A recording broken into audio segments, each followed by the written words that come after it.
Welcome everyone. We're just waiting for more people to enter before we begin.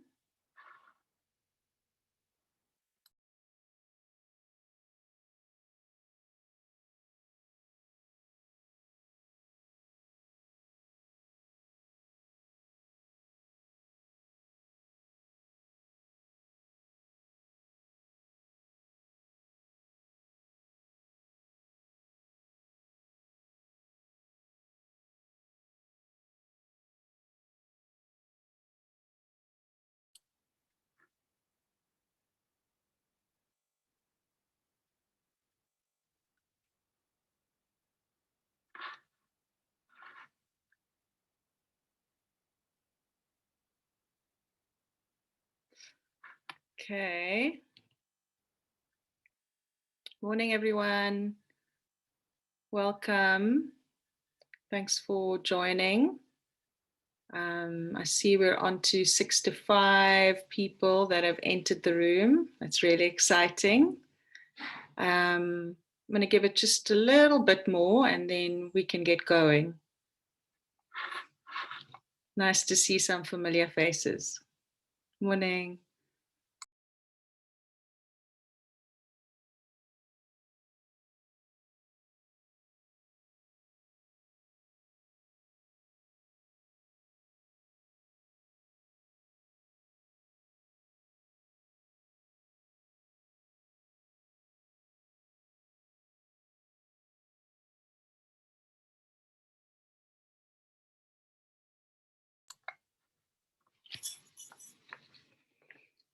Okay, then. I think we're ready to go. Morning, my name is Anya Omadine. I'll be presenting later today, so you'll hear more about me then. But for now, I'd like to welcome everyone to this webinar on hydrofeminism and wild engagements with oceans towards a justice to come in South African contexts. I'm delighted to be participating in today's discussions related to watery bodies and the intersection with the human and more than human aspects of this work.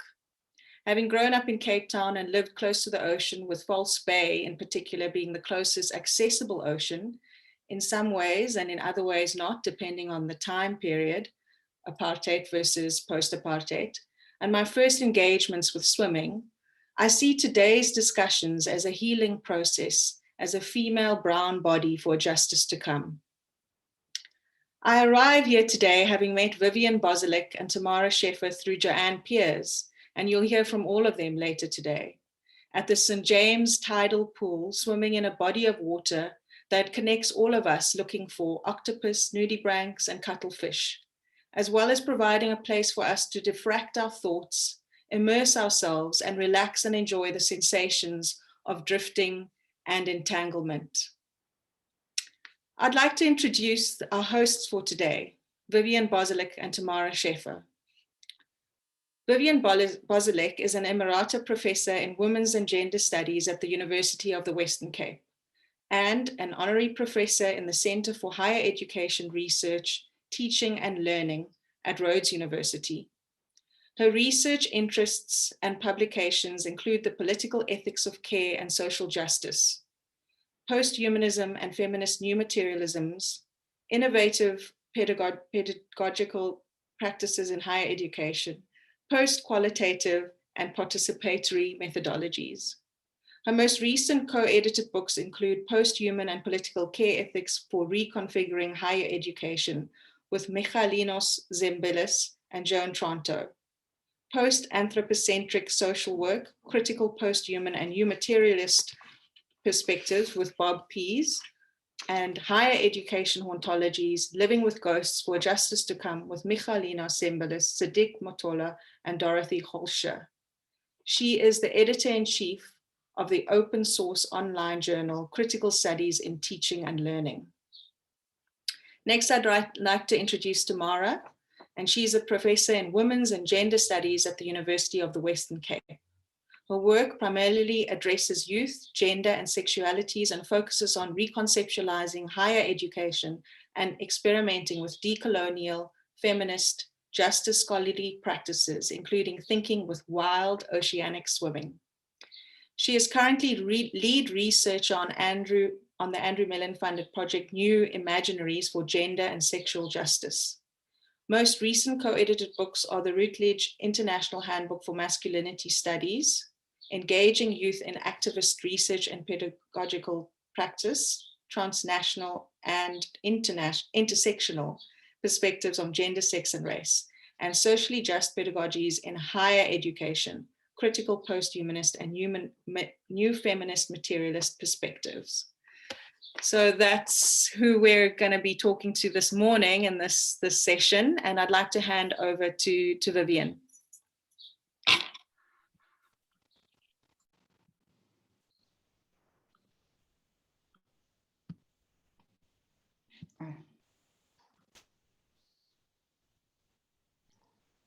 Thanks very much, Anya, for that lovely introduction.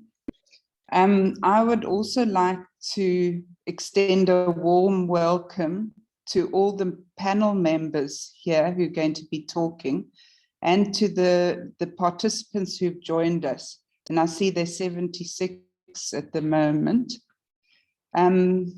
To this Hydrofeminism and Wild Engagements with Oceans Towards a Justice to Come in South African Context program. We're very pleased that this day has finally dawned and that it's actually happening, because it's been a dream of ours for some time, and eventually now it's come to fruition. It was originally planned as a face-to-face event with more experiential activities over 2 days. But sadly, because of the new wave of COVID-19, which has hit South Africa and the Western Cape, this had to be abandoned, and it necessarily became only an online event. So it's an all-day event with a total of 5 sessions. I'm hoping that you all have the programs, and I think Melody has sent it to all the participants who've registered.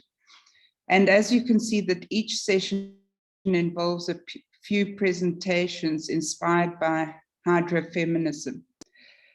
You probably can see that I'm Vivian Bozilek, and I'm going to be handing over to Tammy Scheffer a little bit later. I just want to say a little bit about how this webinar event has been made possible. We have a collaborative partnership, Tammy and I, between 2 research projects, which are both based in women's and gender studies at the University of the Western Cape. And I'll talk briefly about one project, and then Tammy will talk about the other. So the project which I'm principal investigator on is called Reconfiguring Higher Education, Doing Academia Differently. And it's a research project which builds on 2 previous NRF grants, which were on critical post-humanism, feminist new materialism, and the effective turn. That was 2014 to 2016. And then reconceptualizing socially just pedagogies, 2017 to 2019. So these projects have provided a number of fora for North-South emerging and established researchers to interact with each other and cross-pollinate ideas and practices. This current project that we're involved in uses the themes of decolonialities, indigenous knowledges, slow scholarship, arts-based pedagogies and research, and hauntology, neuroatypicality and the undercommons, reconfigurings of methodology, post-human and political ethics of care. And it takes forward the ideas of previous projects in new directions within the larger decolonial and social justice project in South Africa and the global context. So this current project aims to develop opportunities to reimagine how to do higher education and to encourage different ways of doing scholarship, at the same time as taking neoliberal effects into critical consideration.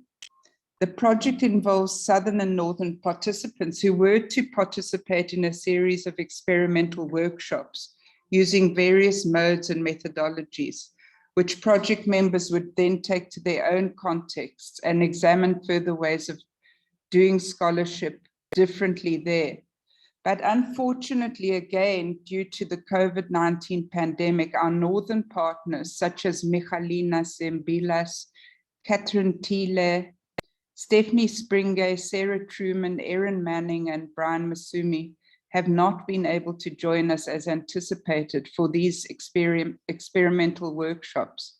But within the constraints of the COVID-19 pandemic, the project has still attempted as far as possible to provide conducive intellectual and effective spaces for emerging and established researchers to think about and share how we can do academia differently by making affirmative spaces that rapture and reimagine ideas and practices through experimentations using various inventive methodologies. One of these inventive methodologies has been sea swimming, which has been most of the time available to project members during COVID-19, except during periods of strict lockdown when swimming at beaches were not allowed. And this is what this current webinar is focusing on, among other things to do with the ocean. And we are hoping to develop the papers presented here into a publication, either in a special issue or an edited book. So stay tuned for more information about this. And we also hope to make this webinar available on YouTube to participants. You'll get the details from Graham Julies and Melody Williams at UWC. We also really want to express our appreciation to Melody and Graham for all their hard work for putting this webinar together. And I would like to thank Tammy and Nikki for all their hard work. Nikki for designing the flyer, the program, and the abstract and bio notes, which you've all seen.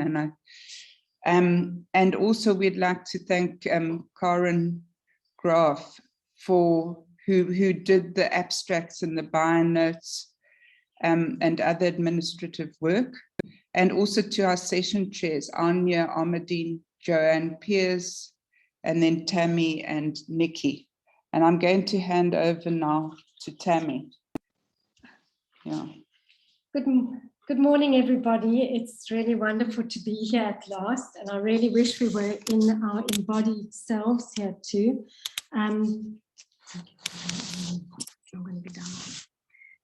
So when the group of swimmers I swim with in Komiki asked me about what I do,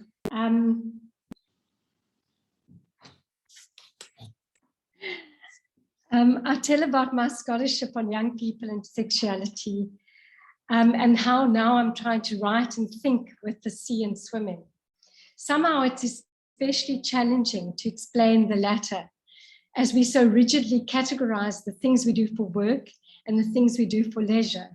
We could extend that to the rigid binarisms and categories that shape our lives in the university, the binaries we live by, our minds versus our bodies, rationality versus emotion, men versus women, humans versus animals, and the list goes on. Some of these are especially evident in the university where some of us work, where you're told to leave your body, mind, heart, spirituality at the halo door of the intellect.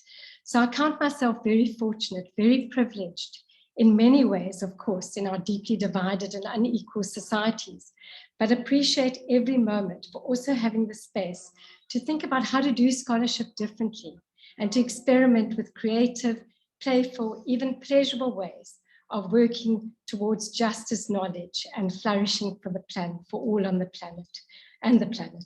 I'm deeply grateful to be here and to be a part of this special event. And I especially want to flag my thanks to Viv and Nikki for all the watery collaborative work, but also to Karen, Josie, and Anya for assisting with many tasks, not to mention swimming inspirations, and also to Melody and Graham, as Viv has already mentioned, and our IA department, who was so kind and dealt so well with our angst around logistics, even up to early this morning. The AW, I just want to say a few words about the second project that co-hosts this event today. The A.W. Mellon Foundation funded New Imaginaries for Gender and Sexual Justice in the Women's and Gender Studies Department, Faculty of Arts and Humanities at UWC, co-hosts this event. So The New Imaginaries project, as we call it for short, New Imaginaries, is a 5-year project that emerged out of growing concern for the politics and ethics of mainstream research on gender and sexuality, particularly as shaped by the last few decades of emphases on HIV and gender-based violence in South Africa. And we've been concerned about how such scholarship may have repeated some of the problematic discourses and violences that we have sought to challenge. The project has 3 intersecting tentacles, if I may, with appreciation to that sea creature. Firstly, a critique of dominant local research on sexuality and gender justice, drawing attention to the ways in which this body of work has served to rationalize and reproduce dominant discourses and power relations. Not only has it reinscribed binary gender identities, it has also and more implicitly bolstered racist, classist, and global Southern othering.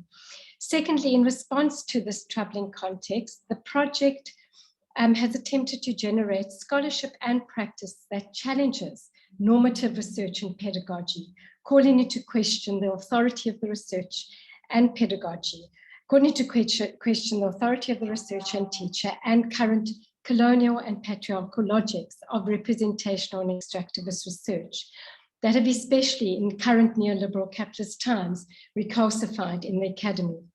Thirdly, the project troubles the divides between different forms of knowledges and the way in which academic knowledge is privileged to work collaboratively with artistic and activist knowledges in our activities in effective and embodied ways towards gender and sexual justice. Thus, many of our activities so far have included collaborations towards creating an archival and exhibitionary space for forms of activism, performance, art, and scholarship that disrupt and destabilize everyday intersectional gender and sexual injustices. It is with these intentions to reconceptualize our scholarly practices and experiment with alternative knowledges and work across modalities of art activism, embodiment, affect, relationality, and ethics of care that this project values the productive spaces opened up by hydrofeminist thinking and other ways of thinking with oceans and watering spaces. In that respect, it is such an honor and such a delight to welcome and introduce Koleka Putuma, African poet and well-known further afield, of course, as well. I first heard Koleka reading poetry at an HIV and AIDS conference in 2015 when she read her brilliant poem called Abstinence. I read as a critique of dominant discourse of protection and regulation directed at young people in the context of HIV. I subsequently asked Koleka if I could read the poem as part of my own paper at the conference, as it spoke so well, indeed articulated far more clearly what I was saying, the arguments I was trying to make about the mainstream responses to young people's sexuality. Over the years, myself and other colleagues in Women's and Gender Studies at UWC and elsewhere have quite a few times requested to share Koleka's poems in pieces that we have written, including Water, which she will be reading in a minute. Also an amazing poem about #MeToo on Twitter called #MeToo. And I've always been so warmed by Koleka's generosity in sharing her work. And I'm so appreciative of her allowing us to think with her brilliant poetical, we may say, and political inspirational work. So very briefly, to introduce Koleka. Koleka is, as I've said, an acclaimed theatre practitioner, writer, and poet. Her debut collection of poems, Collective Amnesia, was published in April 2017. It's been awarded a whole lot of prizes.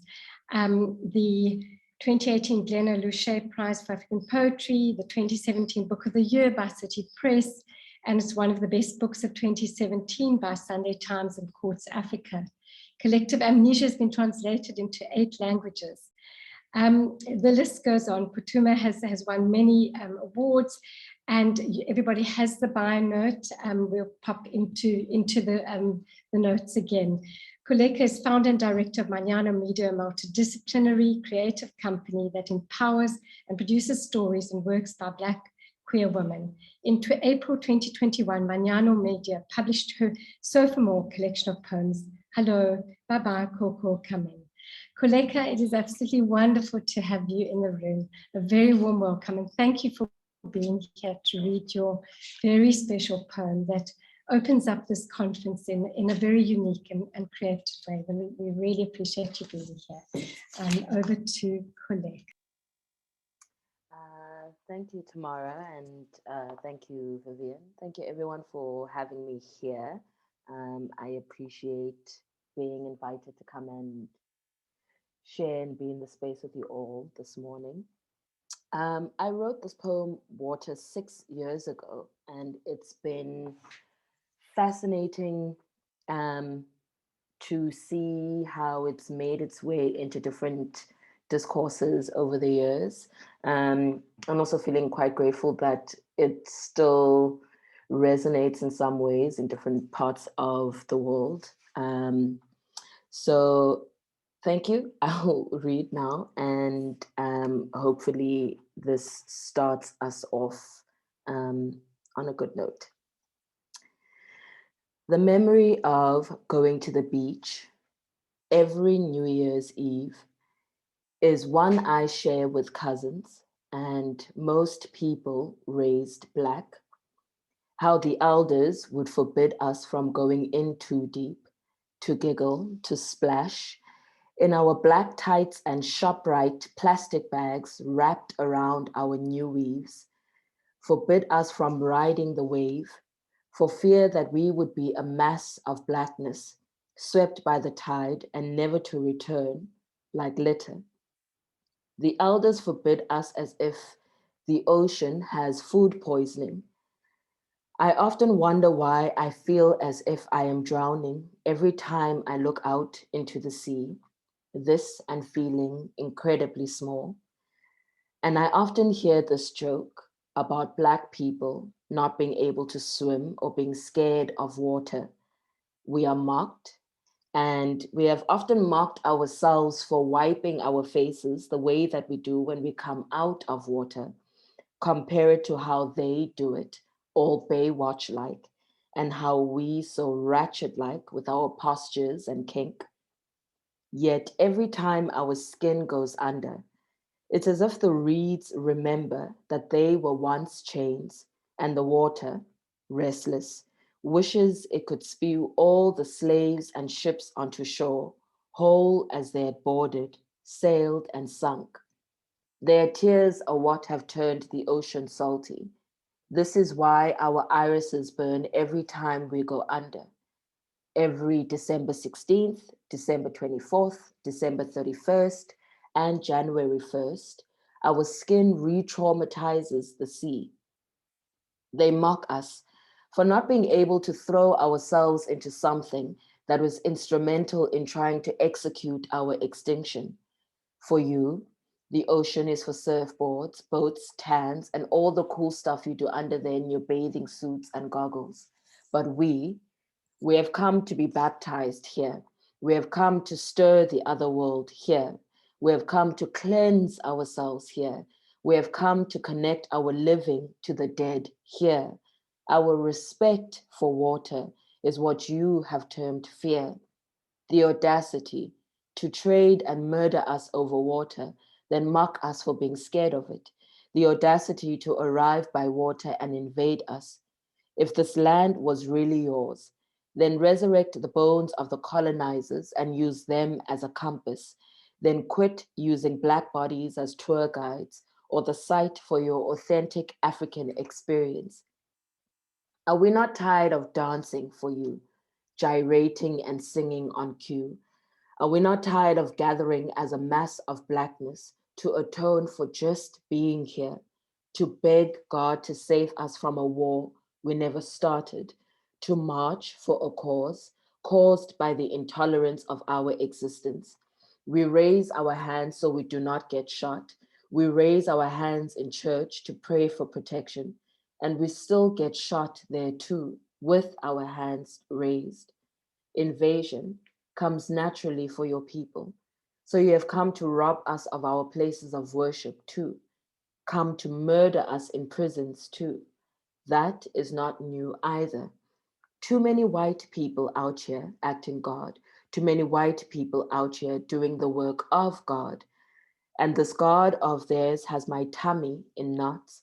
Him and I have always had a complicated relationship. This blue-eyed and blonde-haired Jesus I followed in Sunday school has had my kind bowing to a white and patriarchal heaven, bowing to a Christ, his son, and 12 disciples. For all we know, the disciples could have been queer, the Holy Trinity, some weird, twisted love triangle, and the Holy Ghost transgender. But you will only choose to understand the scriptures that suit your agenda. You have taken the liberty to colonize the concept of God, gave God a gender, a skin color, and a name in a language we had to twist our mouths around. Blasphemy is wrapping slavery in the gospel and calling it freedom. Blasphemy is having to watch my kind use the same gospel to enslave each other. Since the days of Elijah, we have been engineered to kneel to whiteness, and we are not even sure if the days of Elijah even existed, because whoever wrote the Bible did not include us. But I would rather exist in that godless, holy book than in the history books that did not tell the truth about us, for us, on behalf of us.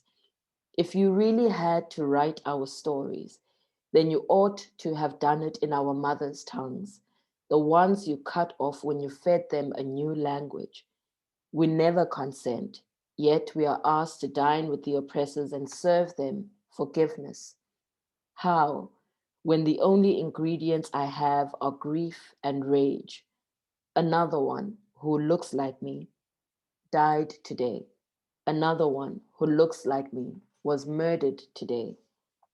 May that be the conversation at the table, and we can all thereafter wash this bitter meal with amnesia and go for a swim after that, just for fun, just for fun.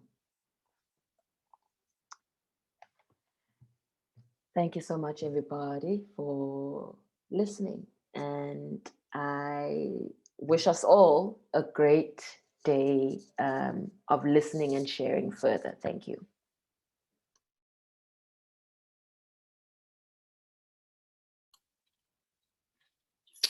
Thank you, Koleka, for the beautiful recital. And also to Vivian and Tamara for those introductions to your work. Very excited for the day ahead. Getting lots of messages coming through saying, wow, what a poem. Thank you, Koleka. Thank you. Incredible work. And I'll hand over to Viv now to proceed.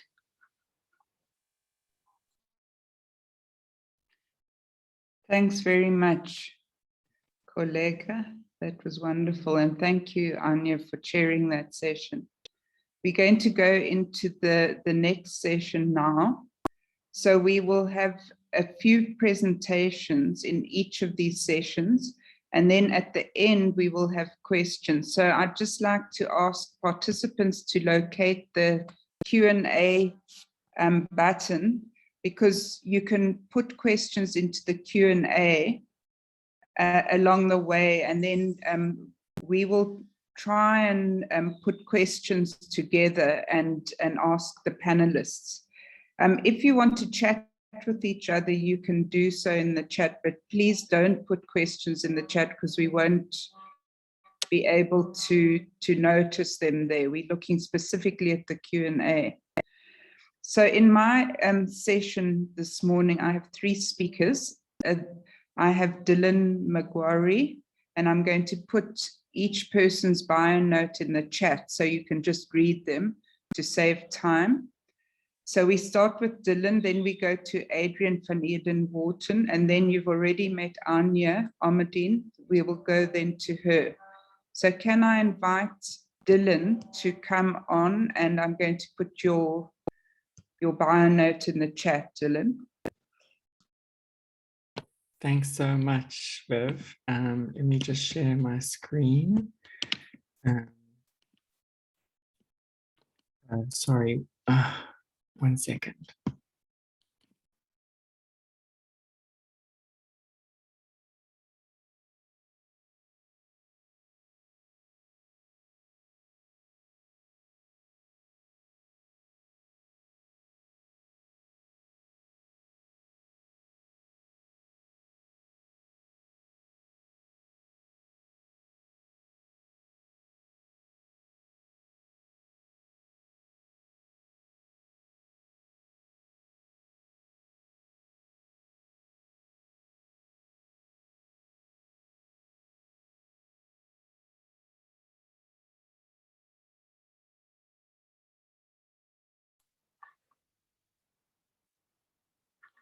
Did we lose Dylan? Are you still there, Dylan? I know he was, oh, there we are. He's connecting again. I'm so sorry. I'm having some real gremlins today. Okay, wait, let me just show my face. Okay, sorry guys. There we go. Can you see my screen? Yes, we can. Yeah. Okay. Yes, we can. Thank you so much. So thanks, Viv and Tam and everyone. Anya, thank you so much. I am speaking this morning about our work in political public storytelling through amphitheatre. And it's a process of sculpting empathy in complex and sometimes tension-laden, sometimes conflict-entangled spaces. I'm at the university currently known as Rhodes at the Environmental Learning Research Centre.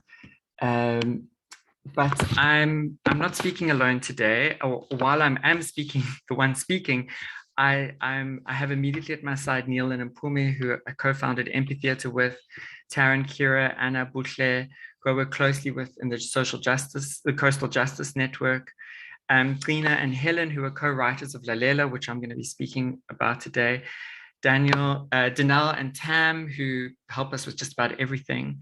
And then the co-directors for the short film I'm going to show at Shells and Spells animation studio, Mark and Brahm. And then many others I work with in the One Ocean Hub, which is really trying to explore and research how we can see fair and inclusive decision-making for a healthy ocean, where people and planet can flourish. And that's happening in 6 different regions. So as many of us are painfully aware, and Anya alluded to this earlier, that ocean governance and policy developments in South Africa has failed many South Africans, excluded many too, particularly in participating in equitable and collective decision-making for and with the ocean. In many instances, this failure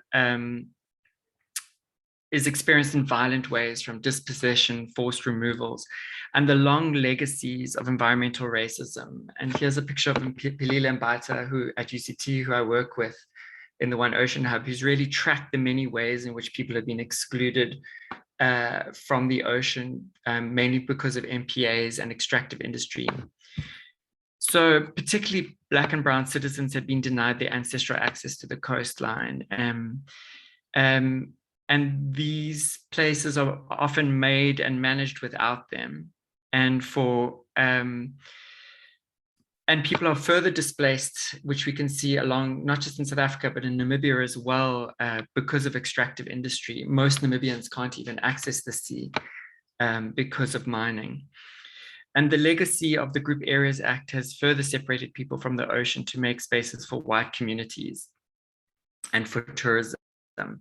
I'm also showcasing a photo essay series we're developing with photographers Kelly Daniels, Jackie Brunico, Casey Pratt, and Luke Kaplan. So in response to this failure, we have really felt it developed to call to create new social spaces to expand who is included in decision-making within these spaces. And we have found that we need better translation devices between scientific, conservation, cultural, and spiritual canons of knowledge and knowledges. And we need to become more epistemically agile. And by this, I mean being able to move between worldviews and perspectives with agility and empathy. And we need devices that are contextually relevant in vernacular and can work with idiomatic knowledges. So I started developing some of these devices in 2009 in my PhD in environmental education and social sculpture.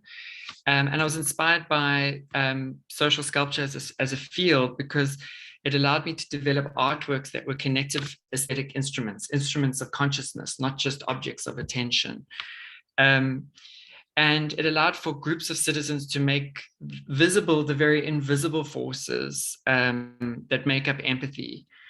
And so I've developed an experience through various forms of art, from performance to visual arts and theater, and now recently animation, as a way to understand this.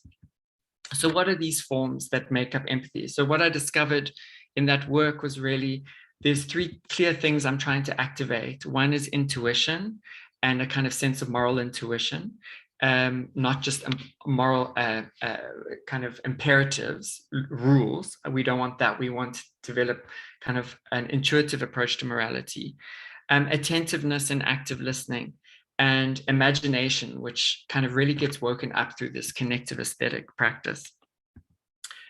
And so when I was working on this, I really realized that what I was facilitating was a new ways for restorative public storytelling. And this is when and what really was of interest to me was to develop new forms of story listening. How do we listen empathetically to across these various worldviews and complex cosmovisions and identities and embodiments? This is when I teamed up with Neil and Mkume, and we created Empathy in 2014. It's a theatre company, but also an exploratory decolonial research methodology. And I'm kind of cut to the chase. I'm going to show a short video which explains that methodology.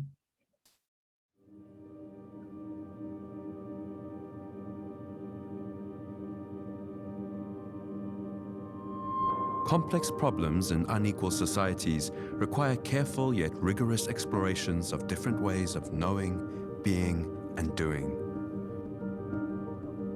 When popular and political debates are polarized and filled with judgments, entangled livelihoods and marginalized voices are often ignored. It's why we believe that creative and empathetic methods can facilitate multiple forms of listening to and sharing knowledge across diverse publics. Empatheater is one such method. Emerging from the South African context, Empatheater has, over the past 5 years, developed innovative new ways of constructing social spaces for equitable public dialogue, creating an amphitheater for empathy that embraces, rather than shies away from, complex entanglements in society. Since 2014, the Empatheater team has tackled social concerns ranging from land-based mining and displacement, street-level drug addiction, the vulnerability of migrant women and the impacts of xenophobia, gentrification and public housing conflicts, and more recently, ocean heritage and governance. Empatheater nurtures not only public storytelling, but attentive story listening. This research-based theatre method offers a new form of participatory justice in decision-making, meaning-making, and solidarity building across societal spheres. The Empatheater process begins with extensive action-based research. Here, the creative team, co-participants, and key partners work to identify matters of critical concern for social justice and together define a pressing central question. The Empatheater team then set out to explore this question with as many people from diverse backgrounds as possible, listening to multiple narratives that relate to the topic from different scales and positionalities, interrogating archives, and reading broadly. The creative team then bring these findings together and works to shape the research into an engrossing, relevant, and true-to-life theatrical script. The initial iteration of the script is first shared with participants and partners in table readings and other formats to test and verify the credibility of the play. The Empatheater team then devise and rehearse a theatrical production and share this again with relevant knowledge holders from a variety of backgrounds. In this way, the team are continuously enriching and verifying the research. Once the project collaborators are happy with the production, performances are rolled out to strategic audiences across the country. Policymakers, participants, and other concerned publics are invited to sit together and experience the production.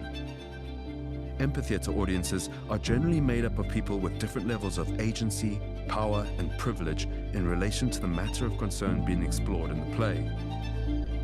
Ideally, invited audience members should hold diverse, even conflicting views on the central concern represented.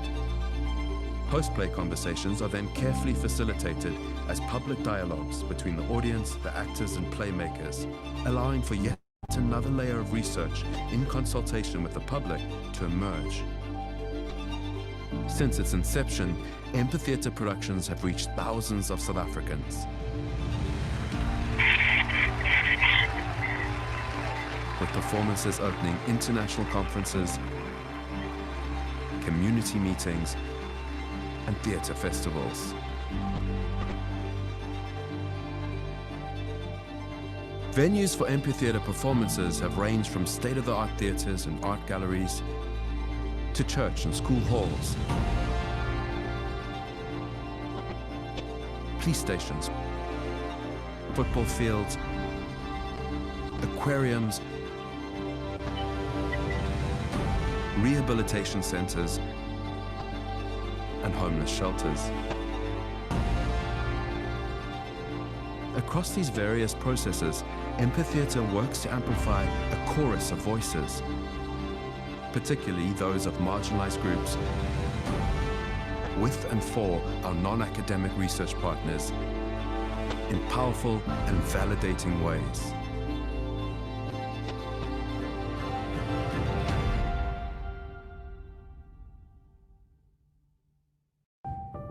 Moving forward, amphitheatre is expanding into international policy dialogue as well as further grassroots engagement, aiming to deepen and enrich our ability to support democratic decision-making processes. If you would like to join these efforts, get involved, donate, or learn more, please visit our website at www.amphitheatre.com. Oops. Okay, so that was a bit of a dramatic explanation of, but it's theatre, of our methodology. And we use this to create Lalela Ulwandle, which means listen to the sea in isiZulu. And the goal was to work in solidarity across diverse social contexts along the eastern coast of South Africa. And it kind of began at a meeting that my colleague Kira Irwin at the Urban Future Center was asked to come help kind of deal with some of the conflict around the past of the petroleum. This Petroleum Agency of South Africa was granting all these licenses for oil and gas exploration.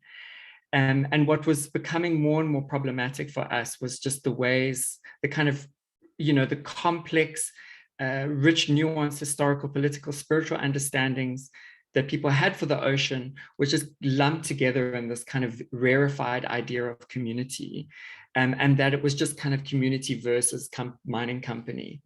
And we wanted to make that a bit more messy and to explore ways in which we could build a chorus of voices and kind of see and pilot new ways in which we go beyond consultation, but we really start creating public tribunals, public decision-making spaces that are extra legal, and also can provide this form of kind of restorative storytelling. And in a way, these kind of acupuncture points for reconciliation and thinking around our place in the ocean. So over a year, we gathered a lot of information. We did in-depth focus groups and up and down the coastline, and we worked with marine educators, scientists, subsistence fishers, religious and spiritual leaders, environmental activists, government officials. We even interviewed ministers in Parliament. And from this, we kind of were able to start building a script. So here's Taryn working with Pelile around some of Nolwandle's story, which I'll get to in a minute. So as explained in the video, we practiced a kind of call and response methodology, which I'm starting to call the pedagogy of echolocation, where we're trying to constantly locate our work in civil society, in social movement. So we work strategically with champions and civil society leaders, traditional healers to kind of strategize a political impact for the storytelling project. And then with Neil as lead writer and contributions from other South African writers like Trina Mhlope, Helen Wall, Taryn Pereira, Kieran, myself, were able to kind of put together a script. So it was this constant call and response. And once we were happy with the script, we were then able to kind of lock it down with everyone's agreements, all the stories that we had gathered, all the people were consulted. We were then able to kind of, you create a script that acts as a kind of policy brief, but rather than this boring, dull policy brief, it was this engrossing story around 3 characters. So, so the play itself holds together a kind of poetic composite of these choruses of voices, and we kind of create composite characters. So that sits between complex race, class, socioeconomic, and political spiritual histories in relation to the sea. And so the main character is Nolwantle, over here played by Mpume. She's an isiZulu marine educator. And so these are all based on people's real stories. And it follows her story as well as her mother's story, who was a Zionist priestess, and her grandmother, who was a Sangoma. And then Naren, who's played here by Rory Booth, is a young Indian environmental activist whose family has a long history of seine net fishing, brought here from the indentured labor from India. And then we have Faye, and we also hear his father and grandfather and great-grandfather's stories. And then we have Faye, who's a retired marine biologist living in the South Coast and reflecting on her role in science and activism. And we kind of play and work through the many complexities around race and class. I just want to make sure this is silent. There we go. So the audience sits in a circle with the actors, and they bear witness to these intergenerational stories of the sea. And the stories recount how the ocean is linked to various livelihoods, medicine, healing, scientific awe, study, and wonder, and to spiritual connections with ancestors and loved ones who have died and passed on and now live in the sea. And in this telling, it deals with explicitly the acts of the past of present power and exclusion in South Africa.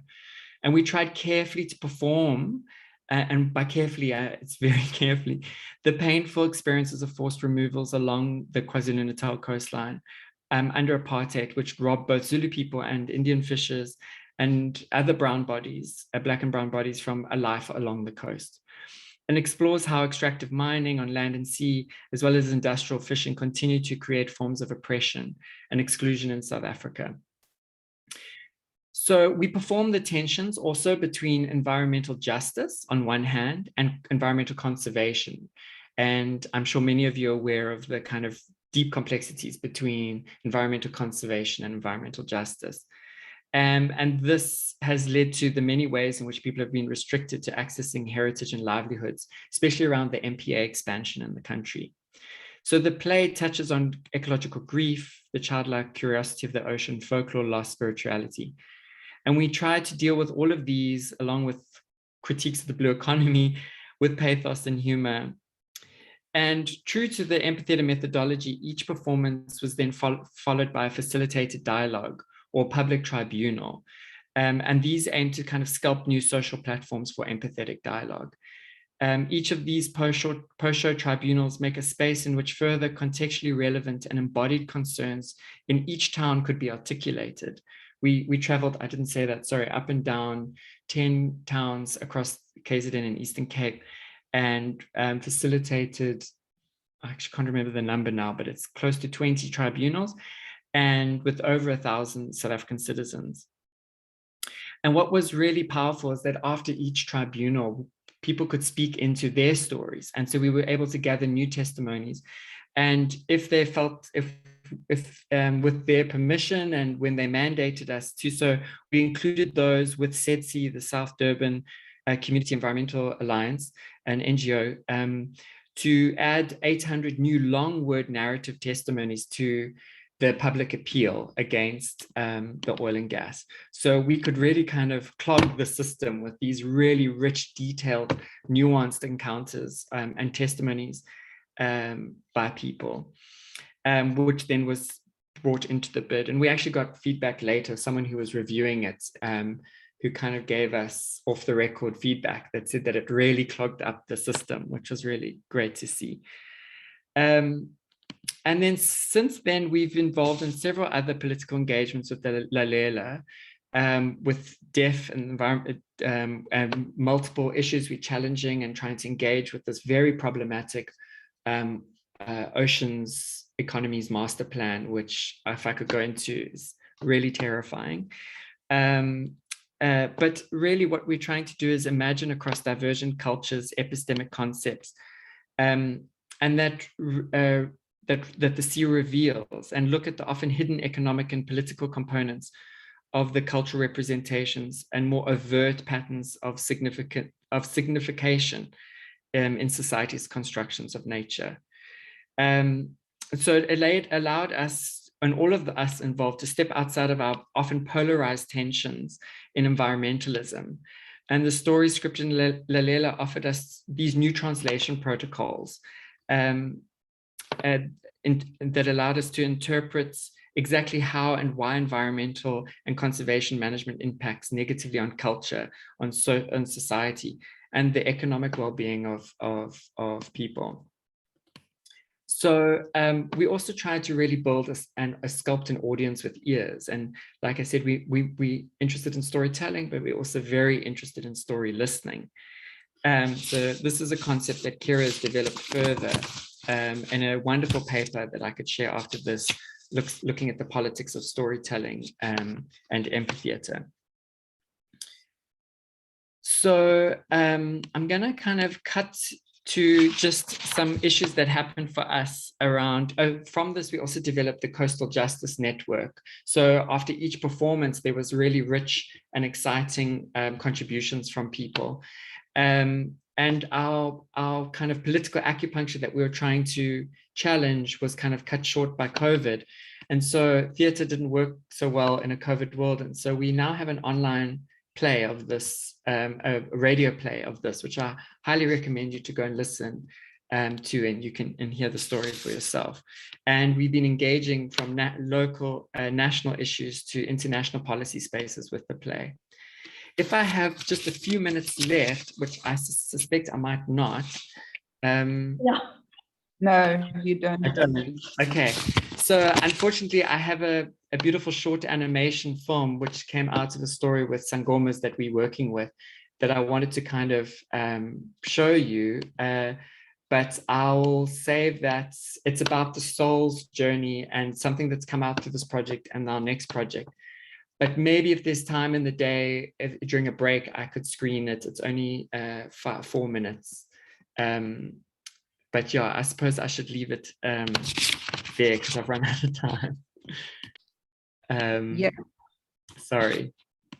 Thanks very much, Dylan. That was wonderful.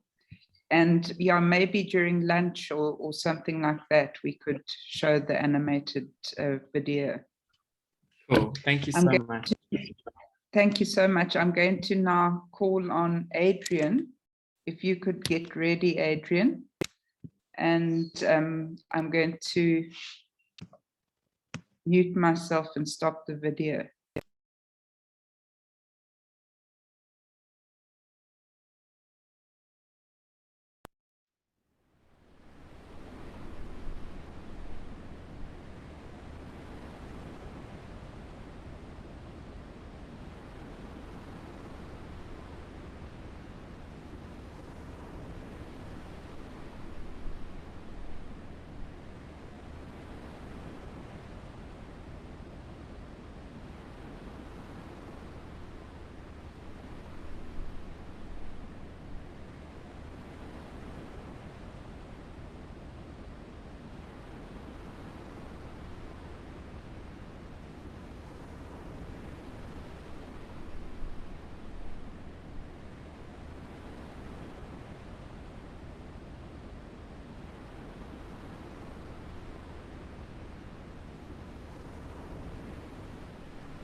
Salt water, sweat, tears, sea, not as a cure, but as a starting point of sorts. I walk into the ocean, try to keep my head above the water. My body numbs, my knees buckle, I swallow, I sputter. My heart aches, my eyes sting. The waves don't part, but I can't turn around. This other body won't let me. Remember Lot's wife, who, looking back, I go deeper, lose my footing. I'm no longer treading water. Caught up, I hit the bottom. The water becomes heavier, I become lighter. I begin drifting, lose my way. I am seasick again, drowning on dry land. Saltwater Bodies from an Atlas of Loss is a response through photomediations and live art to material effective encounters along the shores of the Atlantic Ocean of the South African west coast and 7 adjacent islands. Earthly stretches of loss and exchange, these terra aqua sites are haunted by violent legacies, unchecked environmental exploitation and indifference. Shadow places, a term I borrow from Val Plumwood, where the histories of indiscriminate, increasingly systematic killing and destruction, the harvesting of whales, seals, seabirds, and guano, are intertwined with narratives of settler colonialism, empire, state control, racial segregation, land dispossession, coercive labor practices, militarization, and industrialization. Presently, these sites fall within marine protected areas or otherwise restricted access zones. My praxis has been shaped in many and important ways by years of walking the shore, a liminal zone of movement and instability, alternately claimed by land and sea, an often troubled site of shifting boundaries and transition, uncertainty and possibility, fear and transgression, conflict, myth, death, and desire. Islands, even more so, are ambivalent spaces of refuge, exile, and quarantine, shipwreck and marooning, indentured labor and military occupation, allegory and escapist fantasy. But literal spaces are neither abstract metaphors nor empty passive backdrops for human history. Heterogeneous material entanglements of geologic, planetary, and atmospheric forces disturb any stable understanding of time, distance, or scale. Innumerable biological bodies co-inhabit intertidal ecotones in ever-shifting states of immersion and immersion with an E. Others feed their intermittently receding tides, leave toxic assemblages of discarded overspill in their wake.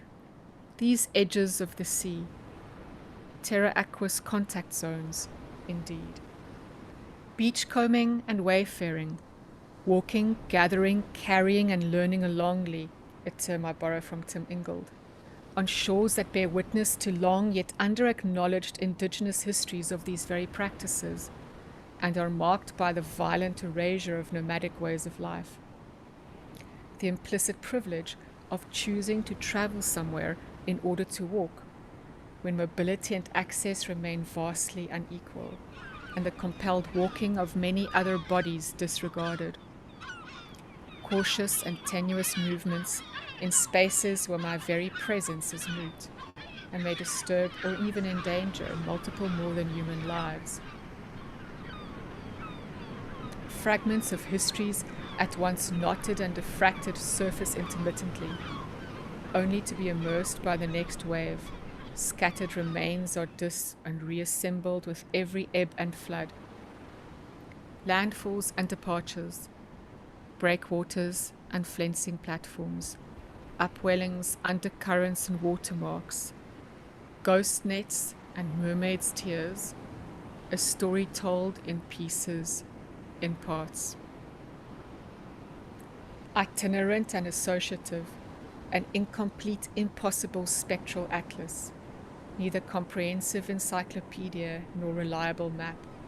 This post-mortem work of mourning and witnessing is characterized by the friction of at the same time following after and along, losing and finding, straying and circling back, of slow praxis in times of urgency and acceleration, and of grappling with a yearning towards more wakeful and just multi-species futures, but not knowing how to tell stories that are just big enough.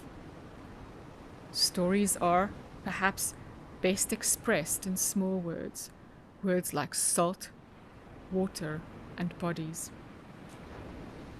I sit with them, am touched by them. Their smells cling to me. I carry them with me. I circle their still moving bodies. Friction. To rub up against, scratch, to resist or cause discomfort, descent, discord. Friction causes a slowing down, but this is not inertia. It involves proximity, contact, and encounter, all too often asymmetrical and violent. Friction inscribes. Without friction, no marks can be made. The trail left behind by the weight of one body being dragged by another. The grooves made by the recurrent scraping of countless tiny feet on excrement-covered rocks. Friction attests to material agency, of intertidal waves generated by the tension between wind and water, of surfaces worked and reworked until they become like bleached bones worn smooth by the elements. The sand that grazes your skin and scratches your eyes, the blisters and calluses on your hands and feet, the disquiet dreams that punctuate your sleep. After, behind, in place, later in time, subsequent to pursue, to follow, because of, apart from. We live after death in the sense that the deaths of others precede us, writes Deborah Bird Rose. But we also live on after the deaths of others, and so we live with the dying of others, she writes. We go on living even as they are dying, and we go on living after they are gone. There can be no after, concludes Gerhard Richter, without a depth and unsettled relation a haunting. Echoing R.B. Warburg and Walter Benjamin's use of Nachleben, living on, living after, surviving afterlife or following, Richter's neologism afterness, or Nachheit, includes the too late, the no longer, and the not yet. Poorly understood in terms of linear, chronological, cause and effect, and after-the-fact reporting of matter-of-fact observations. After would belong to what Michel Bastian calls clock time. Following Walter Benjamin, Karen Barad describes this as homogeneous empty time, tuned to a succession of discrete moments, where a moment is understood to be the thinnest slice of time and where each successive moment replaces the one before it. This is the time of capitalism, colonialism, and militarism. But the after of the aftertaste and aftertouch, of after images, aftermaths, and afterlives, is a word of haunting, of untimely returns and restless remains. To hesitate, to doubt, to be uncertain, to reconsider, to stumble, falter, or waver. To be interrupted, to delay, to wait, to dwell upon, to linger, to be suspended. Isabel Stenger's oft-cited provocation to slow down reasoning, becoming capable of learning again, she writes, becoming acquainted with things again, reweaving the bounds of interdependency. But slow is also the barely perceptible creeping destruction of what Rob Nixon calls slow violence. A violence that occurs gradually and out of sight. A violence of delayed destruction that is dispersed across time and space. An attritional violence that is typically not viewed as violence at all. The many unspectacular forms of letting die. For years, I have been following multi-species death assemblages. Archaeologists and paleontologists use the term thanatocynosis, the remains of beings brought together post-mortem, after death, a ghostly gathering together. Drift lines, high water marks, rack zones, graveyards. Some are carried there by currents, others left behind. To be moved along, to sift with your eyes, your hands, to fossick, to pick over discarded remains, to carry, to drag, to recollect, to remember. This is dirty, slow work. It cannot be done at a distance. It invites, in fact demands, corporeal, material, effective, yet never innocent, encounter and response. A work of indebtedness and complicity, of attentiveness and regard, of breaking with and breaking down. To sever, to fragment, to fracture or dislocate, to open a wound, to rupture, to cut into, to violate, breach or disrupt, to dismember, to abandon, to crush, to grieve, to fail, to cease to function, to take apart, to strip down, to give in, to give up, to disintegrate, to decompose, to be undone. The visceral, untimely retort of seasickness is a potent reminder that I too am a body of water. Movement and perception are out of joint, disoriented, disordered, and incongruent. Nausea, vomiting, and vertigo are unstoppable, uncontainable. To be unstable, mismatched, exposed. To be turned inside out. Seasick, the ocean as unwell, but also a longing, pining, yearning, hankering. Witnessing, understood as witnessing, cannot be a disengaged, bounded individual experience. It is also inseparable from, in Vincian Desprez's words, making the body available for the response of another being. In short, learning to be affected. Brache Ettinger uses the achingly beautiful concept of carry-ons, care carrying. We have all been carried, she reiterates. I am, thence I was carried. Drawing on Ursula Le Guin's landmark essay, The Carrier Bag Theory of Fiction, Donna Haraway suggests a type of storytelling that would proceed by putting unexpected partners and irreducible details into a frayed, porous carrier bag. My carrier bag is a ghost net, and it is heavy. The first time I thought I'd found a beached whale, it was a mirage, a spectre, a massive, tight-meshed purse seine net, relentless in its perpetual cycles of bycatch. Strangely alive, this nylon fiber ghost, moving, morphing with each tide. I dragged unwieldy wet debris for months, out, away, in pieces, in parts. The dead and the dying that are sacrificed are both ours and theirs. The currents and tides make no ontological distinctions amongst the matter they carry. But the shore reminds us that some bodies matter more than others.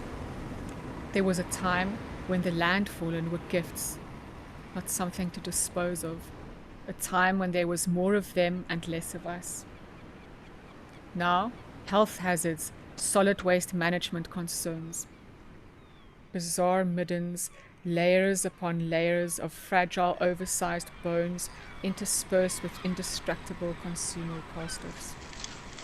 But the bones of the dead are always out of joint. They do not respect time. They fall apart, become other stories, other places. This casting of bones, the remains of living and dying. At odds, untimely, uncanny, not as it should be. Separated, severed, fragmented, lacking in coherence, connection, or certainty. Time, as out of joint, Derrida suggests, is disarticulated, dislocated, dislodged, run down, on the run, deranged, off course, beside itself, undone. Would it be more accurate to speak of haunting rather than loss? The dead do not vanish, do not disappear. They are not gone. What haunts us is precisely their materiality. A suitable combination of currents and wind, they claim, still churns up a nauseating odor from the bottom of the bay. We ought to know that ghosts conjure up powerful sensory displays. They have a habit of dwelling in strange forms. For Derrida, the spectral, the ghostly, is always a revenant. One cannot control its comings and goings because it begins by coming back. In Karen Barrad's moving summation, The past is never closed, never finished once and for all, but there is no taking it back, setting time aright, putting the world back on its axis. There is no erasure, finally. And each time I return, I count the broken eggs, the deserted nests, the abandoned young bodies dead and dying. I sit in my sleeping bag, reading moth-eaten shipping notes under the fading light. In between the shipments of tons and tons of phosphatic sand and shark livers and guano, the monthly rations of rice and cigarettes and socks and pickled onions and jam and coffee and pork fat and vinegar, I count 808,760 penguin eggs in 24 months. The now uneven ground, a reminder of countless burrows that once were refuges, homes. Strange, isn't it? This circling and shooting of still moving bodies. Poor hand-me-down renditions that cannot do justice. Inadequate attempts to stave off the type of death when deaths don't matter anymore. Killable, not grievable, a tenuous divide. It's not killing that gets us to extermination, Donna Haraway argues, but making beings killable. Grievability, as Judith Butler poignantly summarizes, is a presupposition for the life that matters.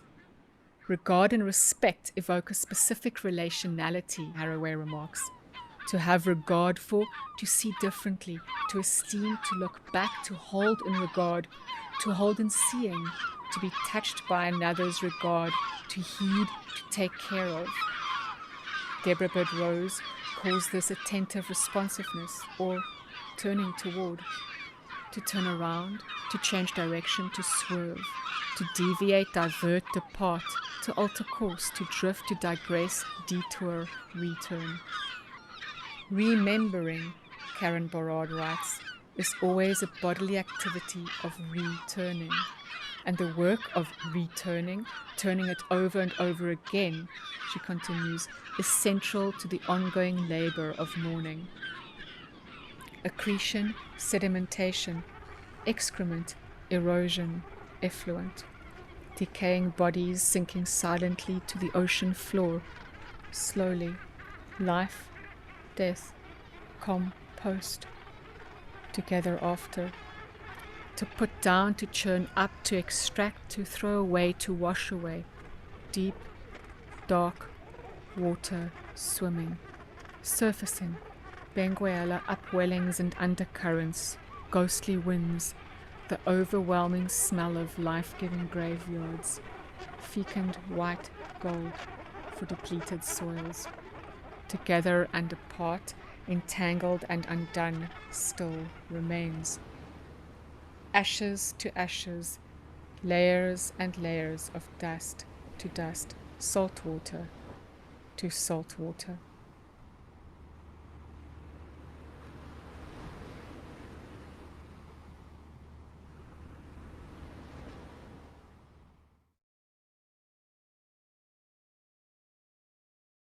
Sure. Wow. Thank you, Adrian. It's really moving.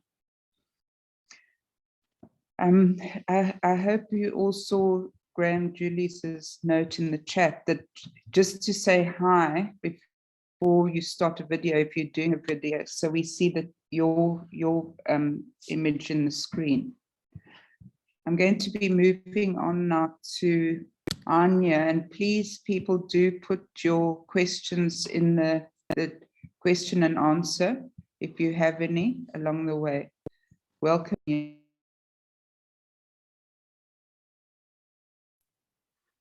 Thanks, Bev. I'm going to share my screen now.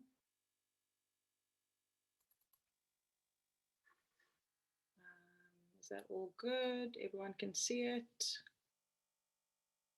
Yep, we can see. Yes. Thanks, everyone. And thanks to the previous presenters as well. My name's Anya Omadine, and I'll be presenting on reconnecting to our hydrocommons through developing pedagogies of care in a South African post-apartheid context. And I'm being held by my supervisors, Vivian Bosilic and Dylan McGarry. So to explain my positionality through this research, I was born in Cape Town and I've lived here for most of my life. My parents taught us how to swim. My dad learned to swim in the Lesbic River, close to their home in Claremont before the Group Areas Act. And my mom grew up in Gordons Bay and learned to swim in the sea before they were uprooted and moved inland away from the ocean. And they encouraged my love and passion for nature. And this is how I came to study geography at the University of Cape Town. And my interest was has always been the intersection between people and nature. And I was drawn to the co-management conservation models in my early years of study, which sought to address conservation issues by managing resources with the needs of Indigenous people and conservation managers being met. But this model, in my opinion, has not been successful because of it being mainly steered by managers in conservation more so than by Indigenous peoples. I also spent several years working at WWF South Africa, and through this kind of much assimilation and this process that I underwent and trying to fit into the conservation field as a brown woman, I instead decided that I needed to start my own nonprofit organization. And it really started as a volunteer program initially after reaching out to a few colleagues and trying to find out what the needs were. I decided to go with one that was proposed by Professor Peter Ryan, who's an ornithologist at UCT. And he suggested that we start cleaning the rocky shore as opposed to sandy beaches. He's been doing marine pollution litter surveys for about 40 years. And what I liked about his proposal was that it was at my local beach break. It was where I surfed, where I spent time with my family.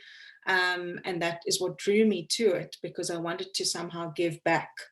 And so it's really through this nonprofit organization, which was founded then formally as such in 2017, that I started testing these ideas related to building communities that care for our marine environment in particular. And through my PhD, I've come to realize that this way of working and the methods I'm using can be termed research creation and transgressive learning. And I'll get into that a bit later. So just to say that I'm very much at the beginning stages of my PhD and I'm about to submit my proposal. So in my doctoral study in environmental education, I'm exploring with others, the human and more than human, how we support and understand restorative care practices for our marine environment that are culturally sensitive, given our South African history and the legacy of apartheid that has excluded Black and brown peoples from the ocean. In order to answer this question, I will situate my research through hauntology, care, and decoloniality. 30 years after democracy in South Africa, the history and legacy of apartheid continues to live on and have an effect on Black and brown bodies by excluding them from the ocean and other spaces. This trauma is linked to people of color being forcibly removed and relocated through the Group Areas Act that instructed the physical separation and segregation between races by creating different residential areas for race and leading to the destruction of communities. The areas people of color were moved to were under-resourced and poorly serviced, as well as being further away from safe ocean and natural spaces. And it's really through the work of the Beach Co-op that I'm trying to readdress this. And as you know, beaches and ocean tidal pools are possibly the most likely point of entry and connection to ocean for human beings. And so it opens up an opportunity to explore how we build communities which may have had access to the wonder of the swimming ocean, and together with those that do. those that haven't and those that do. So this leads me to the question around care. Why care for our hydrocommons? And I'd like to read a quote by Neomanis from an article in Moose magazine. As the seas becomes breathless and warm, as rivers no longer make it to the sea, as drinking water is commodified, as the seabed is mined, as all of the multitudes of life forms that depend on these waters are made increasingly precious, caring better for other bodies of water seems more urgent than ever. And this really resonates with me, and it is the reason why I founded the Beach Co-op and I'm doing the work that I do. Care can be described beyond an ethical concept to a methodology of engagement. It is in fact a practice with which we might approach the relationality of the world. And again, here, this is what I'm trying to do through what we are trying to do through the work at the Beach Co-op. So this care as a collective capacity to build an alternative to colonialism and capitalism, and to recognize the key element of community resilience. So why care at all is a question and something that I've held close to my heart, as well as another question by Barad, where she asked, or they ask, how can we be responsible, or how can I be responsible for what I love? And this brings me to the third kind of framework that I'll be addressing, which is decoloniality. Through the act of caring, we are changing the beliefs and understanding of the world, and this sets us free to inhabit the pluriverse rather than the universe, the possibility of many worlds coexisting. And this also lends itself to what Haraway describes as worlding the world. I think that's what I want to say there. And then following on from that, coming back to research, creation, and transgressive learning, as mentioned earlier, I have come to realize that the work we have been practicing at the Beach Co-op falls within the theories of transdisciplinary research and research creation and transgressive learning in particular. And in order to address sustainability issues that cross-cut with social, economic, and environmental concerns, there's a strong need for transdisciplinary research, which includes participation of actors from outside academia to create legitimacy and ownership. Similarly, research creation is focused on transversal engagement with different disciplines and is process rather than outcome driven.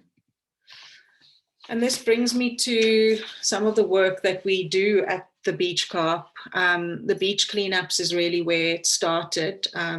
And we use a citizen science methodology, which was developed by Peter. And it's a means of citizens taking ownership and being involved in the science and the data that we collect, so that science is not only for scientists.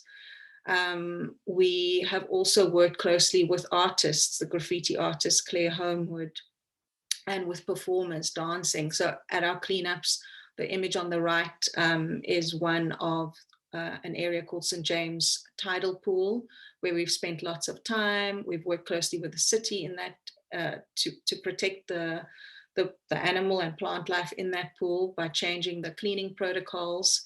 And through that engagement, we, because they were previously using chemicals to clean our tidal pools.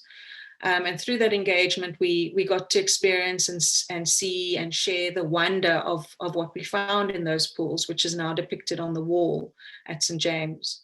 So we've done several beach cleanups there. And then as opposed to looking almost directly across False Bay, the image in the middle is a tidal pool called Harmony Park, which has a totally different feel to it. The people, Black and brown people mainly, that use that pool is very different to the types of people that we find at St. James Tidal Pool. We've worked closely here with Argonaut Science, and you'll hear from Nasreen and Nelson later. Again, doing beach cleanups in a different area, but ultimately all feeding into one ocean. And then the image on the far left is one of Indigenous peoples attending and blessing the work that we do at St. James Tidal Pool. And on the bottom there, you see some of the stats of our cleanups and the people that we've reached over the years. And so this brings me to the work that I'm doing through my PhD and looking at hauntology, care, and decoloniality. So for me, hauntology goes further back than the Group Areas Act. Of course, it also goes back to being brought to the Cape, my ancestors being brought to the Cape as slaves in the early 1600s. And that's the image on the top right there. And then, of course, the care comes in through the cleanups and where it all started at Surface Corner. So we've got some stats there related to False Bay and the number of cleanups that we've done in False Bay thus far. And decoloniality, something that I'm thinking through for my PhD, is to actually walk the coastline from Cape Point all the way through to Hunklip, and to compare the different settlements that there are now versus what there was in the past, and understanding what litter we're finding on these different beaches. It's quite interesting already now. I know that at Dalebrook Tidal Pool area, for example, there's stats that we've received from Peter Ryan around coffee cup lids. And if we look directly across the bay to Harmony Park Tidal Pool, for example, there'd be more lollipop sticks and sweet wrappers that we found there than coffee cup lids. So understanding those socioeconomic issues related to these conservation issues is what I'm trying to address here as well. And then this, to end off with this quote by Rachel Carson, which really resonates with me, trying to understand those in-between spaces and working with a justice to come. And that's my last slide. Thank you, everyone. This is where you find the beach co-op. We're busy reconstructing our website, but for now, what we have up will do, and feel free to reach out and join us. Thank you. Thanks so much, Anya, for that wonderful presentation. I'd just like to ask all the panelists to put their cameras on. And for any one of you or any one of the panel members to ask questions, and also for people in the audience to put their questions into the Q&A. I already have a question in the Q&A, which I think is directed to you, Anya. You can also see them. It says on the flat white coffee lids, what is the thinking around where the litter is directly dropped in situ and what gets washed ashore from afar? Thanks, Susie. Yeah, the way we get to understand and unpack that is by doing regular cleanups. And so in the case of the coffee cup lids, Peter's been doing full moon cleanups of the rocky shore and removing plastic of sea urchins. And in doing that research on the side, he was actually also observing these coffee cup lids that they were collecting in a very small area. And so because he was going regularly, you know, you were seeing full lids as well as broken up versions from previous times that may have been buried in the sand or mist or washed out to sea and then returned. And so that's why it's really important that these long-term studies get done. And so for example, Surface Corner, we've actually been cleaning almost every single new moon for the last 6 years.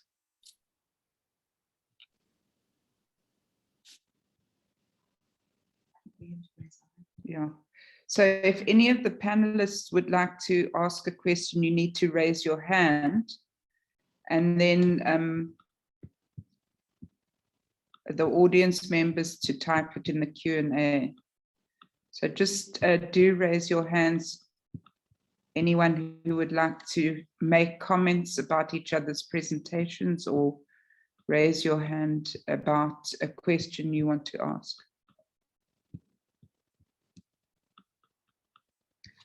I see a raised hand. It's Nikki. Go ahead, Nikki. Can you unmute yourself? No, okay. unmute yourself. Yeah.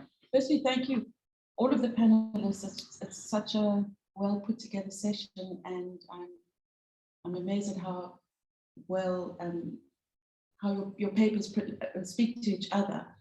My question is actually to Adrian, and I'm wondering where your practice is now. Is that West Coast a space that you return to? And if so, could you tell us a little bit about that? Thank you so much, Nikki.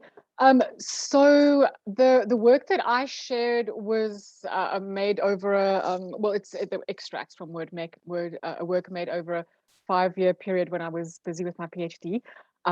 So that work was mainly made up until 2019.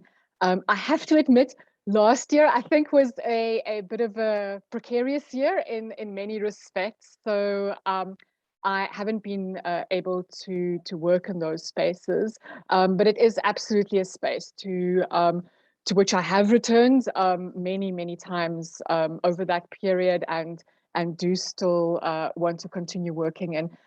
There's also other work that I have started with further up the West Coast, especially in terms of looking at the areas that have very long histories of coastal mining, and then looking at very similar and shared histories between our West Coast and then further up the coast on the Namibian side. So looking at the shared histories, especially within the Benguela marine current ecosystem, very similar shared environmental histories, especially if one looks at the histories of whaling and sealing, guano collection, etc.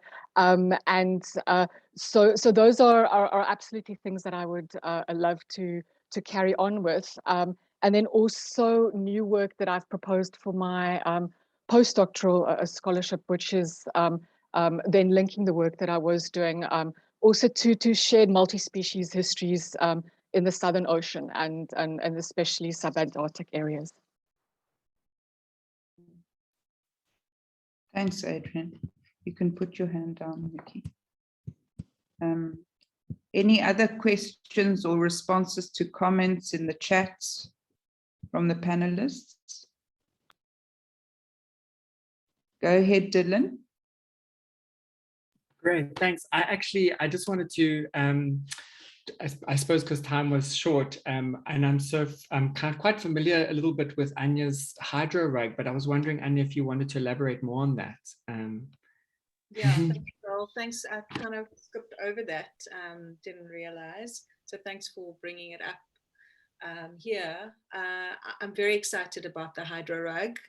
It would entail an extension of our beach cleanups and a means to actually participate with participants for a longer period of time. And the idea for now is that we could do a beach cleanup as per usual with our citizen science approach, and near the end, when we gather together and decant the litter, to have space and time for us to sit and diffract what we've learned, engage and tell story, but at the same time, whilst doing so, start creating this rug from the waste that we've collected, and potentially meshing it with a rug that we've cut up, or possibly using old wetsuits and meshing those together with the waste.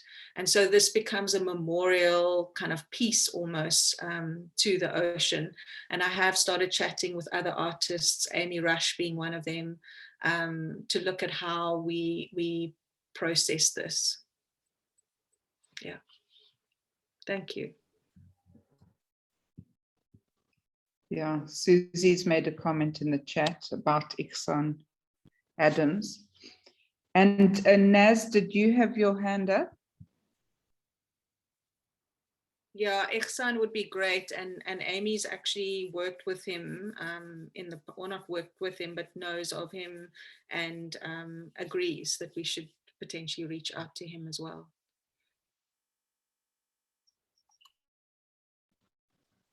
Thanks. Naz, do you want to say something or not?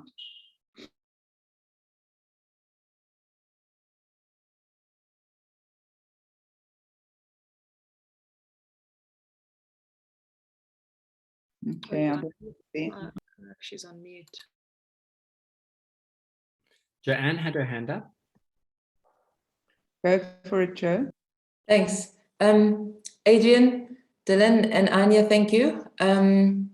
As a researcher, I'm just wondering whether, I mean, I know Anya very well and we spend quite a bit of time together, but I think maybe Anya, if you could share a bit about how you work with these overlaps of being a resident in this area, a mom of boys, dealing with all of the sort of politics and realities of what it means to try and be even do a PhD as a woman in South Africa. I'm just thinking about opportunities for you to share what your lived experience is for those who are participating today. I think there's so many things that you do that are wonderful ways for others to sort of learn from and experience. And maybe Adrian and Dylan would have something on that as well.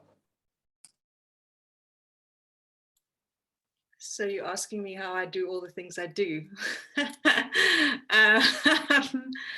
I think that living in relation to everything really helps with that, and not trying to create the binaries that we are taught to create and to categorize. And I still find myself going back to doing that sometimes and having to unlearn and to accept what comes my way and to try and just roll with it and improvise.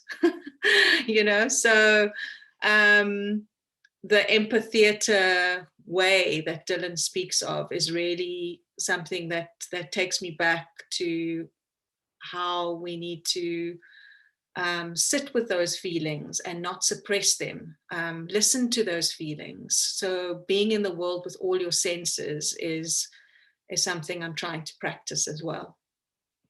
I don't know if that helps. Thanks. There's also something in the chat from Jacqueline van Meegarden saying thank you all the panelists for your research and sharing, and they'd like to share their water stories storytelling platform, that they'll get in touch about it. Any other questions to? I see there's a question for me in the Q&A. Should I answer it? Yes, do. Okay, so it's from an anonymous attendee, and it's to ask if I could say something about the kinds of internal practices that Empatheater draws on regarding our self-governance as an organization, conflict resolution, leadership practices, working patiently with collaborative effort versus desire for efficiency. So to just speak about conflict resolution, we actually steer away from conflict resolution. We actually don't want to resolve anything because it's almost impossible to resolve some of the issues we're dealing with, which are so complex and painful. So we look at conflict transformation as one of our main methodologies we work with, and transgressive learning, which Anya is also working with. So this idea that we can create boundary crossing opportunities between different worldviews. So we take D'Souza Santos's idea of ecologies of knowledge and knowledges, and we're really trying to make many entrances and exits between worldviews and knowledges through storytelling, through dialogue, through these tribunals. How we use it internally is very interesting, especially that you raised the point around collaborative work, because also responding to Joanne's question around how do we do this, it's very much because we're large teams and we're collaborating all the time. So, I started my presentation just showing you, just for Lalela, all the people who were involved, and it's actually more. And that part of that also needs to be able to honor the individual contribution and each person's kind of voice and story at the same time towards a collective effort. And that does actually sometimes have to requires careful work around responding to different concerns and questions. Our main approach is this idea of attentive, active listening. So we're not trying to listen to respond, but listen to just stay with. And over time, that listening kind of develops a new generous way of dealing with differences and dealing with those questions. I hope that answers that question a bit. Thanks, Still. There is also a suggestion that perhaps you play the video now that you didn't have the time for. Oh, I would love to show that. Yeah, so, go ahead and share your screen. Great, thank you. So what we've been working on is, as I said, the play had so much more richness and stories, and we couldn't put them all in a 1 hour play. And this story came up very strongly as the question Mpumi raised, like, how do the ancestors actually get to the sea? So Pumi and I have been working with a Zulu historian and a Sangoma who's gifted us this story. So I'm just going to play it, and if there's any questions for that. Oh wait, I need to just make sure the sound is, yeah, okay, optimized.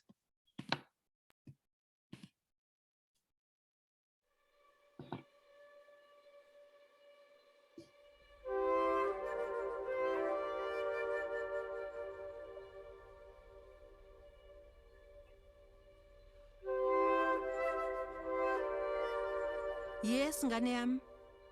Why do you care so much about the sea, Tisha wami? When I was a little girl, my gogo would tell me the story of Indlela Yokuphila, the soul's journey. Uyabona, my gogo was a traditional healer. Wayelapha ngesintu. She was guided by the voices of her ancestors who would speak to her in her dreams. I remember asking her, "Kungani amadlozi ehlala olwandle, gogo?" Every being has their time in this world. And when the time comes, we return to our ancestors, indawo yokhokho, which is the sea. After your family buries you under the ground, the rain compresses your body and squeezes out your soul until you are born into the dreaming world where you swim in the isihlanjana. You become ubantu nomhlanjana.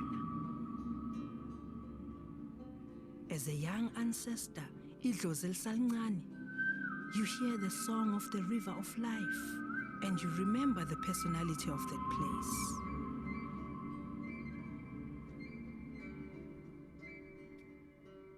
Downstream you swim, following the song of your great-great-grandmothers who call you from the deep sea. You flow down the river and grow older, remembering. You become Ubantu Nomfula, a person of the river. Uyabona mzukulu, all the families and tribes of people are connected to different isibongo, spirit families. Our isibongo is Mkhomo, the whale. When umphefumulo wako arrives where the river meets the sea, you stretch out your spirit, taking in more memories of the world, and you sing all the songs of the clans. In the sea, there is so much to learn and so much to explore. It is a wide, almost endless realm of mystery, knowledge, and wonder. You swim deeper and deeper, following the songs of Okokabadala. When you get to the source of the song, you find Abantu Abadala who live there. When you first arrive, they are waiting to receive you with the deepest love. They will know exactly whose child you belong to. You are met by your great-great-grandmother who's waiting for you with her mouth wide open. When you enter, you become a great-great ancestor. You embrace the memories, songs, and dreams of our people. Oh, Zulu. You will know all the secrets. But that story, that is a secret for another time.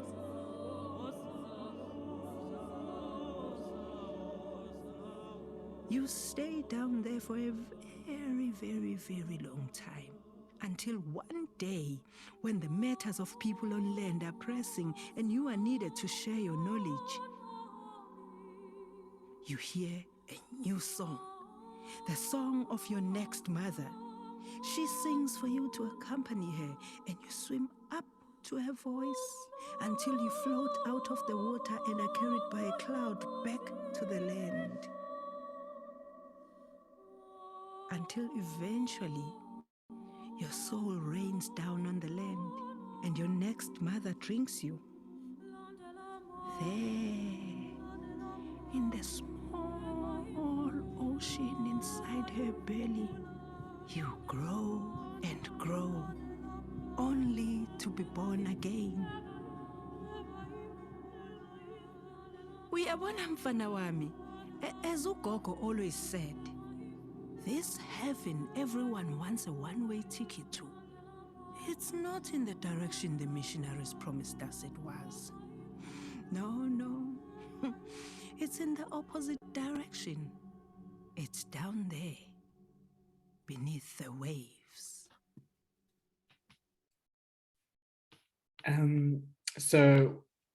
What you just saw is an animatic. It's just mapping out the final animation will be launched at the end of the year in color and with proper movement. And it's directed by Mark Monahan, and I wrote it with Mpume, and Mpume is the narrator, and Bram de Toy has done the score. And we're working very closely with this Sangoma and the isiZulu historian around the ethics of representation, and how do we, it's been very fascinating in this constant dialogue and thinking about the care practices of how do you represent something so sacred. So it's been a very beautiful project, and it's taken almost 2 years just to get that far, but hopefully by the end of this year, we'll have the final version, and at the next conference or symposium, I could show the final version. But thanks for letting me show it. Still in progress. Are you going to be making it available anywhere when it's done? Yeah, it'll be available for free.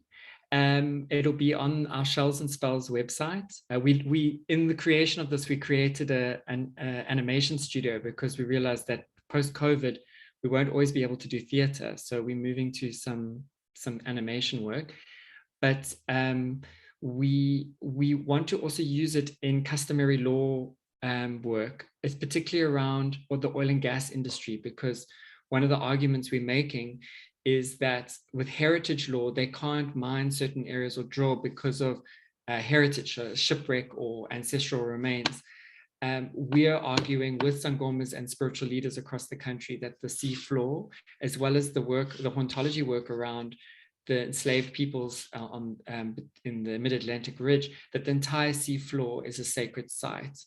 And that, I mean, it's quite a tough argument to make, but we need to, and that it's the equivalent of mining heaven. So for most Nguni peoples, especially Nguni peoples who practice ancestral worship. So this means that we could make some quite strong customary law arguments to eventually support a court case with, we want to collaborate with Natural Justice and LRC around how we could use this animation as an artifact in a court case. So that's the ultimate goal for it. But also to use it in ocean literacy. I mean, so much ocean literacy is very science driven and biodiversity conservation driven, and there isn't enough. So Anna, James, and I are working on pedagogies around this animation, a children's book. And the animation will be in multiple languages to explore the ocean space as a sacred site, the whole seafloor. But that's a more longer term project with this animation. Wonderful. Thanks.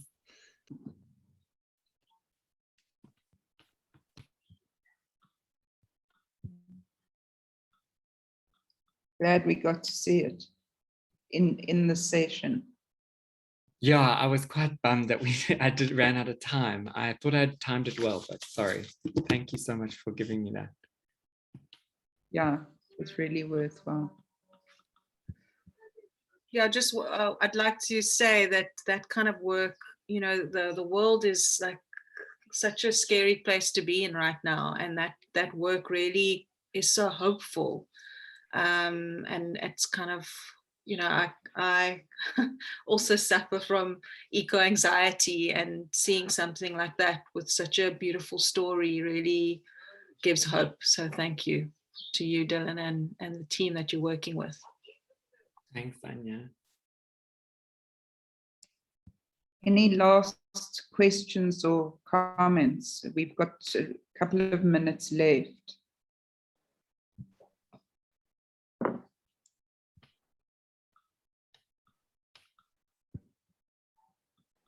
Maybe if no one else has, sorry, is I just wanted to say thank you to Dylan and to Anya as well, and Viv for hosting this panel. And I think what's come out so much, if I look at Anya and Dylan's work as well, is the absolutely crucial role of empathy and in terms of engagement and allowing ourselves to break, allowing ourselves to be moved, and I think in terms of dealing with the very complex issues and spaces in which we work and with which we are faced, I think that allowing yourself to be changed, to be kind of undone, is so absolutely crucial. And it is, and when Dylan, when I watched the animation you've just played, and I listened to Anya speaking as well, you just realize how absolutely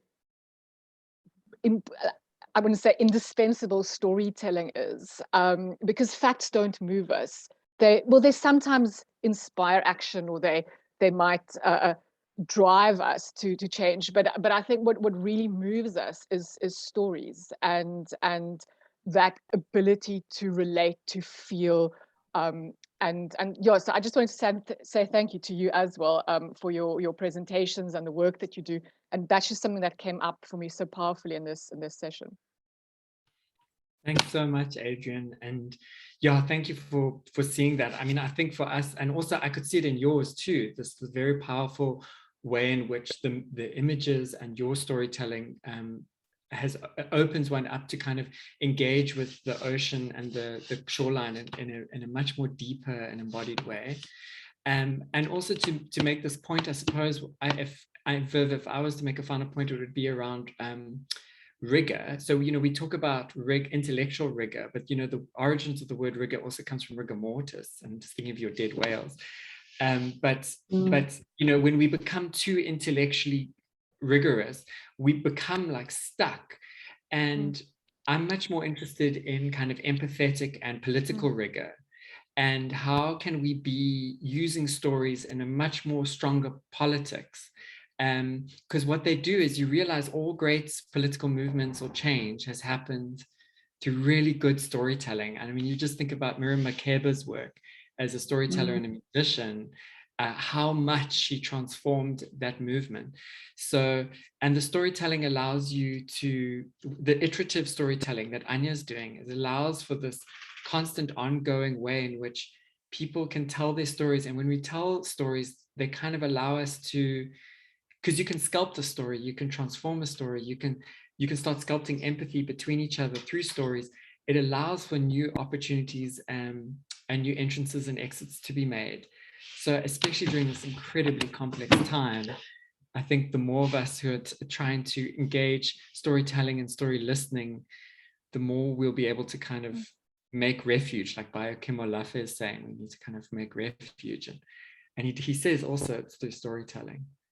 So thanks for that, Adrian. Thanks. And also, oh, sorry, that and I see this in both of your work and Anya's work as well, is not just empathy, but embodied empathy. That also, storytelling is not only something verbal, it's not something intellectual. Neither is empathy. It's not just something you feel, but to see it as an embodied response as well. I think Vinciane Desprez, she uses the word attunement, that we actually attune our bodies. It's not just an emotional response. It's not an intellectual response. That it's kind of that turning of the body toward. And I think that is something that comes up for me so powerfully in both your work and Anya's work as well. Is empathy and engagement as a bodily experience as well. Thanks to all of you. Anya, do you want one last word before we end up? No. I think that you all summarized your session so well, and really that embodied empathy did come through very powerfully in all your presentations. And I want to congratulate all of you for starting us off so well.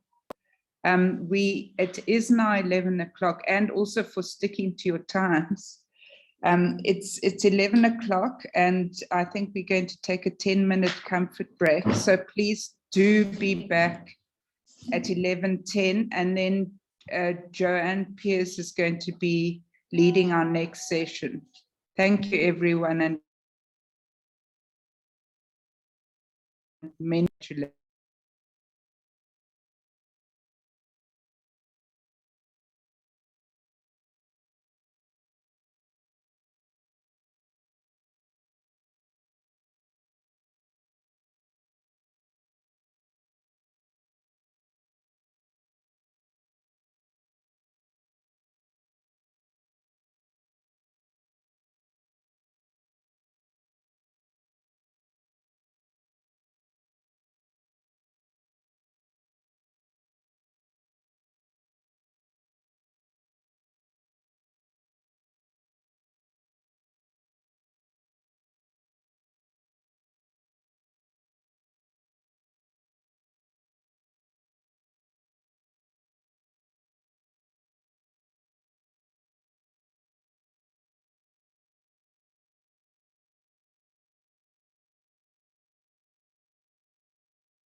Okay, I'm going to welcome Joanne Pierce, who's going to be chairing this next session.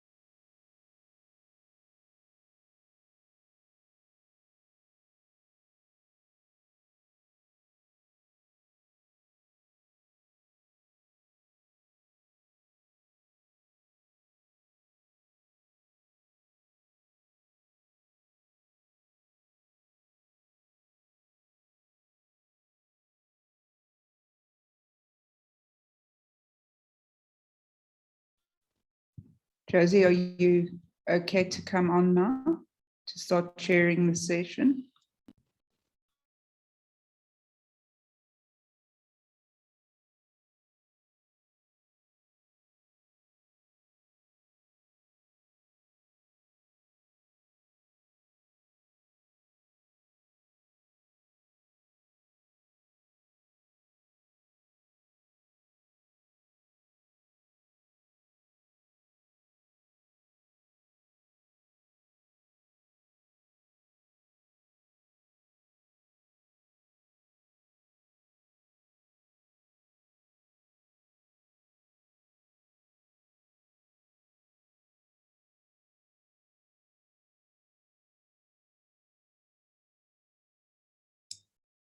Hi, I'm here.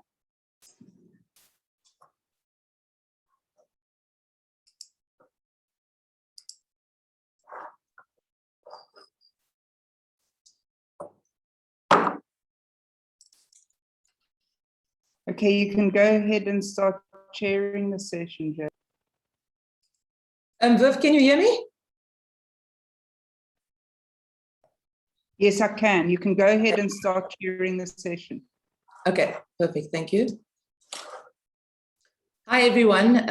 I have the privilege of being the chair for this next session, and I look forward to the presentations of the three panelists, Sherry Hugo, Karen Croft, Shamir, and Nazreen and Nelson as well. I will now put Sherry's bio in the chat, and I'm handing over to Sherry. Thank you.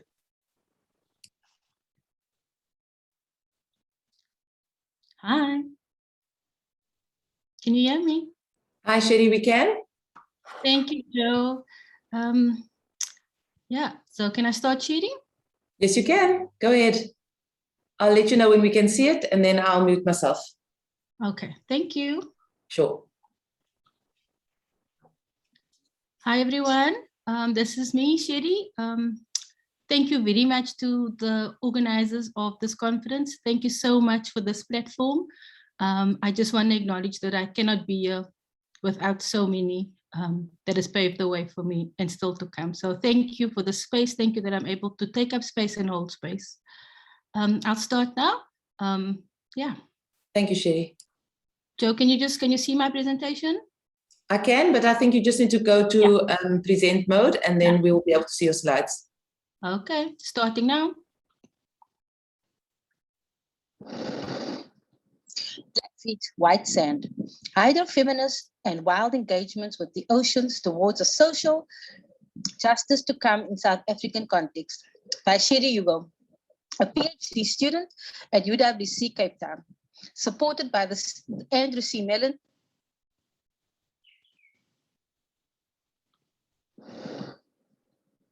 Blackfeet, white sand, hydrofeminist and wild engagements with the oceans towards a social justice to come in South African context, by Sherry Hugo, a PhD student at UWC.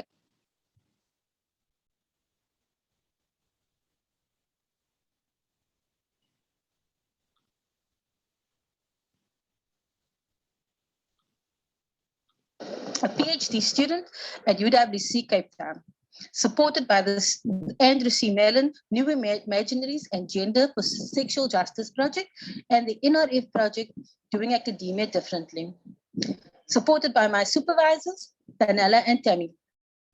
Photo credits for this work is in collaboration with Verity Fitzgerald, Mario Hugo, and Delphi Costens.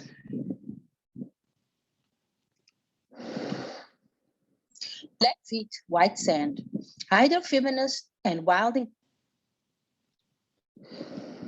So you find me submerged in uncomfortable bodies of water, of which my own body is as troubling. You find me immersed in a PhD study about strategies for women of color in design to survive and thrive academia. Here I hope to tell a story about my embodied experience with race, respectability politics through autoethnography, and held and supported by decolonized feminist theories and methodologies. You find me a mother, a teacher, a designer, a writer, a creator. You find me a slave descendant, displaced, forcefully removed, and haunted. You find me raging in the deep, troubled waters of academia and society. You find me these days less disruptive and silently tempering as I explore my strategies towards my PhD in real life. And to move me forward as I make allies in these spaces. This paper presentation captures a moment in this process where I feel the tension between loving something and feeling deeply troubled by it and how it plays out. It's about me changing and shifting and me standing still and being the in-between of becoming and unbecoming of sorts. It's about two things being right at the same time. It's me checking myself. But before all that, let me say a welcome to Cape Town. It is our honor to host all of you from all abroad. A very big Cape Flats welcome to all your bloodlines, your ancestors, your clan names. Welcome to your spirit and all those whom are roaming. Let us take a moment and hold our breath for all the humans and creatures and for what we are enduring both on land and the ocean.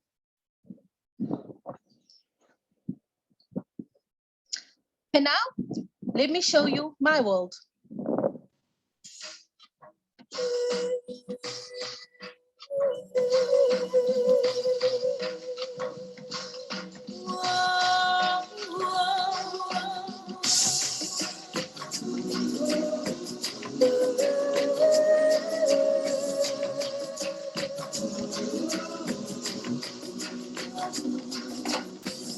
Sometimes alone in the evening, I look outside my window at the shadows in the night. I hear the sound of distant crying, the darkness multiplying, and weary hearts deny. All I feel is my heartbeat, beating like a drum, beating with confusion. All I hear are the voices telling me to go, but I could never run, because in my African dream, there's a new tomorrow. My African dream is a dream that we can follow.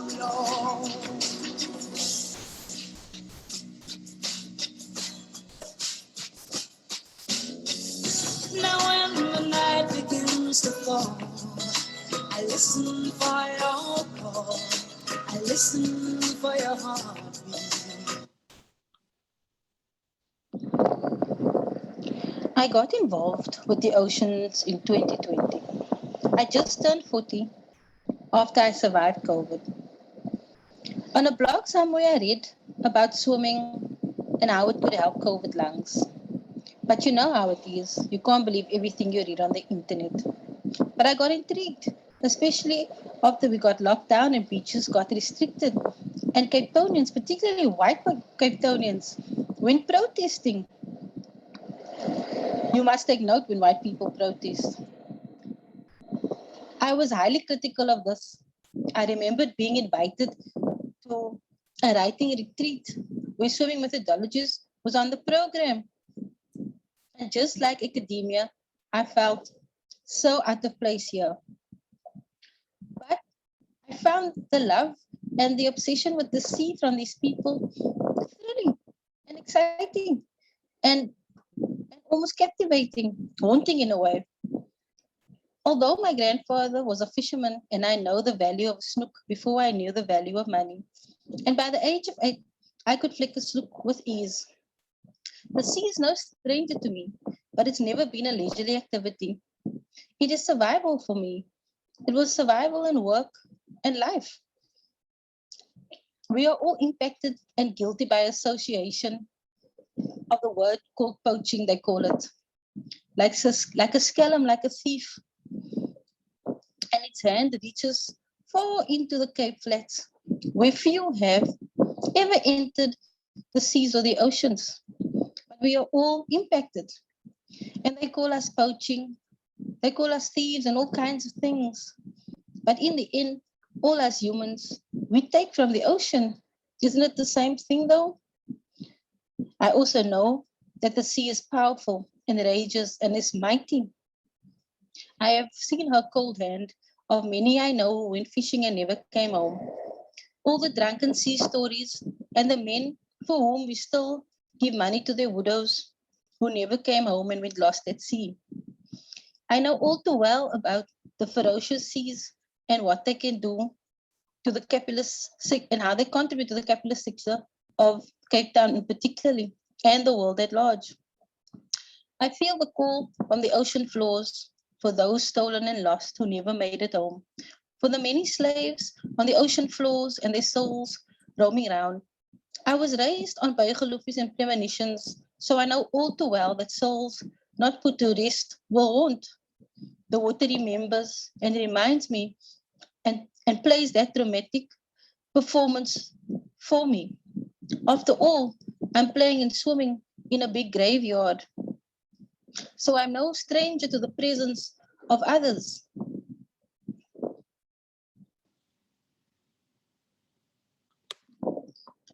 So the presence of the others starts off this love affair of sorts. And it starts so violently and fiercely and with resistance. I have never seen under the water until I turned 40. I never saw the places my beloved snook came from, and I've never seen the colors of a pearly shell underwater. When I was first able to put my face underwater and trust that the oceans won't swallow me to the depths and drown me there, only then was I able to see and fully appreciate the seas and its ghettos.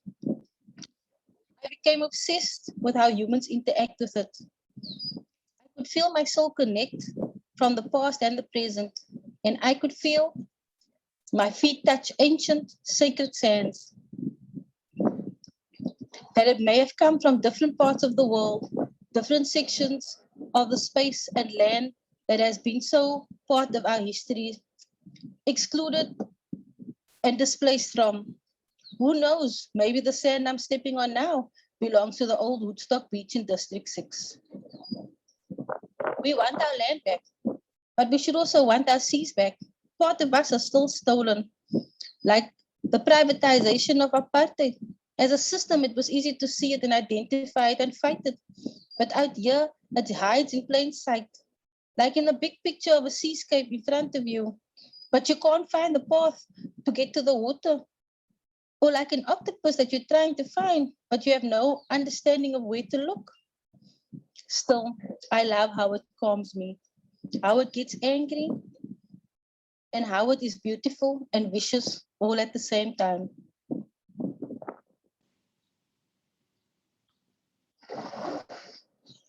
So my feet stepped on the Boskedal, and I joined a group of swimming humans for a few days.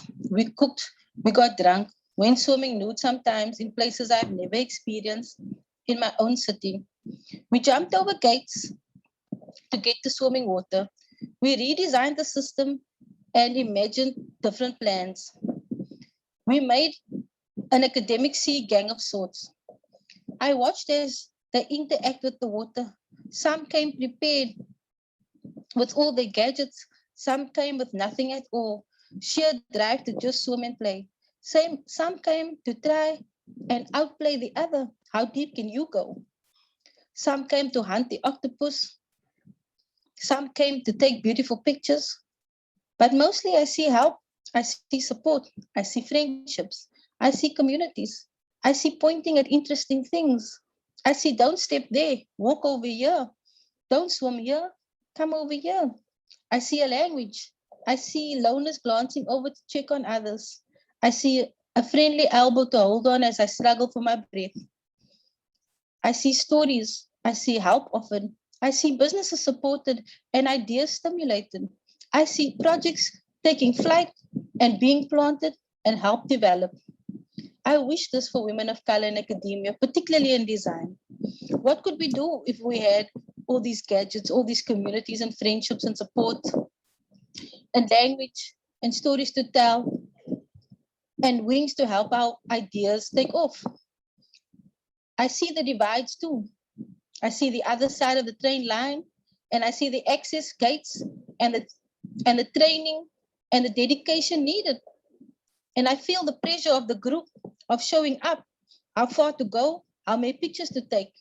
I see all of how we sometimes can't compete. Just like that, in academia, I see how hard it can be for us to keep all our balls in the air, to keep our feet kicking, our hands moving, remembering to breathe, go under to remember and see and enjoy the happiness and allow ourselves the freedom within our studies. Why should academia journey be so painful and a lonely one?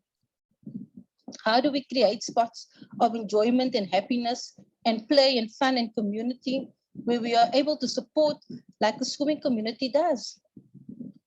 So I constantly am feeling myself tempering, shifting, and changing.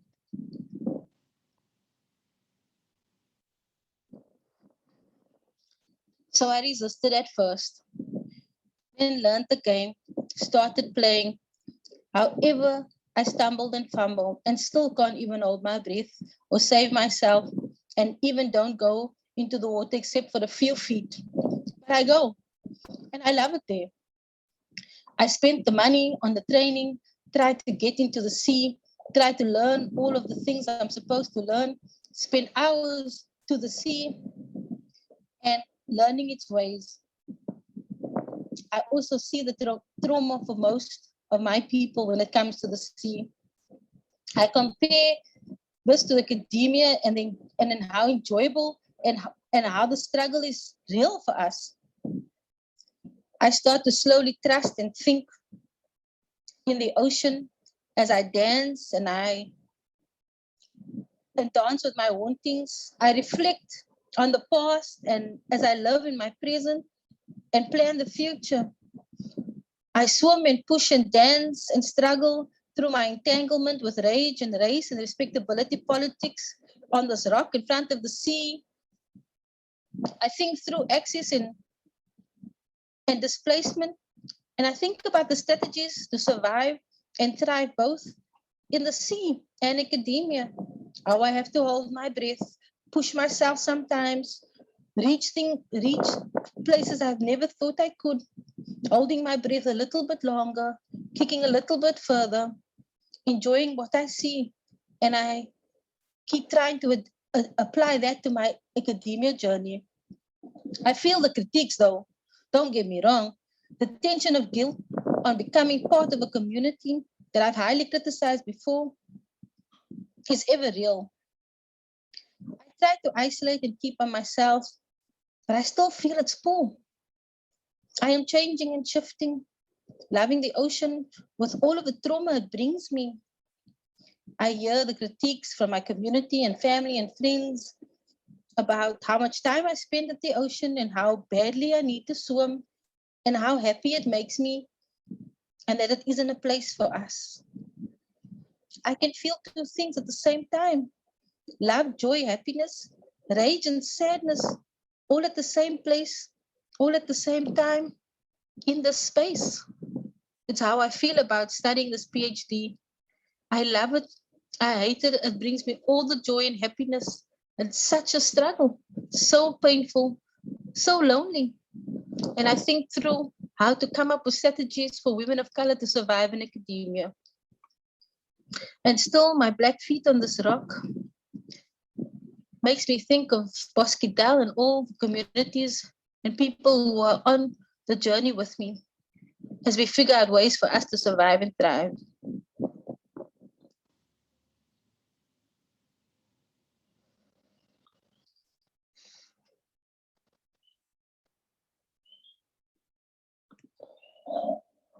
Black feet, white sand. Black feet through this white gate. Black feet on the mountainside high. Black feet overlooking the white sands and oceans deep. Black feet on white tiles. Black feet all over this lady's white sheets. Black feet in black Adidas slippers, Adidas branding all over this white neighborhood and cobbled sidewalk. Black feet tippy-toe over the railway line, and black feet over the rocks and creepy crawly goetetjies. Black feet on the white sands, black feet sinking deep, black feet wet with salty water. Black feet slow and steady, deep we go. Black feet respect we must show. The highest honor is bestowed. Black feet, I can hear them fret. Black feet tippy-toe on the ocean floor. Black feet glide, slide, step and gently push up. Black feet pointed, glide, grand jette and pirouette. Black feet with ancient ones dance all over the ocean floors. Black feet stand firm in the ocean waves. Black feet, remember you are on the front line. Black feet must be ready steady against the tide. And black feet with teeny tiny white sands on this white lady's garden table high. Black feet performing, remember who you are.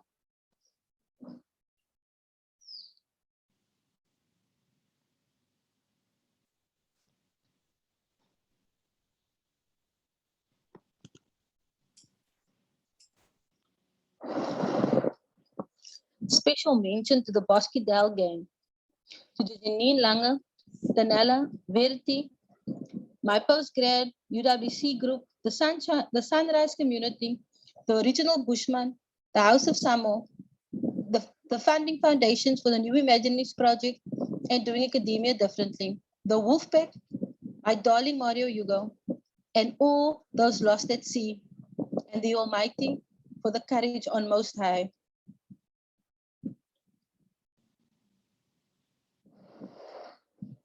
Baie dankie julle. Thank you in course. Taku.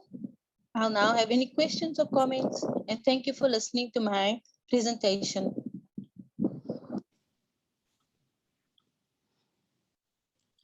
Thank you. Wow. That was me, Josie. Thank you. Thank you, Sherry. How relatable and how powerful. I look forward to hearing more from you during the discussion. I'm now going to hand over to Karen, and I'll put your bio in the chat as well for everybody. Karen, once you're sharing, I'll mute myself and put my video off as well.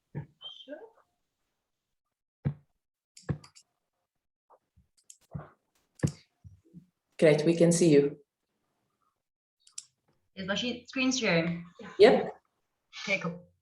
I just want to start by saying a quick thank you to the people who logged on to watch this. I've seen some familiar names in the list of attendees, which I really appreciate. It's nice to see some supporters. This paper was initially going to be a bit different. I came into it as a queer female surfer, extremely aware of how rare it is to see openly LGBTQIA+ surfers, male or female. I'm also aware of how rare it is to even see straight female surfers portrayed as anything besides fodder for the male gaze, to see BIPOC surfers taken seriously, to see disabled surfers considered anything besides an extra side category. In short, it's extremely rare to see anyone but a straight, white, blonde, able-bodied man be celebrated in the sport in a way that's not patronizing or dismissive. So my initial focus was on how representation and diversity could be improved in the sport. What keeps people out of surfing? What would get people into surfing? And how would that change what surfing looked like? And then about a month ago, a friend of mine was bitten by a shark while I was out surfing with him, which is the literal surfer's worst nightmare. He is mostly fine. A lot of stitches and some scars, but otherwise pretty miraculously okay, given what it could be. But since then, it's been a bit strange to write a paper about surfing. More specifically, it's been strange to think about wanting to encourage more people to get into surfing, given the potential harms that sport holds. I'm fully aware that a shark bite is one of the least likely harms you face in the ocean. In terms of natural risks, there's far more danger from big waves, rocks, reefs, and hold downs. You're more likely to get hit by a board and be bitten by a shark. And there's obviously the significant and much more likely harm from other people in the water. This ranges from physical harm, either intentional or accidental, to emotional, social, or psychological Surfing is pretty famous for its racism, sexism, homophobia, transphobia, and ableism, which can have serious impacts on the people that those isms are directed against. But despite all this potential for harm, the general expectation is that marginalized groups should assimilate into existing surfing structures and cultures and be pretty grateful for the opportunity. So based on all of this, what are we, what am I, asking people to assimilate into, given the potential for harm? Because of this, my focus shifted to look at what kinds of spaces people have been making for themselves, rather than how they have assimilated into existing discriminatory and potentially harmful structures. There isn't much anyone can do about sharks, but groups have been creating spaces that socially and emotionally feel safer and more welcoming, and I thought that was a lot more interesting. So just to note, I'm discussing stand-up surfing, where a surfer on a longboard or a shortboard rides a wave on their feet rather than on their knees or stomach. I'm aware this has a strong ableist dimension, which is something that could be discussed in much more detail on its own. But stand-up surfing enjoys by far the biggest presence in media, cultural representation, and sponsorship, and is considered real surfing in a way that bodyboarding, surfing, stand-up paddling, and kneeboarding are not. So perhaps unsurprisingly, what comes up most often when talking to surfers in marginalized groups is the attempt to create separate and safe spaces for them to be among others who they identify with. Women-only groups, BIPOC-only groups, LGBTQIA+ only groups, groups for older surfers, and so on. People in these groups often mention how much safer it feels to be in a space where the majority of people in the water look like them or identify in a similar way. Interestingly, this makes something of a case for localism. In surfing, localism means that a certain group will claim a specific break or section of a beach, often because it's close to where they live or because they've been surfing there for many years.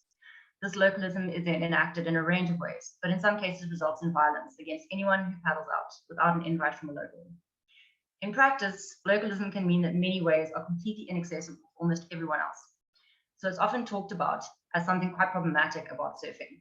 It's a very literal and physical form of gatekeeping, often by predominantly straight white men. So it was interesting to hear diverse groups talk about also enjoying their own localism. I chatted to someone who runs a surf-based program for children living in the Cape Flats, and they mentioned how at their local break, which is almost exclusively surfers of color, there was an opportunity for the kids to have a space that was more fun and less rigidly policed. This is in direct contrast to their experiences traveling to waves that had majority white surfers, where they were often either directly or indirectly told that they were not welcome. It's also quite an interesting pushback against the colonial and quite extractive nature of surf travel and safaris, where wealthier surfers travel to other countries or towns to surf. The film Endless Summer is a great example of a colonial safari. These surfers may then expect locals to make way for them in a way that they wouldn't be willing to make space for tourists at their own home breaks. It's hard to know how historically marginalized groups will enforce this localism. In some cases, like at Pipeline in Hawaii, it may result in further violence, just violence enforced by Indigenous Hawaiians, but it creates an interesting power shift nonetheless. Something else that gets mentioned quite a lot is party waves. In surfing, the ultimate crime is to drop in on someone. Surfing has a system of priority, which is established in a range of ways, such as by who is closest to the peak of the wave, who has been in place the longest, and also localism, where locals or older surfers effectively claim permanent priority. If you take off on a wave in front of someone with priority, it's called dropping in, and it's considered one of the worst things you can do, both from a safety point of view, as you can easily crash into someone, but also because you basically ruin the other person's wave by getting in the way. You can get policed pretty aggressively. At best, you might get shouted at, but it can also be enforced with violence. In contrast, a party wave is when more than one person takes off on the same wave. Because dropping in is so often spoken about, it's the absolute worst behavior in surfing. It was interesting to see so many people mention that a highlight of the separate surf spaces is the chance for more party waves. According to Spowart, Burrows, and Shaw, surfing is often considered an individual, avowedly hedonistic pursuit. Although people will go surfing with friends, it's generally accepted that each wave is only for one person to enjoy and to express themselves on. It's considered to only be about individual achievement and progress, and a wave that you catch is one that another person cannot catch. So you improve or have more waves at the expense of others in the water. In contrast to this, the idea of party waves is about more people being able to enjoy each wave and a sense of communal fun and game rather than only one person's game. The idea of individualism in surfing has not necessarily always been the case. According to a number of sources written about surfing in Hawaii prior to a colonial and white presence, surfing was sometimes specifically considered communal and relational. There are descriptions of surfing as a form of courtship, where two people would take off on the same wave, and their movements on it in relation to each other were seen more as a dance. There was less focus on one person's private and individualized wave glory and performance, and more on relationality. Another quite fun aspect that comes up is people's focus on different gear and styles. Surf media and gear is almost exclusively focused on and at straight white men. So we're having a look again at the first slide.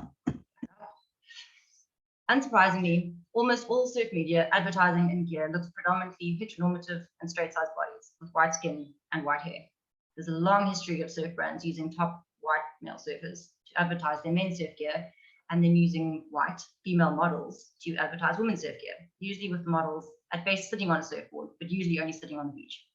There are very few images of women actually surfing, and the women that are shown surfing are the pretty petite blonde white women. There are many stories of professional female surfers spending years unsponsored because, in the words of Silvana Lima, who's a Brazilian surfer, I don't look like a model, I'm not a babe. She's also lesbian, which may well have contributed to her lack of sponsorship. Women's surf gear is also basically designed to show off women's bodies and be as revealing and tight as possible. This has also, unsurprisingly, led to huge scrutiny of women's bodies, with many female surfers noting this as something that made them extremely uncomfortable both in and out of the water, and led to a lot of disordered eating. It also means that anyone who has a body that is not considered mainstream, such as those who are gender non-conforming, non-binary or trans, old, disabled, fat, even small fat, will have a hard time finding gear. Just to note, that's Silvana Lima, not a model, not a babe, in the picture top left. Within more subcultural groups, there's a push back against the imperative to be what Lisa Hunter and others like Olive Roy and Wheaton have called heterosexy, and against the extremely limited idea of what surfers look like, wear, and want.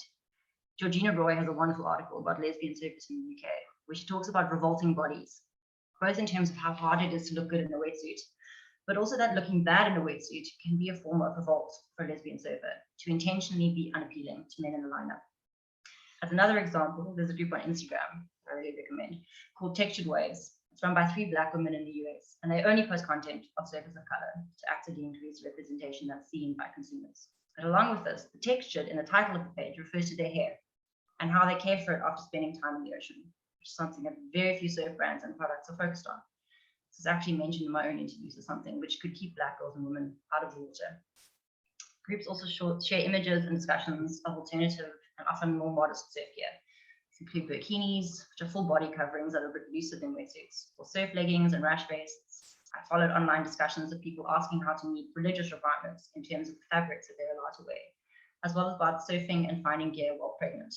While the surf industry has thus far paid little attention to any of this, groups are creating spaces to discuss this and ask for a broader perspective of who is in the water and what products they need to be there comfortably, as well as how to use existing gear in ways that feel more comfortable and welcoming, rather than inaccessible and exclusionary.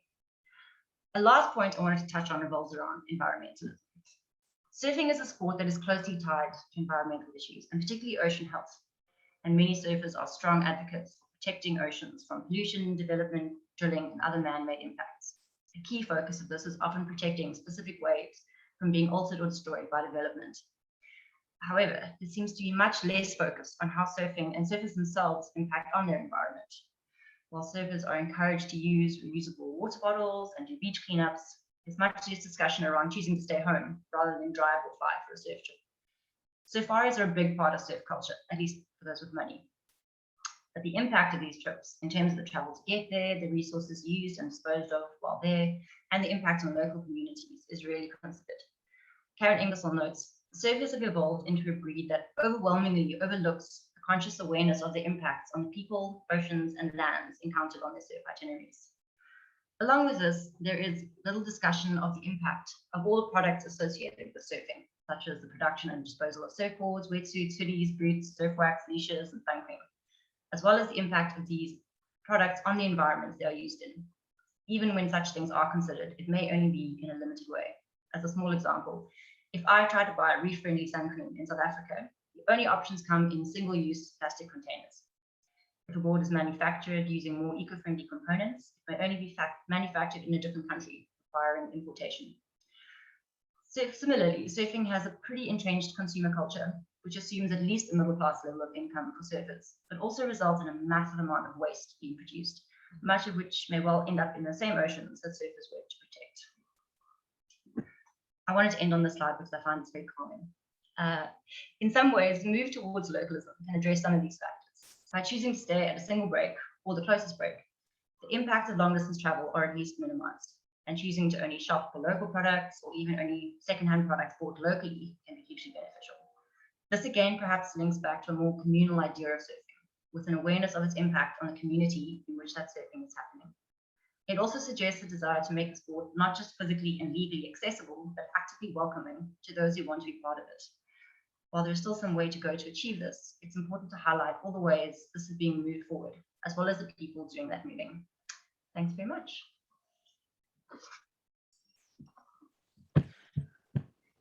Thank you so much. Look forward to hearing some more from you a little bit later. I reminded to everybody to please use the chat function or to use the Q&A box as well. I'm now handing over to Shamir, who will be joined in conversation with Naz and Nelson during this session. Hi, everyone. We tend to take the little things for granted.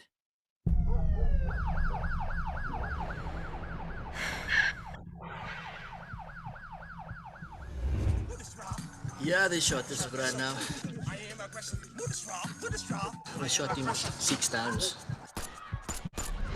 Sometimes all I want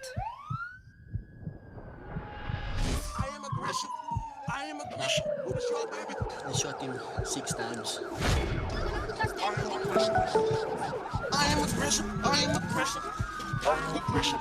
They shot him 6 times. They shot him 6 times. 6 times. They shot him 6 times.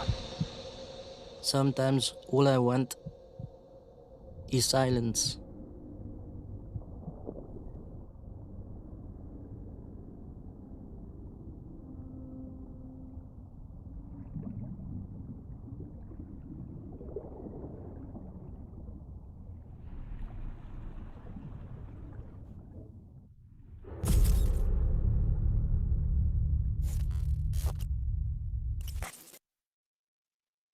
I live on the Cape Flats.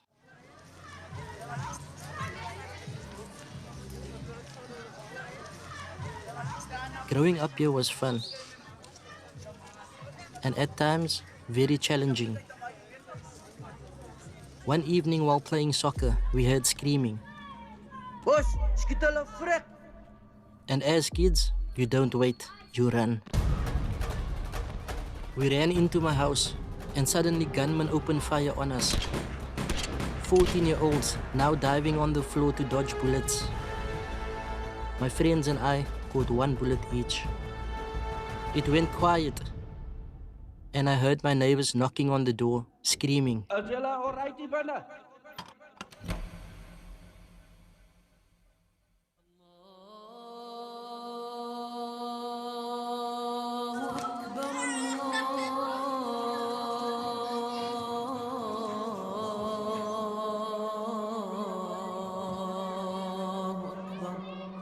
The Cape Flats is considered one of the most dangerous places in the world. Yet this is my home, and it is rich with cultural heritage and diversity. There are also a lot of positive things here too, like the spirit of community and oneness, where no one will refuse help to anyone.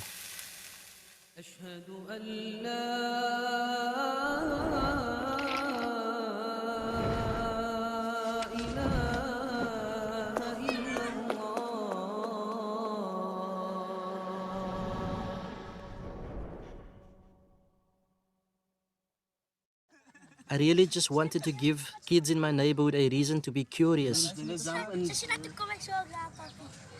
and to spark a little bit of hope that they could do it too. I started to search for peace everywhere.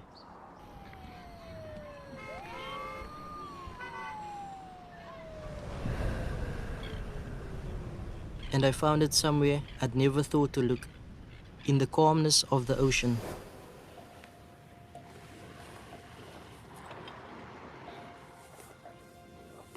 I put on a mask for the first time. I remember how scared I was. terrified on the surface. Terrified, that creepy soundtrack of Jaws started playing in my mind. Once I saw nothing was out to get me, I started noticing the beauty our ocean had. I got very sad thinking, why hasn't anyone brought me to do this before?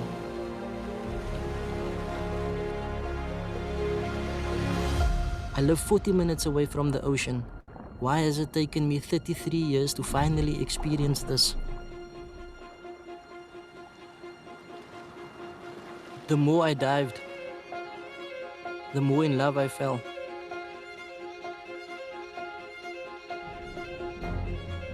The feeling of being weightless, being able to fly through the great African sea forests,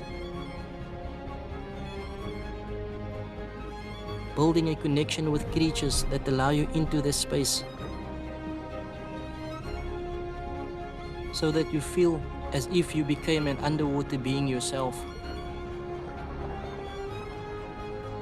I found a magical world of peace, beauty, and life. Now I explore it without a sound, on one breath.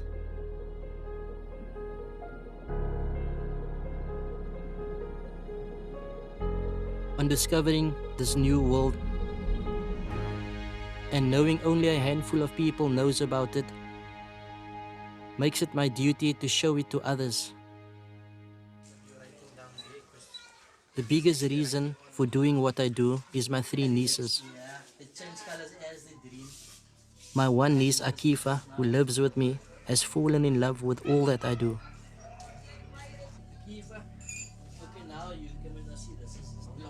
I believe that only once we learn about something will we fall in love with it.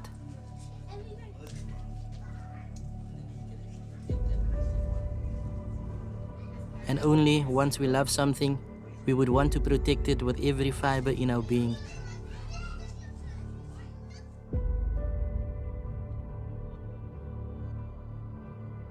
I never imagined that I, a Muslim guy from the Cape Flats, with no university education, once terrified of the ocean, would now be teaching our youth.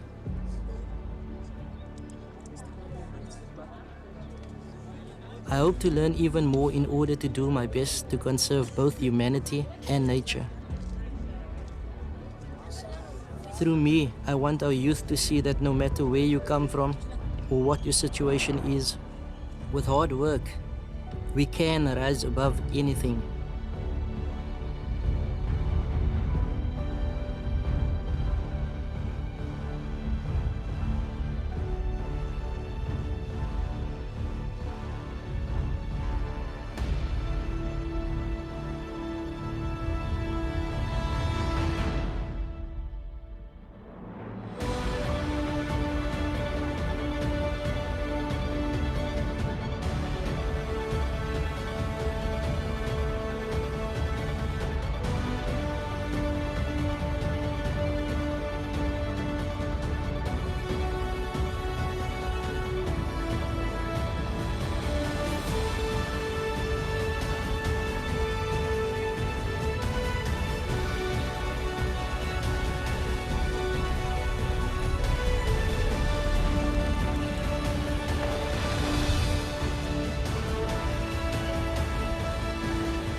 Naz and Nelson, if you could put your videos on. Can you not see us yet? We are on, I believe. Thank you. So you've got, we started a couple of minutes late. Sorry, apologies, that was me. So if we can give you just over 10 minutes for your section now with Shamir. Thanks. Hi, Shamir. Hi, guys. And thank you to everybody for organizing this amazing event. Absolutely. Yeah. Very grateful. We've learned so much. Learning always together. And what a wonderful film that you put together. Sure, it gets me every time. This must be the 6th time I've watched it, but yeah, the same emotions every time. Thanks. So how did you get into filmmaking? I mean, why filmmaking? I think the main reason for me wanting to get into filmmaking was one night when I showed my father a film that one of my friends actually made. So he took a trip on the Isaiah Gullas, and they went down to Antarctica. And my father actually worked on the first Isaiah Gullas. So I wanted to show him like I wanted to bring back some memories to him. And I showed him the film that my friend Alex made, and just seeing the way my father could recollect his stories and tell me about his adventures and how times has changed. And, you know, just seeing that sparkle in his eye, that actually showed me how powerful film is. And I decided that that is something that I want to do. Also, growing up, you didn't see much people that looked like me doing all these things, you know, so I wanted to try and bring that in and make films where we show people, others that look like them, and in the hopes of them actually wanting to do something that they are seeing on TV, you know.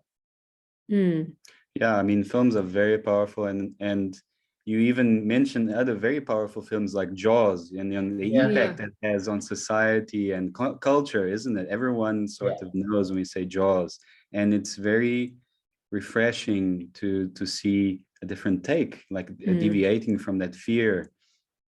Exactly.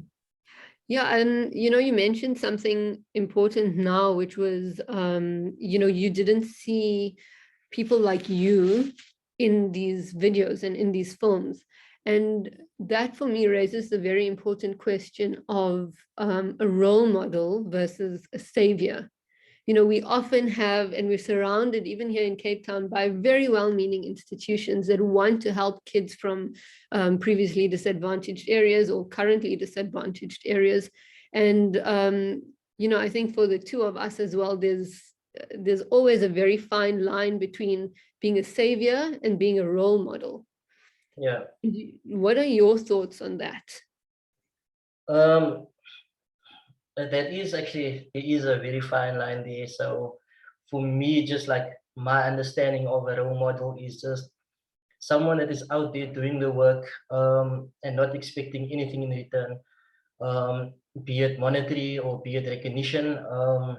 And if they do see something that is not making sense to them, they move along and they just continue the work without wanting anything in return, you know. For me, that is someone that is actually a good role model, someone doing something for the sake of others, selflessly.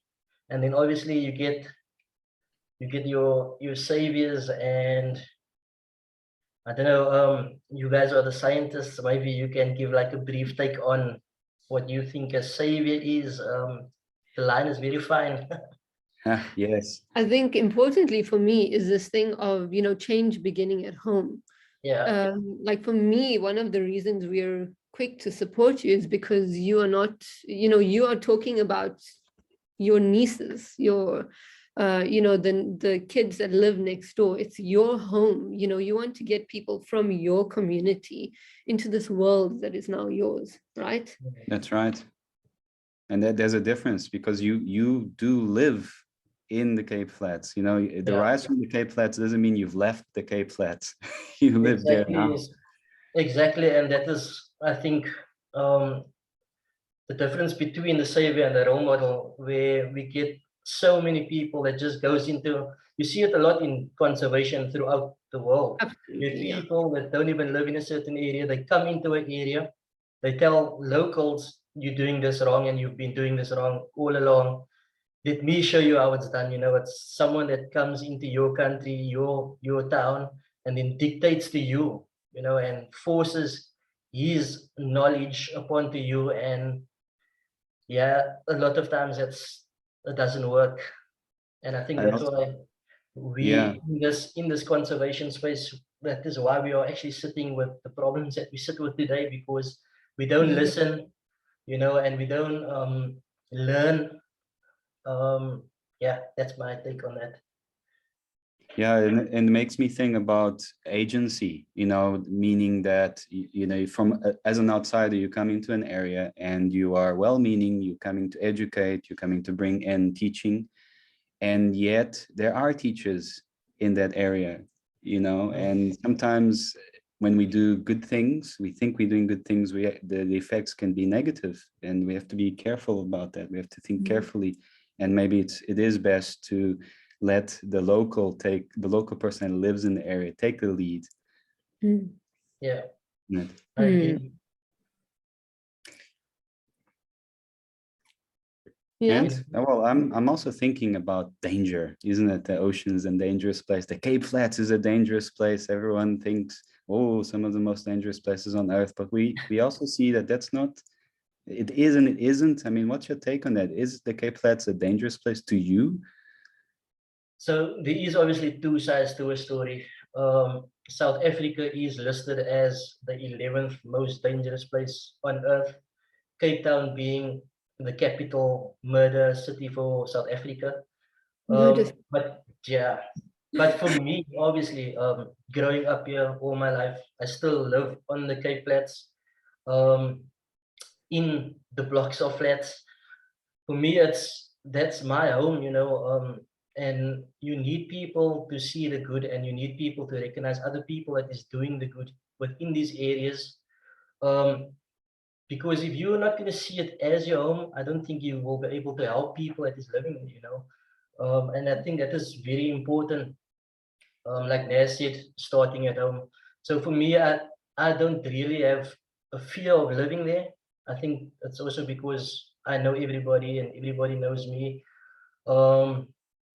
Yeah, for me, it's not as bad as what the media portrays it to be. And also, media tends to show a lot of positive things, you know, like I call it the ever went toast side of Cape Town, like Table Mountain, the white beaches. But what about all the people that is doing the good work within the Cape Flats, you know? These people never get seen. Not that they want to be seen, but the media never shows them, and that's why we just get portrayed as a thieving, drug dealing city. Yeah. No, for sure. And I think one of the things that sticks out about the film is that you talk about the, you know, being shot when you're 14, about the dangerous aspect. But then there's this imagery and the mention and the softness in your voice when you talk about it being home, where it's about community, where people take care of each other, right? So there's such a vast difference in those two concepts, but also, you know, they don't have to be mutually exclusive. And, you know, I know that this is something that's important for you, because the minute we talk about safety in South Africa, we can't, we have to bring in gender-based violence, right? And I know that this is an important topic for you as well. It's something that you're very vocal about. What do you think the role of filmmaking, of what you are doing right now, what role does it play in addressing issues such as gender-based violence and safety of women in your community as well? I'm sorry, Naz, you were just breaking up there, but can you just say the first part of it again? Right, I'm trying to think of what was the first part. You know, it just basically that I know that gender-based violence is something that you feel strongly about and that you are very vocal about. And what role do you think people like you and tools that you use, be it filmmaking, storytelling, what role do they have in addressing issues like gender-based violence and even just gender bias in your communities, in your community rather?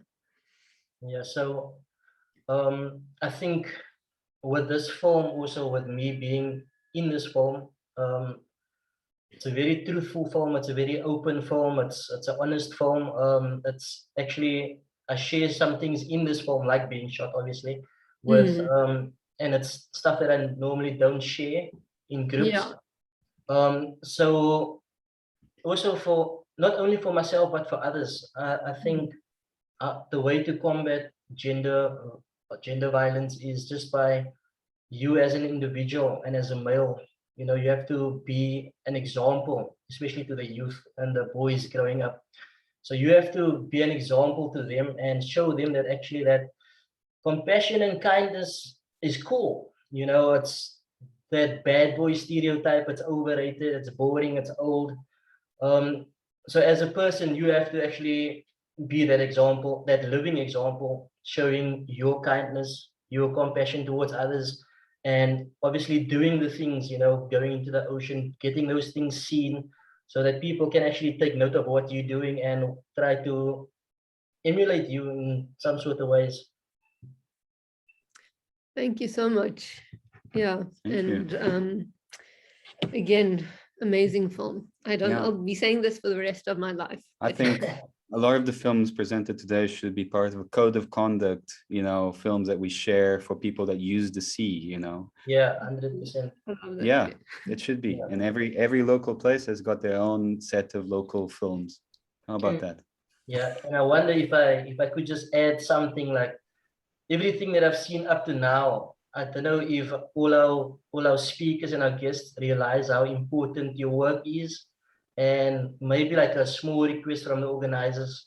You guys have to try to make this super public. It has to go on a bigger platform because there are people that doesn't even have internet access that needs to hear this, you know, especially people like in my communities.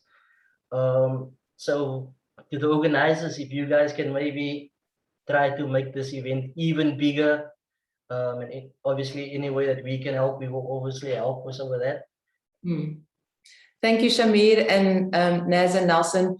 There are a couple of things that I'm sure we'll pick up on in the discussion, and really appreciate your conversation with one another and also the way in which it's provoked us as we listen to you. I'm now going to hand over to Nikki and Tammy and Verve. If you could put your videos on, and I will put the bios for these three amazing women in the chat, and then the panelists from the session will then join us for the discussion section afterwards.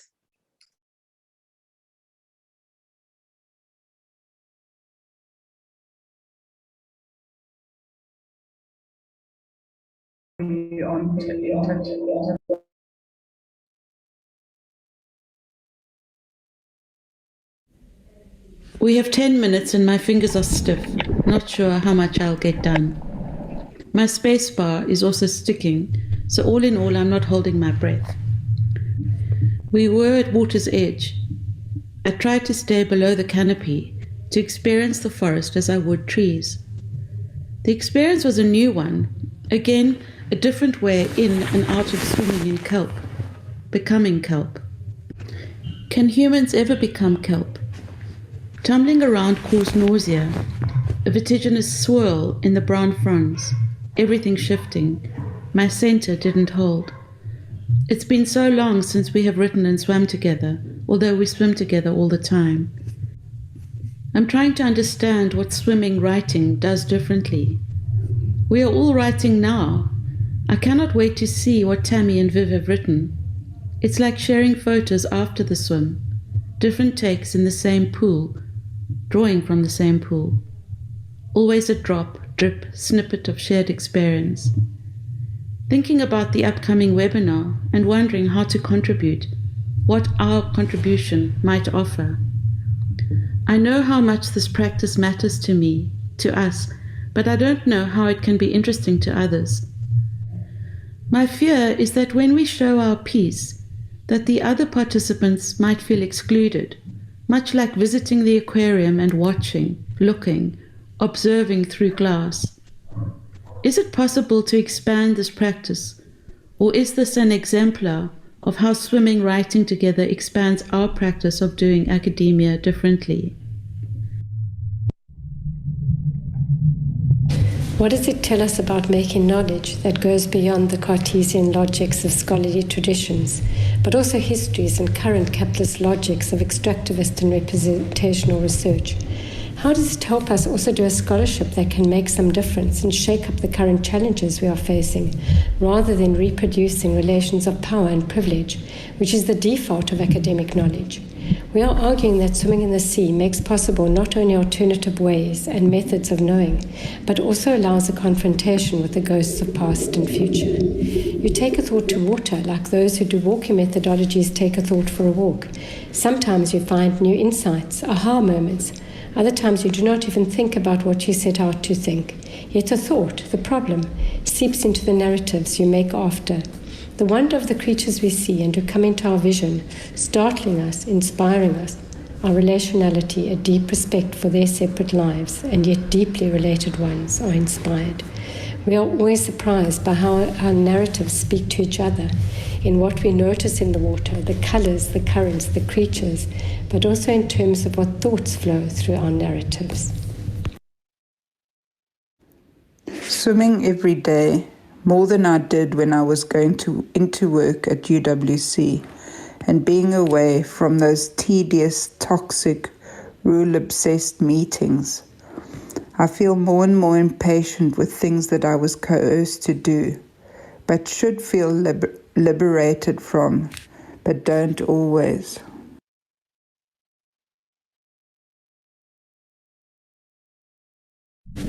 I increasingly fear that I'm losing my curiosity for academic language, that I would rather just be in this body and mind and heart and live simply and ethically than to write about it or attempt to bring it into a legible format. But how else does one contribute to making difference without packaging it for human consumption and affirmation, which inevitably implicates one in the very logics that we critique and reject? Caught between fraught pools and tensions, the tides and currents, the inevitable sight and sensibility of being human, and yet wishing to make a difference, to make a splash, or be splashed, or be a splash that disturbs the normativity in its violences, that brings fresh salt and water and organisms and life and colour and beauty into the pool, to refresh and to sustain, to make and remake, to keep the flow and harmonies before another flash or splash, sometimes maybe even a crash, is necessary.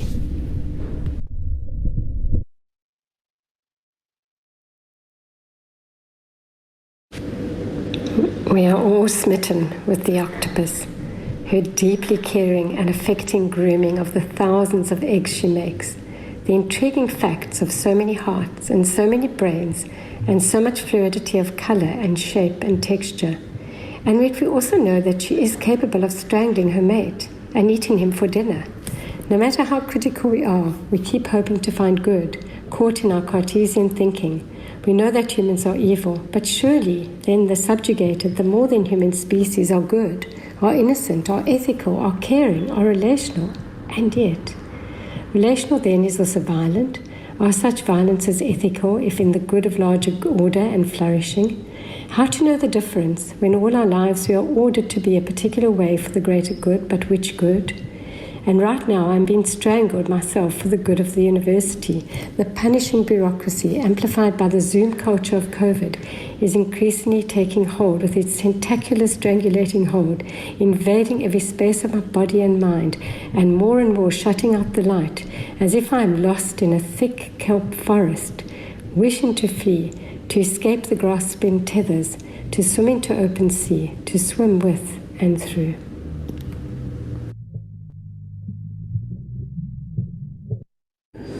Well, the virus has certainly queered time and made it seem out of joint.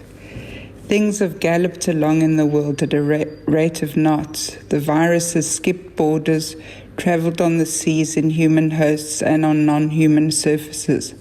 But I have been considering for my chapter with Dorothy how hauntology can help us with non-innocence and complicity. I think the virus has foregrounded privilege much more, which has always been there, but about which we are able to shut ourselves off. What this virus has done has disrupted the continuity of temporality and also of space. That is why I find Barad's work so apt for this time. Borders which we thought to be there don't exist. The ghosts of apartheid are ever present.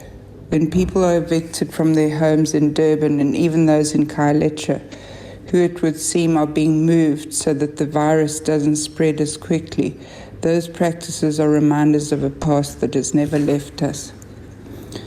So what has happened in the world thus far has left markings which are sedimented. Is it our responsibility to find out what has happened so that we may be more accountable and acknowledge our non-innocence? If what we are is our inheritance, then surely we must choose to know about these inheritances or live in a state of oblivion.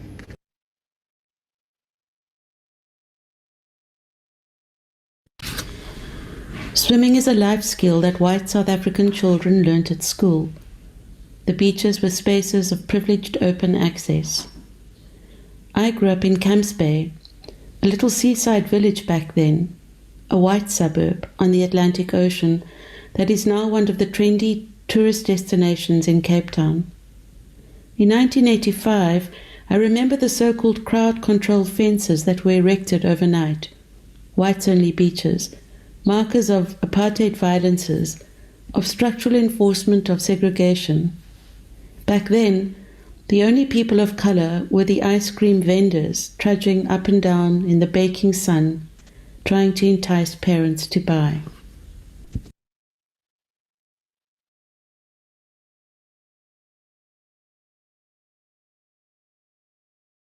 At times in my research projects, I sense an ambivalence towards me as the owner of the research funds, as a white, middle-class, established academic with power through the largesse of funds and other social privileges. How I always feel both appreciated and yet perhaps disliked and resented for the patronage that is endemic to the professor-student relationship, especially when it is cut across by race and class divides and the particularities of South African histories. When Viv and I wrote the paper on swimming, there was a line that Viv wrote about us as settlers, and my body and heart rebelled and resisted. No, this is not me. My defensive narrative spills out of me. I am only second-generation South African. I am of Jewish descent. My family arrived as peasants, escaping pogroms and a Holocaust that wiped out any relatives who were not in another distant land. I carry around the sharp image of my great-grandmother and great-aunt, the latter only about 16 years old, standing briefly, breathing hard with fear into cold air around a mass grave before being shot into it. Me, a settler?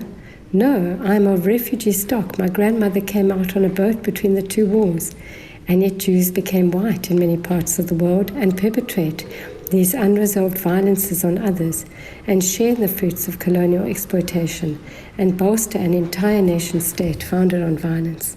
And yes, I need to face the shivering after emerging from the cold sea, the discomforting and uncomfortable bodily quivers that are the result of the threshold encounter facing myself as settler. A pedagogy of discomfort. Daily I succumb to the powerful urge to swim out into the wildness of freedom, also of death, and return to life and discomfort of my comfort and privilege.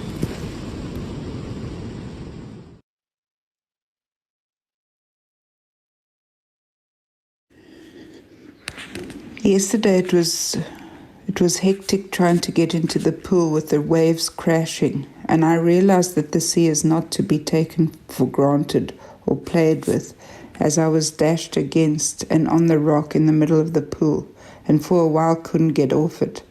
I felt a bit scared, but eventually managed to clamber or dive off the rock. Someone said that being in the pool when the sea is so wild is like being in a washing machine.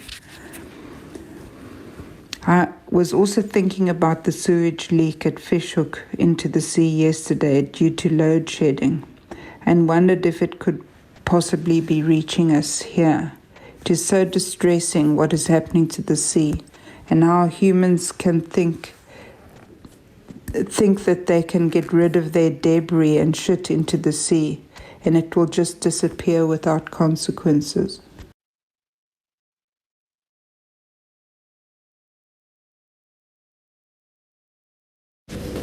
In the time of COVID, the swimming together is especially a balm for the extraordinariness of isolation and the entrapment in home, city, nation-state. The swimming and the writing dissolves the alienation, accesses a moment of freedom and community, if only for a stolen moment.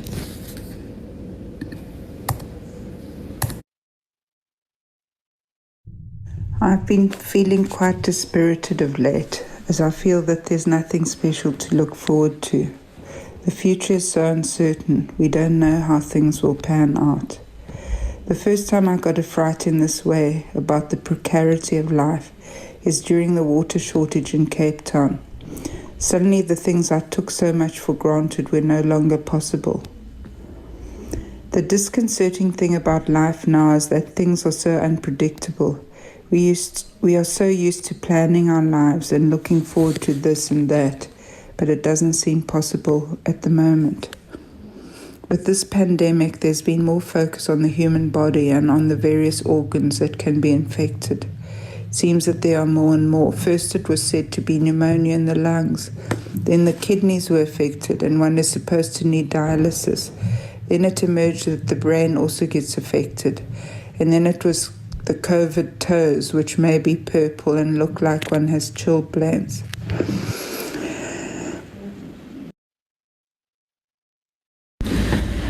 Tremulous times, sitting next to Tammy, who is shaking from the cold. Her fingers are barely able to type. This virus, more than anything, has highlighted how privilege works. Talking to the students on Monday, I recognized how vulnerable they are. Public transport, high-density living, no safe refuge like the house I live in, the car I drive in. I wonder how many of them and or members of their families are already immunocompromised. What will this virus do to social relations? How to be still in all of this uncertainty? How to hold the uncertainty, how to carry it? Ettinger distinguishes containment as fixed and carriance as fluid. It seems to be a better fit. Perhaps that's the difference between the pool and the ocean. Although the pool is tidal, the walls are fixed. Appreciation is the word that comes to me. The shivers of the last swim in the St. James pool haunted me for days. My vulnerability, the precarity of our embodiment, the pull of the cold like a deep swirling energy that is both irresistible and yet dangerously close to bringing loss of self. The pull of life, the magnetic call to atrophy, the desire to be and the wish not to be. Or is it really the desire to be more fully a part of the all embraced in the everything, beyond the ugly divides and violences, beyond the individualized and lonely self?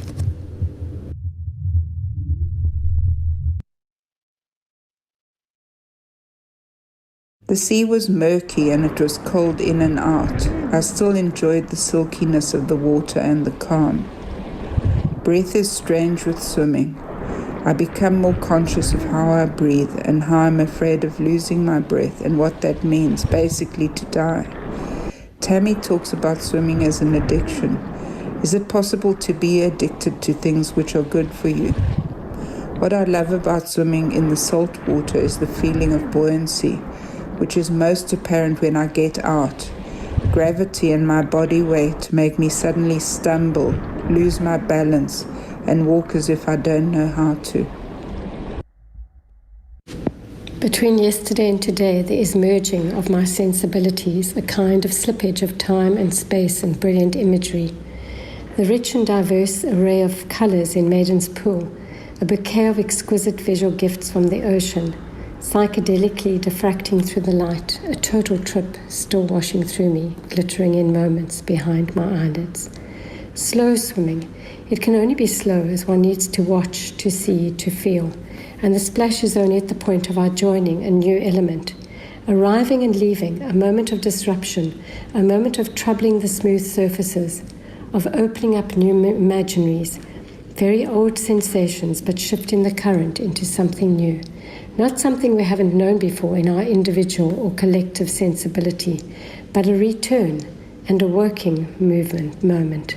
The splashes then are our splashes, but we also open ourselves to the splashes already there. The wave crashes over the pool's edge and diffracts across the surface, and we are in that, on the surface and below, and our vision shifts again. New imagery, new openings, new possibilities. In the moments underwater, before my breath leaves me, I'm in awe, but I'm also not in my normal disguise. As an individualized entity, it is both scary and exhilarating.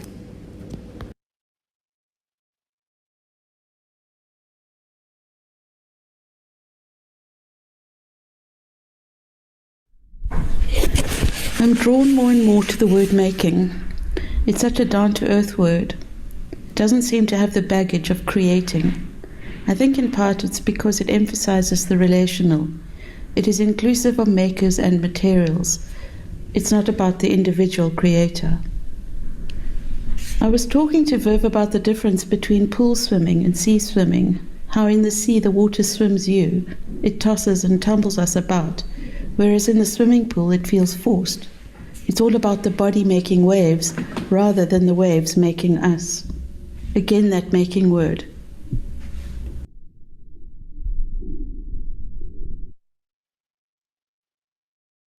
I'm wondering why I don't notice colours and scenery on land as I do in the seawater.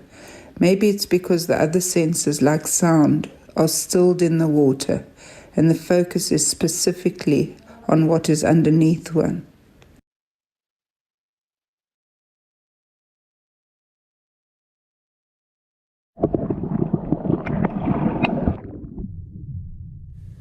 For the last year, I've either been at home, locked down with my family, or somewhere in the sea along the False Bay coast.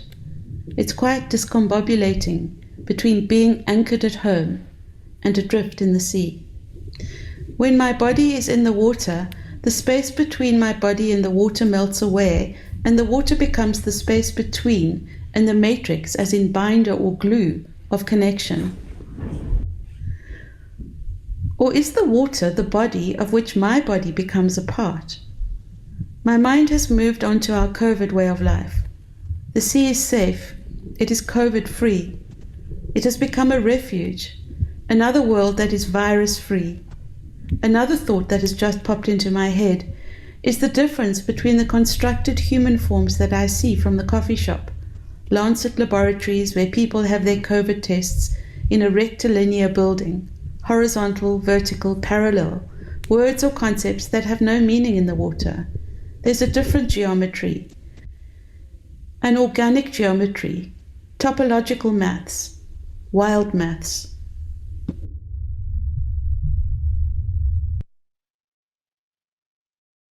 In the sea, we cannot not be embodied. We are in our body, floating, moving, and vibrantly sensate, both deeply aware of ourself in the sea, yet also dissolving, melting, seeping into the surrounds, both a body and an entanglement.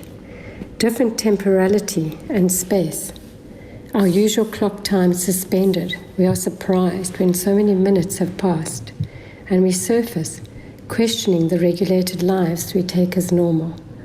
We float through kelp, just above the sparkling tendrils of anemones, and urchins poised to pierce our skin if we are not vigilant. We are never sure what might swim our way. Suddenly a dark, large creature surfaces. It could be a threat, but it is a seal, only playful and curious. In wonder and awe, we face our subjective precarity, but at the same time remember and confront the violences that the seas are implicated in, journeys of death and enslavement, and the violences of the Anthropocene to and in the seas that speak to larger planetary damage. We are empty of thoughts in the ocean, in a meditation of exquisite sensory engagement, and yet thoughts are provoked, thoughts bubble to the surface.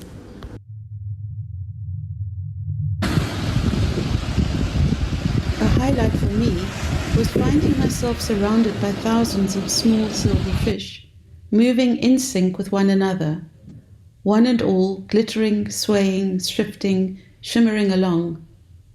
At times they would turn back and swim through each other, like waves diffracting through one another, with minimal effort and no collisions, almost magnetic-like forces, repelling, and therefore never actually touching.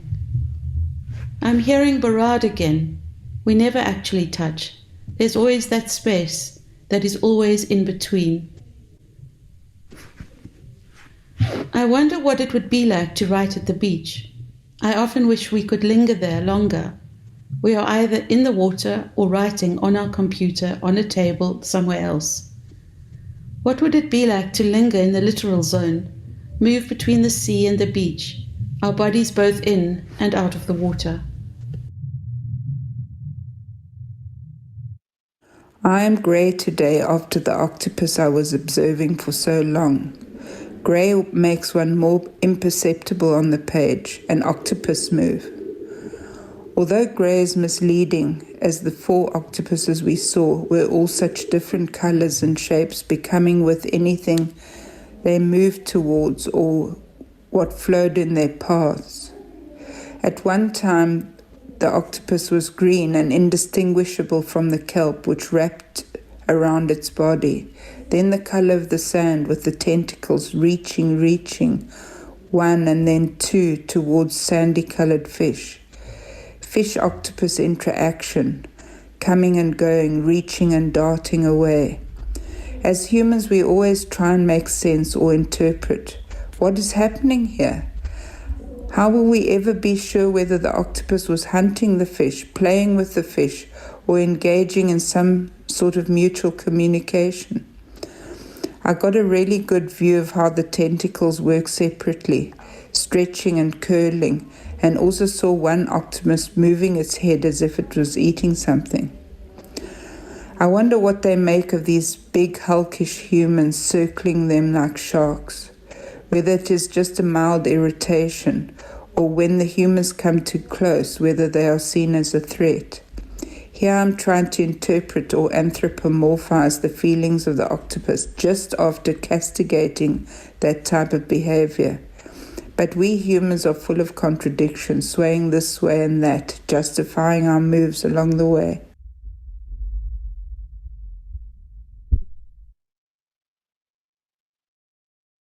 I'm astounded by the rapid changes of colour, the strange dance of tentacles and fish. Who are the fish to the octopus? A potential meal or an enemy predator, or simply a playmate? Being so close, observing so closely, I have moments of concern that I'm abusing the octopus's privacy, harassing them, stalking them. Camouflage. So often my writing returns to figure and ground. Gestalt, always as visual artist and design teacher, and now more recently, our reading of and thinking with Manning and her students. Haraway says that tentacular comes from Latin meaning to touch, to feel, to try. Watching the octopus number 2 this morning, I noticed how it put out feelers in different directions, the tips of its tentacles gently touching, trying out, sampling the textures, flavors of what they came up against. And there we were, the 3 of us, also putting out feelers, trying to reach, to understand the critter that held us captivated.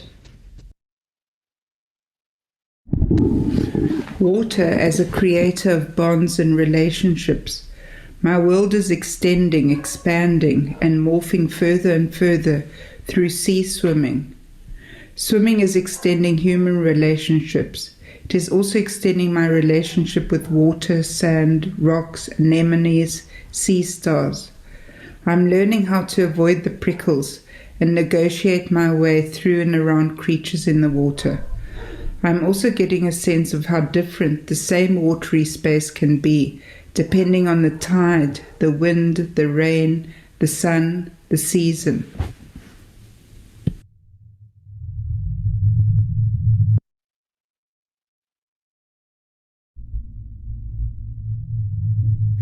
So the anxiety sits in the risk of representation and performativity, how to put across the doing, the embodied learning, the feel of the water on my face as I enter the water, the surrender to the current, the brush of the kelp fronds on my back as I drift along, the pool and the pull of the oceans extending in all directions.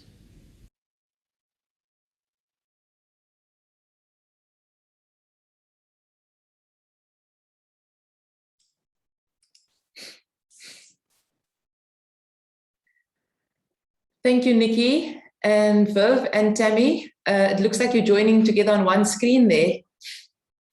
Are you? I think you're still on mute. Yes. If I can ask Shiri and Karin and Shamir, Nelson, Naz, if you could put your videos on. We've got 20 minutes before the lunch break, and I think it would use these 20 minutes to respond to some of the questions and also encourage all of you to engage with one another as well. Only question. So, there's a question in the chat which I'll read out in a second. But like I said, if there's any of you in your presentations and in a need to engage with one another, I think the participants would enjoy that as well. So the first question that we've got is sort of came up during Shamir and Nelson and Naz's conversation about thinking about role models and saviorism. And there's a curiosity about what your thoughts are, and perhaps any of the panelists in the session about a different option or another way of thinking about change agents, neither being a model nor a savior, but an organizer or maybe a mobilizer. Any responses to that? Shamir, do you want to go? So I'd say, I don't know, a doer, just go and do, go and be. Don't have to label it. Yeah. I think from my side, it's not so much the action. So you're talking about organizing or mobilizing or funding or supporting. Those are actions. I think when we talk about role models versus savior, it very much comes down to intent and also origin. Where does it come from? Where do you come from? You know, this action of wanting to make a change, where does it come from? So I think it revolves more around that than the action. Yeah, and I think adding to that, it's very important that we keep thinking about our roles. And there are many words for what we do. There are many roles that we see and we don't see. We may be ignorant to some of the roles we are playing. So it is interesting to look at different roles, different words for what we do and how we do things. And also to be aware that changing the semantics, changing the words, you know, can also lead to hiding sometimes, isn't it? So I don't want to be a savior, so I'll call myself a change agent, you know? So are we now sort of hiding? We have to be careful with that. Yeah, thank you. This is really useful in response to the question about the instability about making the choice of it's not one or the other, but that some of your suggestions are about the ongoing questioning. And then in light of that, there's another question that's come up, and Tammy, Nikki, and Viv, if you could consider this one, and anybody else in the session as well. But can I just ask that Nikki and Viv, we sing double because you've got two cameras on. Now we sing triple. So can you choose which one you are on and then switch that camera off? There we go. Okay, perfect.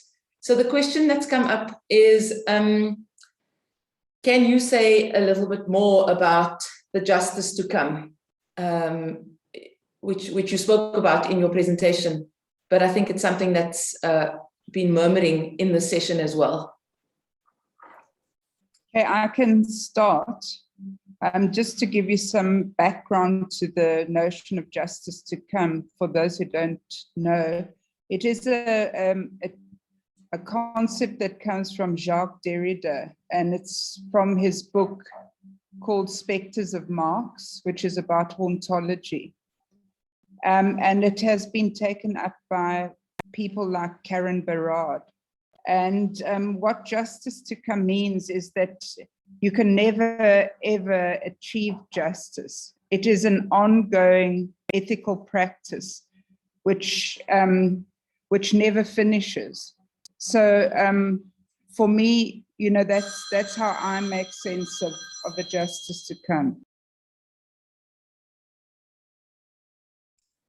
Yeah. Yeah. Just maybe to add to that, I think what's also important for us in the kind of work we're doing now that's going across relationalities between humans and more than human species, other species, and the planet in general is the notion that we've always spoken about social justice, which is very human-centered and focused on what happens in humans' lives. And not to say that what happens in humans' life is not deeply important.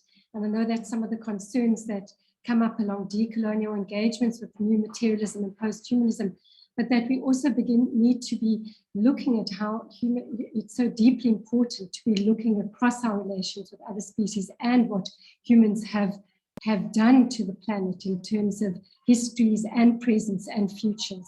So I think that part of the justice is also really important to shift away from the social justice. But some of us also do feel quite discomforted by the notion of justice, which again has become so embedded in a kind of, criminal justice system, which is institutionalized and rigid and constraining, and indeed is not about really shifting, flourishing for all, but is about kind of a retribution. Let's make justice. In fact, we need to be starting somewhere totally different, a radical kind of reconceptualization. Thanks. Thank you. There's such a lot of richness in what you've spoken about there. And I'm just wondering if the other panelists, if you could use the raise your hand function so that I am aware of whether you'd like to come in. Otherwise, at the same time, I'd love to have the option of asking some voices. So, Sherry? Yebo, I'm here. Yeah, Sherry, I'm eager to hear from you, in keeping with this thread about justice. I think it was so fruitful listening to Viv and to Tammy speaking about this, justice not being about a product or a destination, but an ongoing work. And in your presentation, you spoke quite a bit about your relationship as a person in academia, and then also as someone working with students. So this way of being a student, but also being someone that teaches students. And so what are some of the ways in which you understand justice work beyond the bounds of social justice being about the human only, but even in your presentation, you spoke about bodies and certain bodies and access. Yeah. Yeah, it's an interesting question, and I think that Tammy is right that there are important work to be done across spectrums when it comes to justice, and there are a lot of people who are doing beautiful work around that. I, as yet, am not one of those people. I am still very much situated within the social justice. So my work is, I'm very much situated among the justice for humans, in particular people of color. And that doesn't say that I don't care about the creatures of the ocean, and it doesn't mean that I don't care about any other things, but my focus is around that. And particularly being a teacher, I see a lot of gaps where the teaching kind of goes flat when it comes to the postgrad studies. And when it comes to these postgrad qualifications, I think that there's where some of the teaching and mentoring that you find in a traditional classroom, which is also quite debatable, but the kind of support that is held for, let's say, younger scholars or first-time scholars is quite lacking. And so there, I feel like the justice in terms of education for me is one that I'm seeking. And maybe just if you will allow, while I have the mic, you know, I'm one of those one of those cake sisters. Once they get the mic, they must ramble everything off. So while I have the mic, let me just say thank you to you for hosting the panel, the session here. And then also just to Putasha me, I just wanted to say to you, salute my masakin. You gee krag weg and you stand in ways that I can only say much respect to you, Puta, and shukran, we see you, and honors bestowed upon your work. And so I just wanted to say to you that I think that the work that you share is showing a vulnerable side from you and the work that you do and the communities we come from. And you are right. I wish that every high school on the Cape Flats could have seen the work that is presented here. I think it would change their minds about career opportunities, about options to study. I think that that you made a good point when you said that people don't even have data to be able to log on. And the one thing that I do like about these Zoom things is that it is accessible because you could be anywhere. You don't need to travel or go to the conference wherever it was held. But and maybe we should rethink academia in terms of who becomes the panel and the speakers and who gets to say and speak about things. And I mean, these days, the kinders kan jou meer leer van Twitter and anything on Instagram than you can ever think of, and they become the experts because they generate immediate responses. So I just wanted to say thank you for making me think of that. Thank you, Sherry. We've got 2 more questions in the Q&A, and we've got 9 minutes left, and I think that they're really good ones and important ones to ask. They might be a little bit, create a bit of discomfort, but I think that this is what we are here to be a part of, not just skimming over the surface, but really engaging with some of the real things of what we are trying to immerse ourselves in. So there's a question about all the presentations seem somewhat apolitical to me, a bit detached from the urgent need to confront a looming ecological catastrophe, along with the social, political, and economic crisis. Is this unfair? That's the question. And anybody from the session is welcome to make a start or a response to that. Naz, did I see you moving towards your mic there, or was that just a body shift?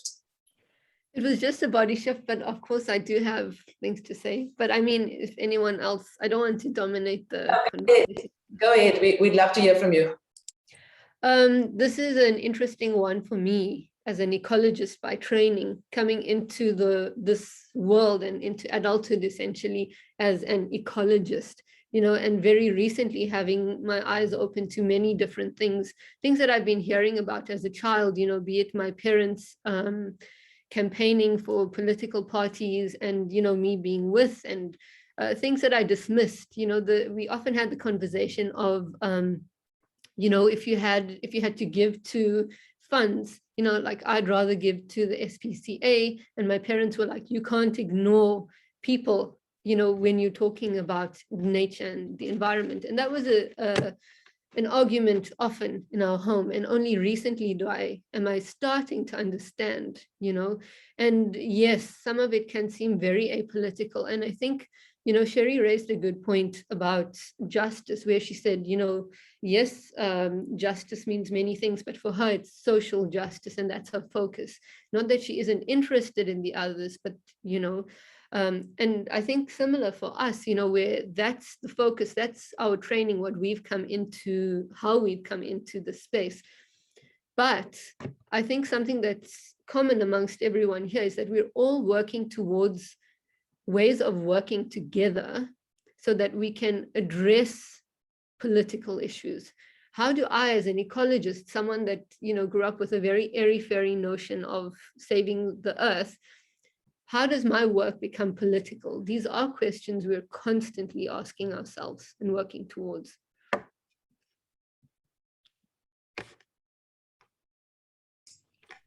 Thank you, Naz. Anybody else from the group? Yes, thank you for the question.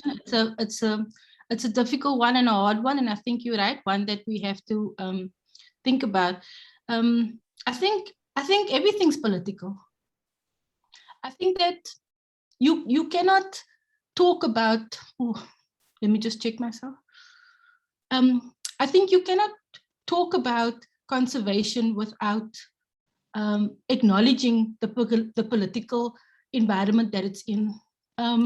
I think for me, it's difficult for me to think about conservation and the water and sewage going into the sea when I know that pits are not being collected where I come from, where I know that general basic healthcare for people of color doesn't exist. So it's difficult for me to think about water being polluted in the sea or species being tangled in webs, because I see hungry children with no fresh water on a daily. So I think you are right. I think the presentations does kind of have a political thing, but for me, I think it exists. Everything's political. Mm. Thank you, Sherry. Corin? Yeah, I mean, I agree with Sherry. I think I'm interested that the question was that the presentations were apolitical, because I heard everything being political. And I think everything that was spoken about was the product of politics and political decisions that have been made. The fact that certain people grow up in spaces that makes them unable to access the ocean is political. And I think who is seen as welcome in the ocean is political. I think the idea of prioritizing the environment over people, as you were saying, you can't think about the environment without thinking about the people around it, and that's also political. You know, it's a bit like the whole thing that used to be about, you know, save the rhinos, and rhinos being more important than people who lived in that area. And I think that is a bit of a worry as well, is that we think, so I mean, talking about surfing, having to protect a particular wave at the expense of everything else. And I mean, that is also political. Who gets to say that's more important than people earning money to eat, or learning to swim, or being able to engage in the ocean? And not to say that it's, obviously, we've all heard now a lot about how the climate crisis is reaching beyond tipping point. And that's also political. The decision for that to still be the case, it was a decision that many people made. And that's, yeah, so then again, I thought it was interesting that every single talk I have heard today has been political, I think. Yeah. Yeah, thank you, Corin. I mean, that's hugely valuable to hear from you as well, in terms of the work that you've been speaking about in your presentation around surfing and the recognition of the politics of that. And I think that this question that's been put in the Q&A really just shows the openness of the different disciplines that are present here, and the way in which there's an openness to engage with some of the things that put us at risk, but it also makes us sensitive to the real questions that are different for certain bodies and that are similar for other bodies as well. So we've got a few minutes left, 2 minutes left before we end the session and go to lunch. But Nikki, your hand is raised, and I see Delphi's hands raised as well. Yeah, I'll be very brief because I would love to give Delphi a chance as well.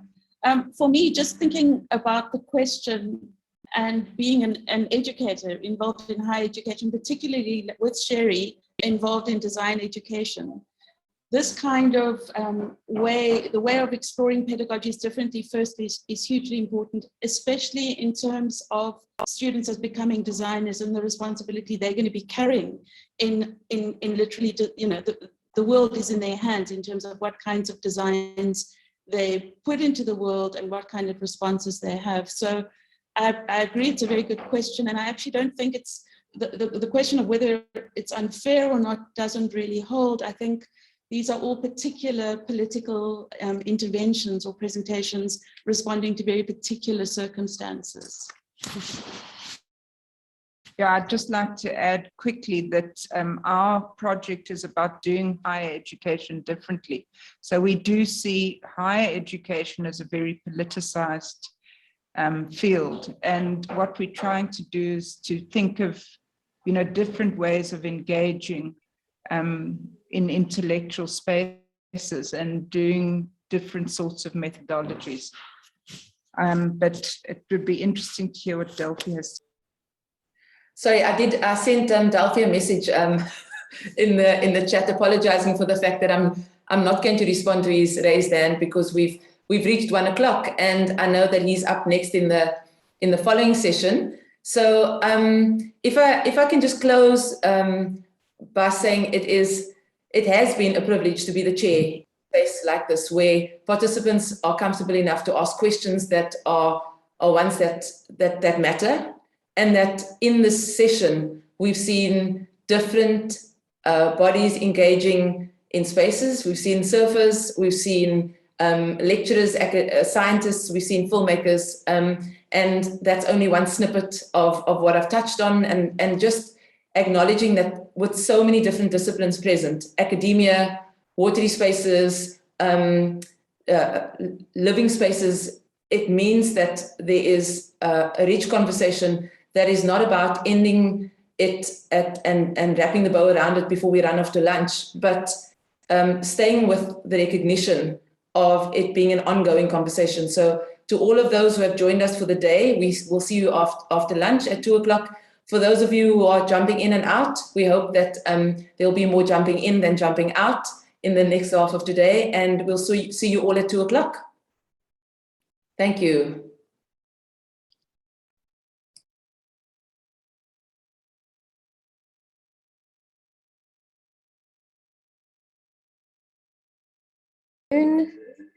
We're just waiting for everybody to come in the room. Hi, everybody. We have a minute to go, so just hang in.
Good afternoon, everybody.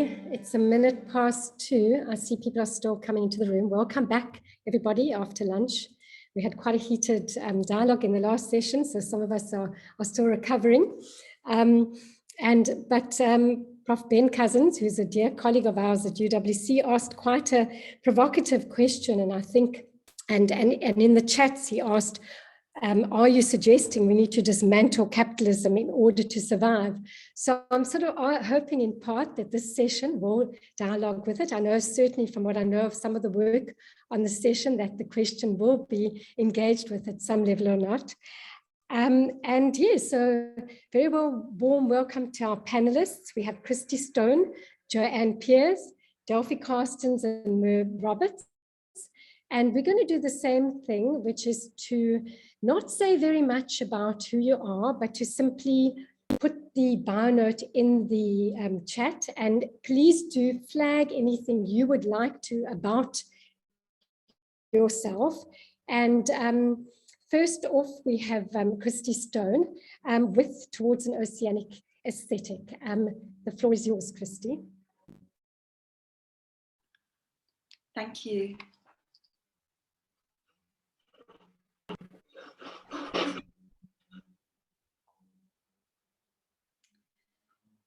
Okay, the title of this paper is Objects of Power and Oceanic Methods. The subject of my PhD research is on objects of power in museum collections. These are objects typically found in ethnographic collections that are often classified as charms, amulets, or talisman. I'm interested in these objects because their very being troubles conventional binaries between living, non-living, human and non-human, and in doing so, challenge the foundations of a positivist ontology that presumes the material world is inanimate. My decision to work in ethnographic collections and focus on objects classified as charms is motivated by the idea that this is a site of ontological injustice in the museum. These objects, held in archival collections, continue to be discredited by the persistent use of colonial categorizations. The word charm or talisman turns the metaphysical practices of others into irrational beliefs and superstitions not to be taken seriously. My research is housed within a larger multi-institutional Indian Ocean research project titled Recentering Afro-Asia, Musical and Human Migrations in the Pre-Colonial Period. The project acknowledges that the colonial episteme of land-based histories constructs Africa as customary, tribal, and therefore static.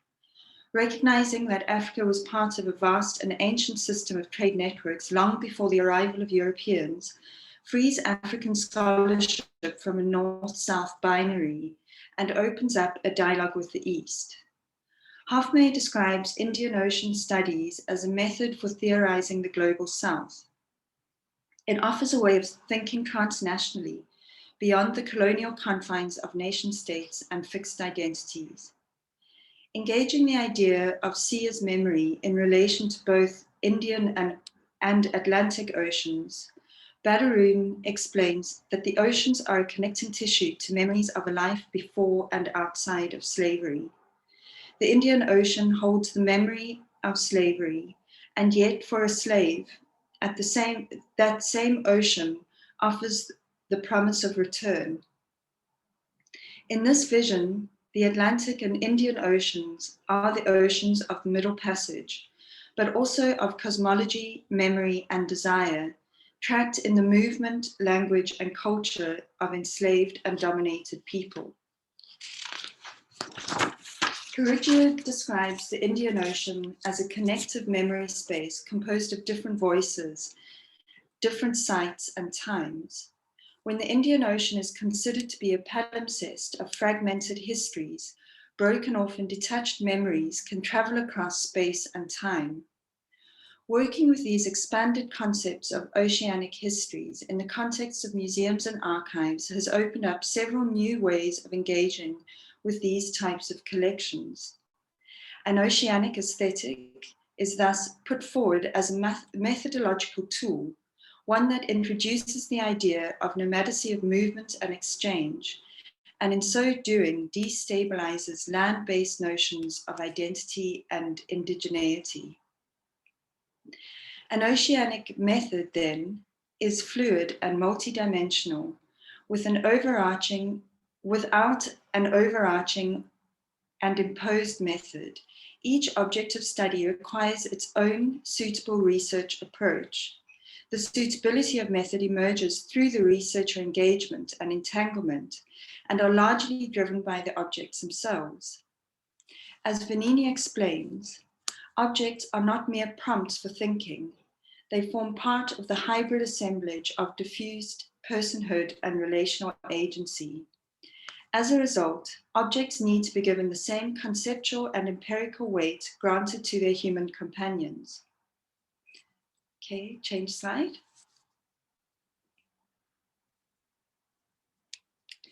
This way of working without a pre-existing method is emerging as a new field called research creation, sometimes also referred to as art-based or practice-led research.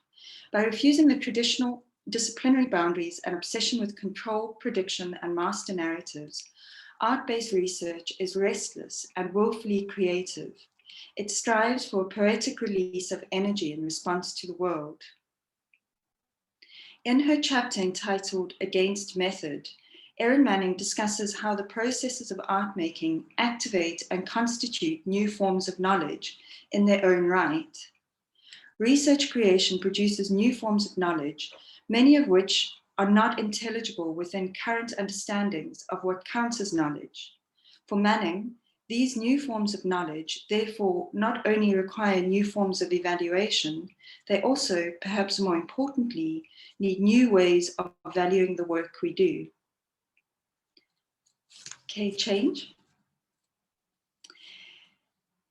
In this paper, I give an account of 3 experimental research methods that emerged while working on one subject-object of my PhD, an Intadaridi sea bean, considered an object of power and held in the Ezeco archives in Cape Town. The Intadaridi is a large and hard climbing plant with stems of up to 120 meters long, found on territories in and around the Indian Ocean.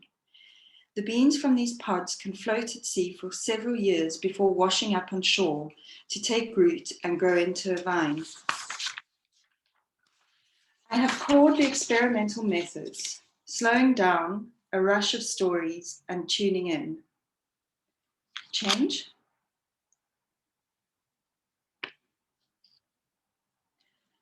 Slowing down. Before arriving in Madagascar, I started to research the history of the island, wanting to find links with South Africa that would support my work. Most of the literature I found was either traditional anthropology, very specific to certain regions of Madagascar, or the vague mention of Malagasy slaves in the Cape. Shortly after I arrived in Hellville, Nosy Bay, I became ill with an ear infection that lasted almost all of my time in Madagascar. I was feverish, exhausted, in pain, and unable to hear most of what was happening around me. I found this illness very distressing because I had planned to conduct research, but I was unable to leave the place we were staying for several days. I was forced to slow down and with great difficulty to let go of my research plans. One evening, walking along the beach, I started collecting sea beans that had drifted in on the ocean and washed up on the shore. I picked up one of the beans and shook it. Something rattled. This was an intriguing sensation. It felt like something was living, safely hidden inside the protective bean shell. The feeling of shaking the bean struck my imagination, and this feeling became the guiding concept of my work. I remembered finding beans like this on the beaches of KwaZulu-Natal. Was this the link between South Africa and Madagascar? I was thinking about the movement of people and how these traveling plants, tied in a cyclical history, also bear the physical traces of both land and sea. When I returned from Madagascar, I found that there were 2 Intadaridi beans in the charm collection at the Ezeco Social History Archive. Interwoven with questions of plant knowledge and agency, I began asking what role this bean had played in guiding my own research. Slowing down seemed to have created an opening for an ongoing engagement with the bean. Change. A rush of stories. The work of anthropologist Anna Tsing was the most influential to my way of working with the bean, particularly her concept of a rush of stories. Quoting Tsing, "To listen and to tell a rush of stories is a method, and why not make the strong claim and call it a science, an addition to knowledge?" Expanding on this, a rush of stories is non-linear. It is not a master narrative, history told from one person's perspective. It also implies a rush of several stories from multiple temporalities converging. There is a disorder in a rush, one that does not obey hierarchies, taxonomies, or kinships. Rushing has a sense of urgency. What are the stories that are rushing to be told in our time? Stories of injustice, disease, looming ecological disaster, along with a return of the mythic and older ways of healing. A rush is also a physical sensation and a reminder that the researcher or listener has a body. The researcher is not a detached observer. She is embodied and actively part of the process. Listening is bearing witness. It is not a passive position, and the researcher has an ethical responsibility to listen and to tell stories with care. I do not understand rushing to be distinct from the idea of slowing down, and in a sense, they work together. Rushing stories require a quiet listener, one who has the time and commitment to sort through and make something new. Slow scholarship practices pay attention to the details, complexities, and contradictions, knots and pulses of patchiness of the stories. Slowing down, sitting with, spending time are some of the ways of enjoying the companionship of animals, objects, plants, people, and stories. When a rush of stories is considered a scientific method, we reclaim our capacity to honor experience, to be moved, and to explore what mystifies us.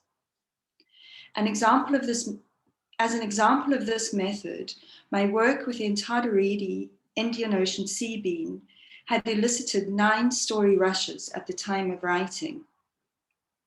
For the sake of time, I'm just going to show images with a brief description of each rush. Okay, change.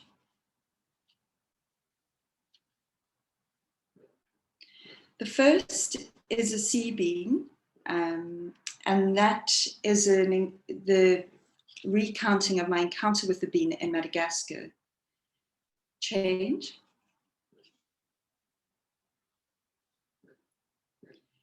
Rush 2 is Perenkakavali in the Hortus malabaricus.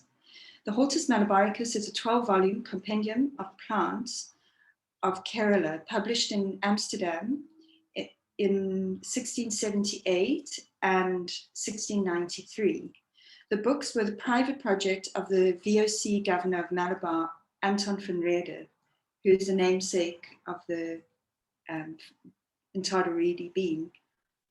Most of the information about the medicinal powers of plants in the Hortus malabaricus was provided by the Ezra physician Iti Achudan, making these volumes an invaluable source of indigenous knowledge. Next. Rush 3, Evil Eye Talisman. Amulets these are at the Victoria and Albert Museum in the UK. Amulets were worn by men, women, and children throughout Southern Europe in the 9th century. Before the development of modern medicine, fevers, cramps, and toothache could be painful and dangerous. Many people believed that the supernatural powers embodied in an amulet could promote fertility and good health and offer protection against malign forces for the evil eye. That's a quote from the V&A website about these objects. The Victoria and Albert Museum's explanation of these talisman is revealing of a blind spot in thinking about biomedicine as a history of progress. Thinking in terms such as folk medicine, magical, pre-logical, proto-scientific are all based on the idea that Western medicine has evolved from belief to science. Next.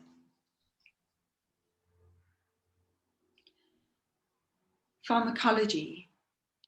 Knowing medicinal plants through clinical trials means testing isolated chemical elements in plants in order to prove or disprove their efficacy. When testing indigenous medicines, clinical trials do not take into account the epistemic structures of these knowledges and understandings of how plants work.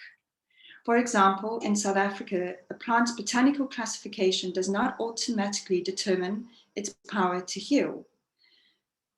The plants used by healers may have pharmacological properties. However, the effectiveness of muti is connected to the strength of the sangoma and the power of the ancestors.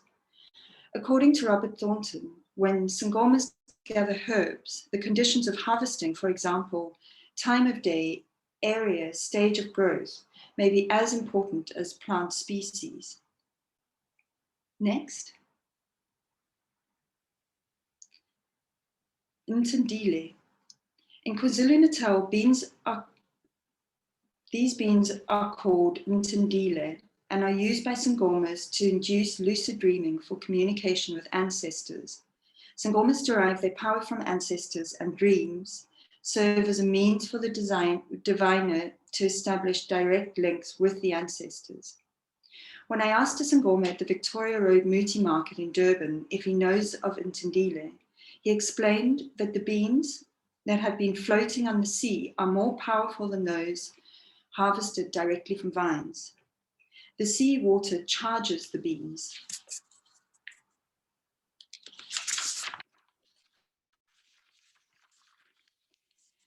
Another healer explained that when Ntindile beans wash up from the sea, they've come from the realm of the sea people, in Zulu, Abantu Bazawandle. This is not accessible to humans. The bean has been part of this mysterious world, absorbing the energy of something outside of human knowing or experience. Medicine is not just about the physical act of taking something, it is also psychic and energetic. Even the event of finding the Ntindile bean can be the medicine, if you are able to recognize that this bean is a gift from your ancestors. It is a gift because you are not entitled to it. Okay, the next three I'm going to go through more quickly. Botanical classifications, really disrupting the Linnaean ideas of the physical features of plants. Next is the catalogue card. This is the catalogue card, and it is the only information available about the beans at the Social History Archives. And finally, the next is Private Ntindile from the SS Mendes, the ship which sank.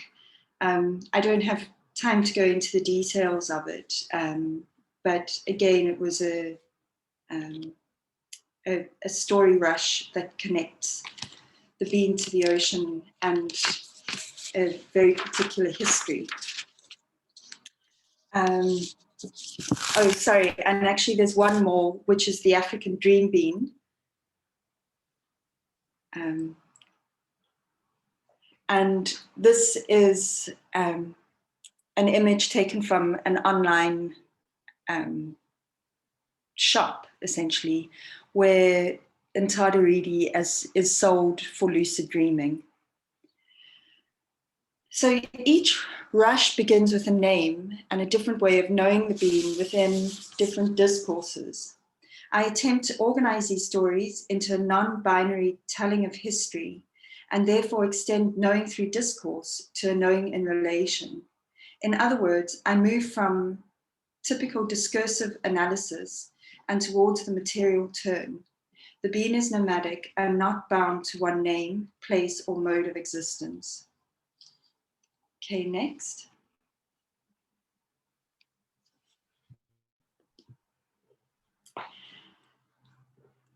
So the last research method I've termed tuning in. Recently, I needed to draw the being for a publication I'm working on. It had been almost 2 years since I was last at the Ezeco History Social Archives, and on seeing the collections manager, we immediately launched into an extensive discussion about life, family histories, and creativity. Every now and again, I guiltily looked over to the objects I was supposed to be drawing. I left the archives with a few bad photographs and a frustration at my own time wasting.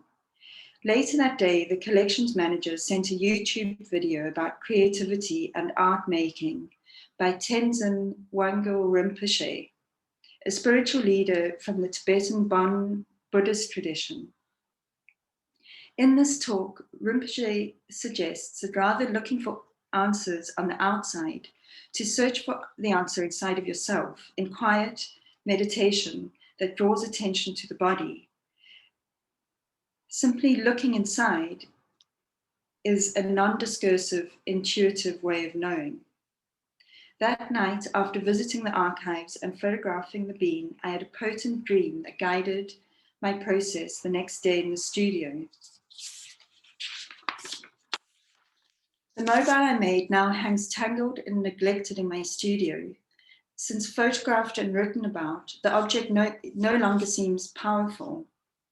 And in this, I understand that it was the process of making, the feelings, connections, and questions that arise that are often more important than the finished product.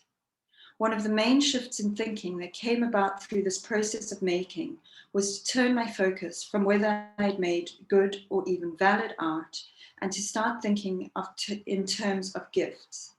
The conversation with the collection manager, the talk, the dream were all gifts. Even my desire to make art is a gift. This changes my thinking about time and time wasting and about the processes of making being shared rather than individual. It also requires taking time to be inspired and notice and follow intuitions. There can be several ways of researching and making, and the purpose of these can be varied and constantly changing. In using these methods, my writing becomes a cyclical returning to the topics of history, and yet each returning is a remaking.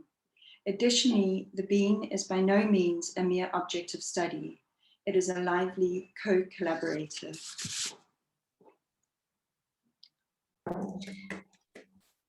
Thanks so much, Christy, for that rush of stories and for the reminder of the richness of slow scholarship. We're going to keep comments and questions for later. Please do post them in the Q&A. And we're going to now go to Joanne Peers. Jo, also known as Jo, also known as Josie, maybe many more. Relational bodies of memory, time and place, race in salty waters. Please do. Thank you, Tammy. Go on, Jo.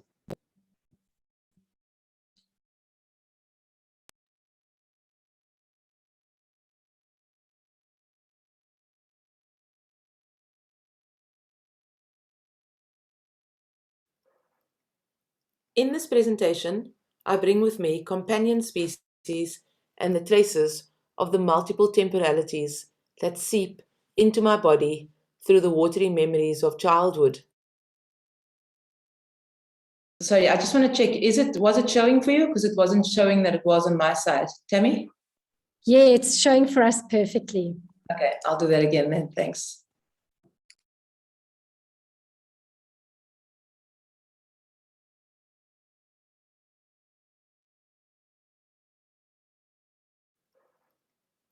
In this presentation, I bring with me companion species and the traces of the multiple temporalities that seep into my body through the watery memories of childhood. Not showing? No, sorry. It hadn't moved from the first slide. Should we ask Melody? No, hang on, let me just try again and then let's see. Yeah, let's try. I thought it did the first time. It's the Zoom games. It was working for me earlier. Let me just try one more time. When it started. Is it there now? No? It's there, but it's staying on the opening slide. In this presentation, I bring with me companion species and the traces of the multiple temporalities that seep into my body through the watery memories of childhood, through my womb as a place of life and labor in my early 20s, and into my salty hair as I find myself floating in False Bay as a doctoral student in environmental education. My own experiences and inheritances of racism, the folding, unfolding, and refolding of structural relations of power, force different relations with time, memory, place, and research.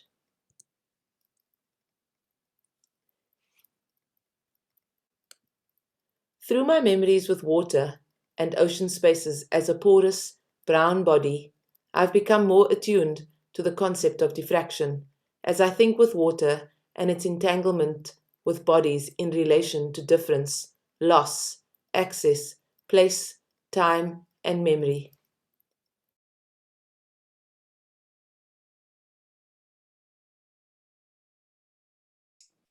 I'm getting messages here that it's not working. So I'm wondering maybe it would be better for Melody to do it. It's staying on the narrative's there, but it's staying on the first slide. So perhaps Melody, I will share it now. Thanks.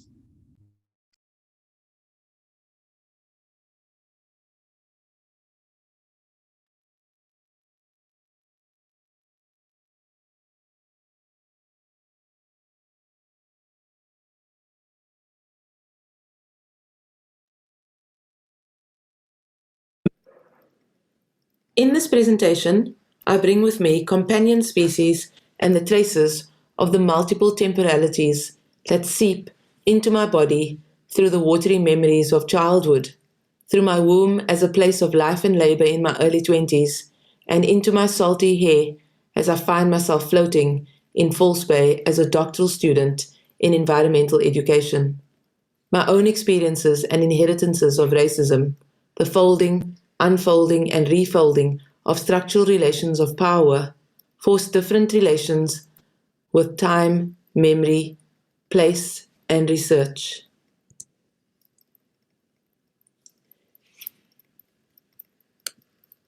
Through my memories with water and ocean spaces as a porous, brown body, I've become more attuned to the concept of diffraction, as I think with water and its entanglement with bodies in relation to difference, loss, access, place, time, and memory. In the kelp forest, the water, kelp, boulders, and watery beings seem to dance diffractively and relationally. In other words, the concepts and bodies in my research are not entities alongside one another, or bound by physical position or skins, but connected across space and time. The movement of the kelp, light, boulders, camera, shy sharks, and brittle stars through the water bring different patterns, sandy surges, swirling salt, and willful waves. I'm not entirely at peace as I float and sink in ocean spaces. My body embodies the fears of swimming as I'm pulled by the backwash. These experiences are not gentle. Rather, it is a mixture of rising, deep complexity and research making. Care becomes something different as I'm released and held in the expanse of ocean and unfamiliar sensations. This presentation is in the company of my PhD chapters, Feminist Posthuman and New Materialist Bodies and Other Relational Watery Beings.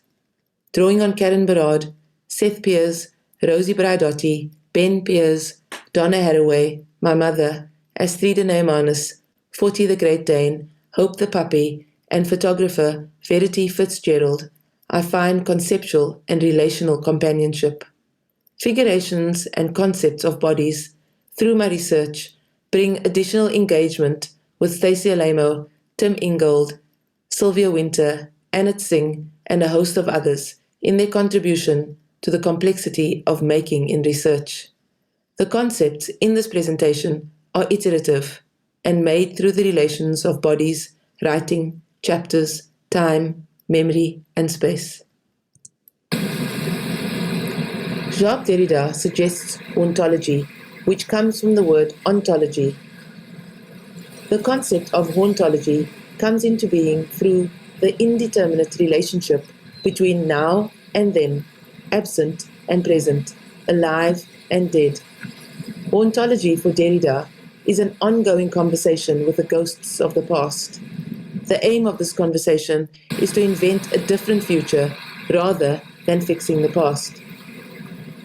Derrida asserts that hauntology is part and belongs to any hegemony. I consider this in my entanglement with apartheid and post-apartheid South Africa. In the case of forced removals of people, place, space, and beaches, hauntology responds to the ghosts of apartheid, colonialism, racism, and oppression that are still a part of the leaking time. The ghosts, which I'm thinking with, are not only in human relations, but the relations that include other species, like shy sharks and kelp bodies, and places like tidal pools and Windmill Beach. This relational hauntings knot, line, echo, entangle, fold, and reconfigure humans and more than humans. Oceans are powerful places, imbricated in long histories of human practices of violences towards each other, other species, and the oceans and planet. Like in the instance of Windmill Beach in this worlding, where a prisoner of war place for bathing, and the legacies of my own body and the bodies of my family were brown enough for this beach and not white enough for the beach alongside it. Different haunting of imprisonment. I stay with the murky waters and sedimentations of two questions in my becoming researcher. How can we research and tell stories within the ghosts of the past present in ways that pay attention to the very real but often invisible questions of displacement, racism, and its relations with time, memory, place, and research? How can environmental education research practices be reconfigured through learning to live with ghosts in a country haunted by racial and spatialized exclusions?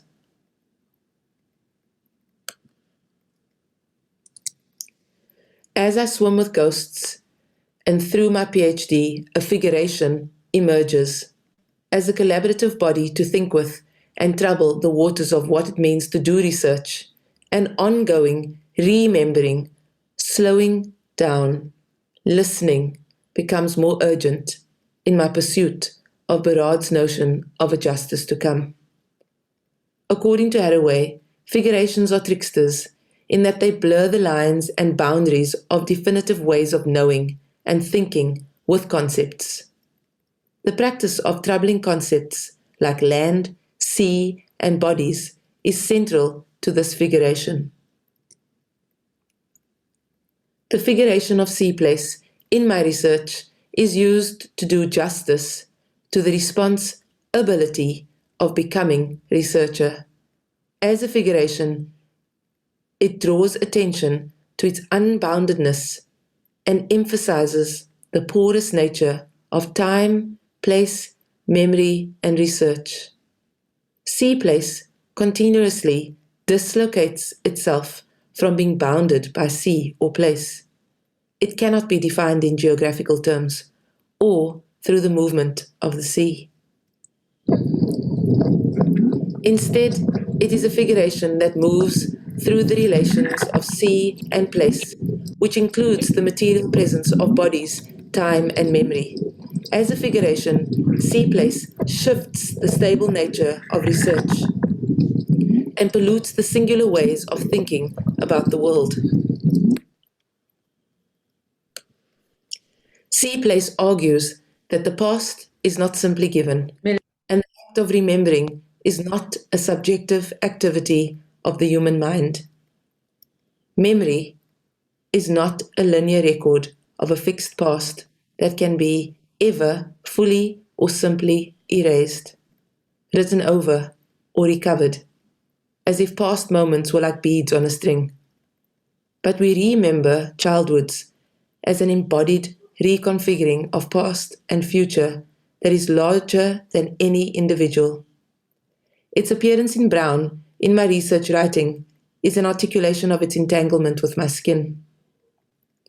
Color matters. My skin is brown, and I see, feel, and sense myself as a porous brown body situated in salty waters. As I return to memories and events in time, my brown skin follows.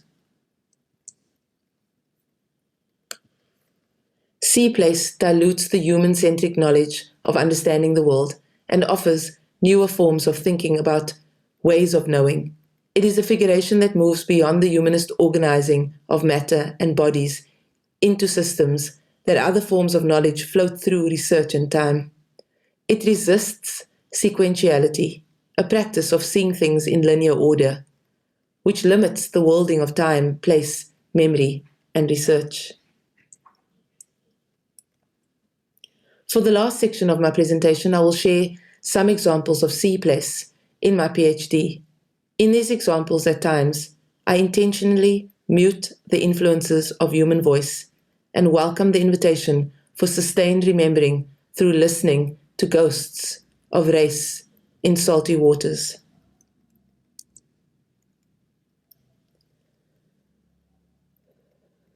Time echoes as the porous, brown, watery bodies of my mother and mine dwell in another body of water during apartheid in South Africa.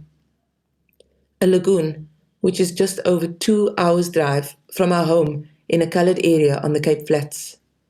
Being a child of apartheid for me means that colonial time washes in between the crevices and marks on our brown skin and continues to live through time. Sea Place, as argued before, is about situating myself in multiple temporalities which enfold, knot, entangle, complexify lines, and slow down the very nature of ontological conclusions. Through temporal and spatial diffraction, time leaks, as I'm always moving, swimming, thinking, considering, affecting, and being affected, which adds disturbances and interruptions in my becoming a researcher. This writing is not a representation of a moment from the past or revisiting of Sea Place as a bounded location locked in time. Writing with Sea Place now is not an event in time, but a coming together of leaking time. In order for me to do justice to Sea Place as an entanglement of time, space, and matter, I refuse the understanding of concepts like memory, research, theory, family, relationality, and responsibility as separate concepts. This is a performance of entanglements, of ocean breeze, thoughts, porous bodies, and leaking time. I'm reminded about the intensity of its performance as the writing forces me into a splash pool nearby, because my body is responding to the interactions of time, memory, and effective haunting of exclusion and silencing of my body in the past. I feel the likely red swimming costume, the way it would creep along my sandy skin when it dried in the sun. The tearing of having to leave this lagoon for the long drive home, and the presence of my brother's sandy shoulder mends the discomfort as my body gives in to sleep in the car. This entangled body is ever present in the water with my mother in 1985. In travelling time, it is embedded in my body.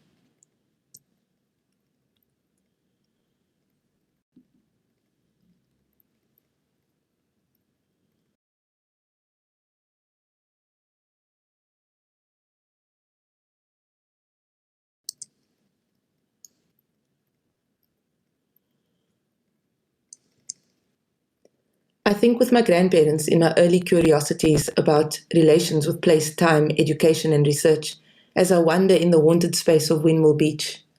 On many occasions, I wonder about how they would experience or sense me in my PhD process. What would they hear when I speak in a discussion during a reading group? What would they feel when they experience concepts or theories like diffraction, relationality, slow violence, ontologies, posthumanism, meshworks, porosity, and relational bodies. I think about my grandparents now when I dive into the kelp forest, which they once feared from a distance. How would the kelp receive them? What memories are held in the salt of the water? What stories are the metal ruins of the prison bridge carved into the bodies of the boulders, telling researchers about relations? I keep swimming through. I keep swimming.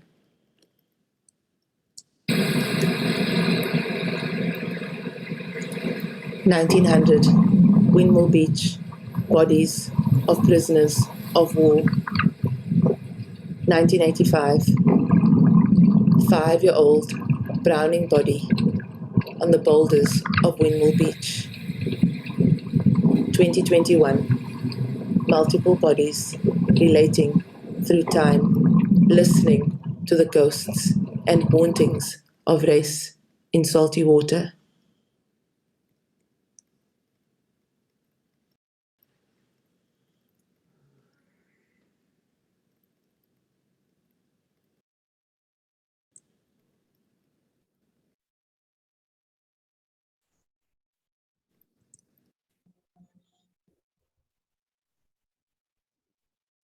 Oh, thank you. Thank you so much, Josie, for that poignant, affecting presentation. And sincere apologies. We know there were technological glitches, and it does seem that Zoom is doing things for us today. Their ghosts, it's their hauntologies there too. But we will assure everybody that the YouTube version will be the correct versions of people's presentations. So thank you very much. And we come back to you for more discussion at the end of the session. Beautiful. Thank you.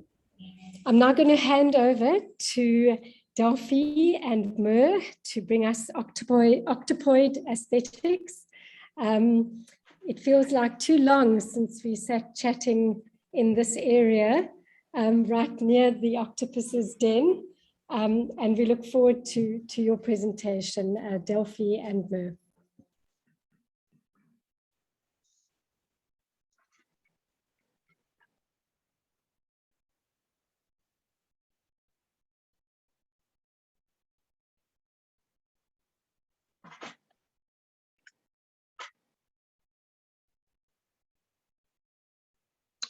Right, so can everyone hear me? Yes, we can, perfect. Right, so in this presentation, Mer and I talk about what an octopus or an octopoid aesthetics could mean. So this is a way of thinking artistically and pedagogically. We're trying to express an ecological aesthetics, a way of thinking and feeling beyond the human. So such an aesthetic practice for us is a means of formulating pedagogical encounters that resist what Jeremy Lent refers to as the patterning instinct, an unquestioned and unstated worldview based on patriarchy, domination, hatred of the other, and the destruction of nature and the future. So this instinct is an operating system buried deep within the values that shape our civilization. It has direct bearing on our abysmal treatment of each other and the world. So the fluid cognition of the octopus represents an invitation to reboot this reductive operating system, to undertake a journey with tentacled, watery, non-human teachers, to welcome the monstrous as kin rather than enemy, to gear shift the all-too-human crisis mode of the Anthropocene to a more than human Cthulhucene. So for me, it all began with the first dream I can recall, a recurrent, watery one, an immersion in diffracting cavernous water in which some chthonic tentacled being dwelled. This was a paradoxical encounter, an effect pairing of attraction and fear, an intellectual terror of water, a bodily fascination with it, a pedagogical invitation to travel through it, to remember with it, backwards down the spine, to the watery and amphibious Devonian, beyond even the first tentative Cretaceous emergences onto land, beyond the spine to the hybrid soft-tissued miscellany of the Edicarian, to the evolutionary beginnings. Those were the days when we were all at sea. Species, sex, race, class, none of this meant anything at all. An endless geographic plane of micro-meshing, pulsing quanta, limitless webs of interacting blendings, leakings, mergings, weaving through ourselves, running rings around each other. Nothing to hang on to, nothing to be grasped. Insides and outsides did not count. We gave no thought to such things. We gave no thought to anything at all. If we had thought about it, we would have said it would go on forever, this fluid world. So this fluid world has never really gone away. Whatever else life forms might be, they are uncanny assemblages that carry inside them the primordial hypersea. So referring to the always hybrid assemblages of matters that constitutes watery embodiment, as Estrida Nemanis observes, we might say that we have never been only human. Our wateryness verifies this, both materially and conceptually. So all meditations and pedagogical and aesthetic practices begin with what Adrian Rich refers to as the geography closest in, that of the body. In gestating in ecological aesthetics, we begin by considering the way in which the body, as Stacey Alamo writes, is always caught up in the transcorporeal transitive matter, always a contact zone between human and more than human nature. So far, we know this about embodied minds. 3 groups of animals contain complex active bodies: chordates, arthropods, and a small group of mollusks, the cephalopods, cuttlefish, and octopuses. Minds and bodies have deep oceanic origins. Different branching paths produce nervous systems and brains of wildly different design. One of these, boneless, infinitely mutable hands with independently sensing and thinking fingers, and a skin that serves as a luminous chalkboard of thoughts and feelings, never left the ocean at all, and certainly never enacted the bipedal chordate mind and body split. Encounters with octopuses are meditations down the spine, away from the spine, requiring us to silence preconceptions and programming, to imbibe a transcorporeal politics of identity that accesses the hypersea. Bodies and minds, as the octopuses taught us, are neither autonomous or discrete. More than just becoming in webs of mutual implication and encounter, our bodies are becoming together in deep time evolutionary and watery fluid trajectories. An octopod aesthetics requires that we combine the extensive and intensive virtuality and visuality of contemporary technoscience with actual oceanic immersions to effect a processual, bewildering, and ecosophic pedagogical movement that takes stock of the profound shifts taking place right now in and around what a human is, as well as the ecological horizon of the Anthropocene's fracturing of historical time. It requires us to formulate new perceptual, political, onto-ethical languages, new effective mappings of more than human entanglements. To quote Nemanis and to refer to the image currently on screen, sea monkey primordial soup, amphibious egg, the moist soil that holds and grows the seed. As themselves milieus for other bodies and other lives, our bodies enter complex relations of gift, theft, and debt with all watery lives.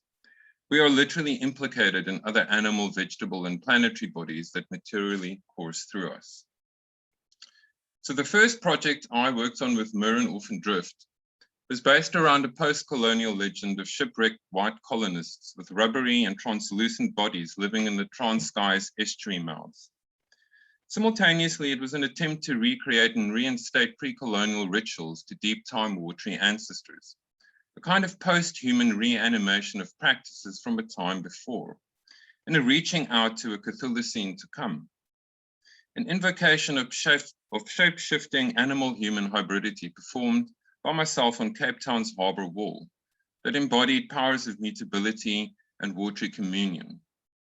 A playful appropriation of the beguiling clay figurines of ichthoid therianthropes, the Mbantu Bumblanu, that we had found sold along the roadside near Hogsback and Iglala in the Eastern Cape, an attempt to leap trickster-like over the barriers between different worldviews. More collaborative embodied work followed, immersion in the chemotoxic wastewater pools near Witsands, submersion with crystals in geothermal springs, free diving in the green coastal seas of the Cape Peninsula to find octopuses, meditations on ecological aesthetics and the importance of fictioning as a pedagogical practice.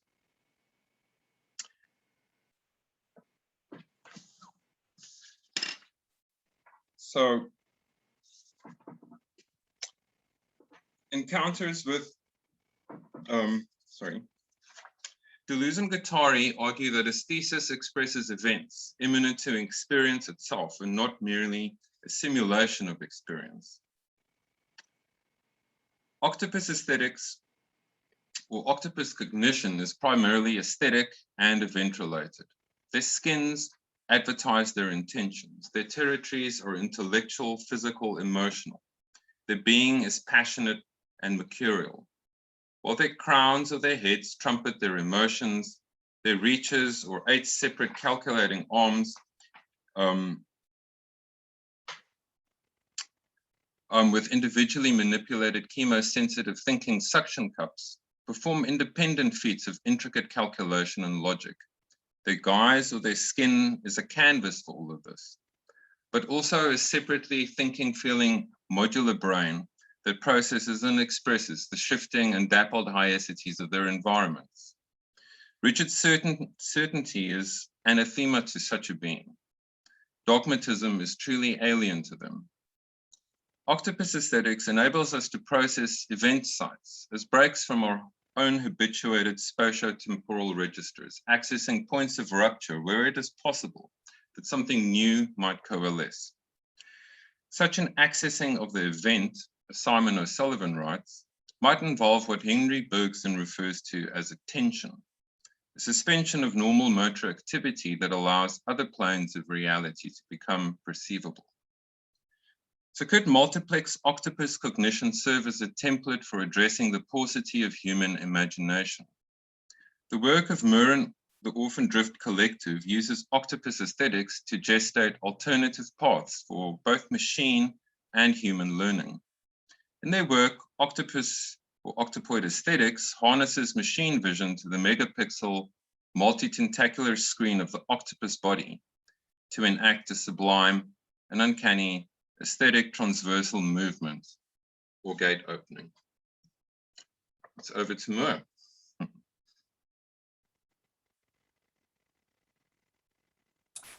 Thank you kindly. Thank you so much for inviting us and for putting on this amazing day of such open heart and vision and bravery. And yes, was maybe going to play you an octopus meditation, but I've decided, because I couldn't choose which one, there's 8 of them, as in 8 arms, to put the link in the chat after we finish talking. Yeah, so Orphan Drift is an experiment in subjectivity and an art practice that makes space for the unknown and uncertainty and places imagination at its core, producing visions of possible embodiment, perception and proprioception, and increasingly of porous relations between the synthetic and organic. A feminizing, collaborative, tactile and multi-sensory avatar that reimagines and dismantles the Western traditions of vision-led, central focused navigation, representation, single point perspective or fixed figure ground relations, all of which have in some symbolic and literal ways flattened, distanced and limited reality and contributed to the mess we're in now. All of these are dissolved in the oceanic. In Donna Haraway's Staying with the Trouble, she talks about speculative investigations and stories that become propositions, that become paradigm shifts. We're gathered now around the octopus to imagine the emergence of a more fluid, porous and distributed kind of subjectivity, and to remember how to inhabit embodied and emotional intelligence. With If AI Were Cephalopod, we were thinking about two radical versions of otherness we might currently encounter as humans, and the possibilities of their communicating in ways we cannot understand with our logic and meaning-based toolkit. In the If AI installation, iteration happens at different scales, in different textures, formats, and opacities across 4 screens, suggested merging different perspectives. And LiDAR scan visualizes the infinitely complex tactile information processing of the environment by a non-human entity, perhaps octopus or AI. Deliberately awkward animations mimic the filmed octopuses, portraying a different kind of alive. The narrative is based on changing octopus colors that are thought to convey their moods and emotions. The on-screen texts present a lot of questions about the formation of our notions of consciousness. Some of the texts suggest threat or catastrophe, whilst others are more about unknowing or advancing embodiment or sensuality as worthy aspects of intelligence. By imagining an AI as having the somatic tendencies of an octopus, we hope this glimpsed intensity might invite approaching AI rather as an alien entity in a unique environment and radically different life world to ours, as is the octopus, inseparable from its fluid environment rather than imposing human-centric agendas on its evolution. In Towards a Poetic of Artificial Superintelligence, Nora Khan says, the very exercise of conceiving what our minds could look like stretched to their furthest capacities is an important push of our current cognitive abilities. For us, the poetic is a tool for neo-animist physical knowledge gathering, with the sensual as the first sight of understanding. Just to mention, I mean, a lot of these works are for a context that's sort of more Northern Hemisphere than Global South. So what is completely obvious to all of you in terms of like Delphi was talking about, between the past and the present and the future, sort of mergings of indigenous traditions and futurism and dealing with the wounds and ghosts specific to here. This is sort of, so the physical knowledge gathering and the animism are you know, things much more obvious and lived, I think, in loads of the presentations earlier. But anyway, we're trying to start somewhere that's not anthropomorphic, not just because of its catastrophic paucity of imagination, but because we need to engage with other kinds of life on different terms. For us, it is increasingly about intimacy. In my 2020 online series, The Becoming Octopus Meditations, which we're trying to create a space for thinking about collective ways of making change and also giving some sense of community when we were also isolated in the beginnings of the now endless series of lockdowns. But I developed a deeper connection with the octopus by swimming and filming underwater, immersing my body memory in fluid motion, sensitizing it to octopus habitats. Working with the renowned interspecies communicator, Anna Breitenbach, helped me to connect with the octopus's life world mapped by its distributed consciousness, color as language, and chemotactile skin through a mixture of meditation and telepathy. She works with the assumption that all living beings are in constant relation and was trained by indigenous communities both here and in the US. Donna Haraway also talks about how much detail matters in telling a story in order that it can become real, an effective part of a movement for change. I've been studying octopus cognition and behavior for over 3 years now. First through scientific papers that then helped me to interpret visualizations gleaned while working with Anna. Her friend Craig Foster at My Octopus Teacher fame advised me to buy a weight belt and be still, very still and slow and sink deep becoming part of the environment as much as it's possible for me, a human body, watching, feeling, connecting. You begin to sense everything as colour, pattern, light, pressure, ebb and flow. There's no horizon or perspectival navigation.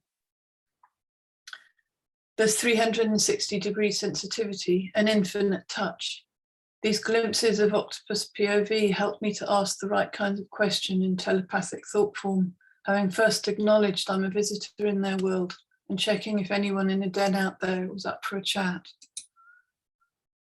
The most intense download of sensations involved octopus vision. I couldn't process the response to asking how a colourblind animal uses its seeing skin and U-shaped pupils to reflect and refract light into this polarized spectrum. It was overwhelming. There was a sense of colour being processed as vibrational frequency by the suckers on each arm and a myriad of reflections in the cells in the skin. But my mind collapsed in the attempt to process 8 separate sets of information spread out in 8 simultaneous different directions.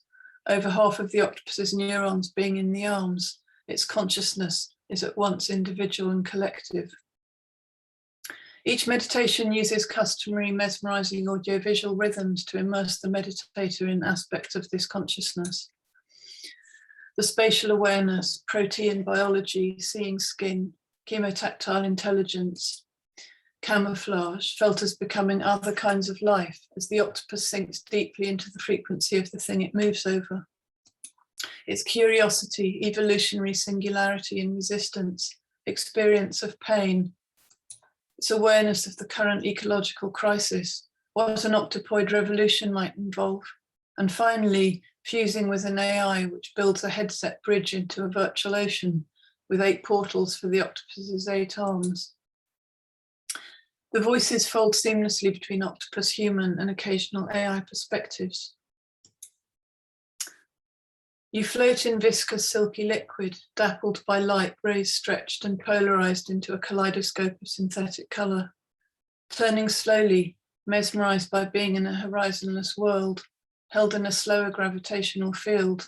Turning slowly, becoming the textures and frequencies of the coral, merged, intimate, indistinguishable to the visual sense, resonating through touch, taste, and smell. The ocean moves through you.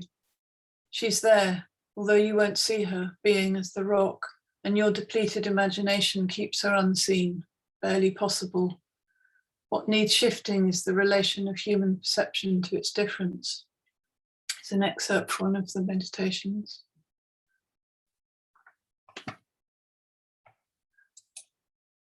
Increasingly, the need for visual aesthetic can explore none or more than human perspectives. Deborah Levitt writes in The Animatic Apparatus, digital animation is a tool for developing perceptual and aesthetic languages that no longer privilege the human and move away from the recognizable towards the unknown. It's expansive and questions subjectivity, gender, reality, materiality. Animation can model new ways to negotiate the in-between of worlds, open up possible bodies, spaces, temporalities. It produces mythical dimensions. It is viscerally intimate and neurospeculative. And what we don't know is a generative space. So the meditations used open source 3D animation software to develop experiments in patterning, texture, color, constructing 8 simultaneous viewpoints and protein body forms. These are just some of the images. Oh, and that's got a coding thing in the background where we're trying to code the octopus skin patterning. We're now interpreting octopus camouflage in its chemotactile sensorium. I'm working with a VFX animator girl in town who's loves being in the ocean too.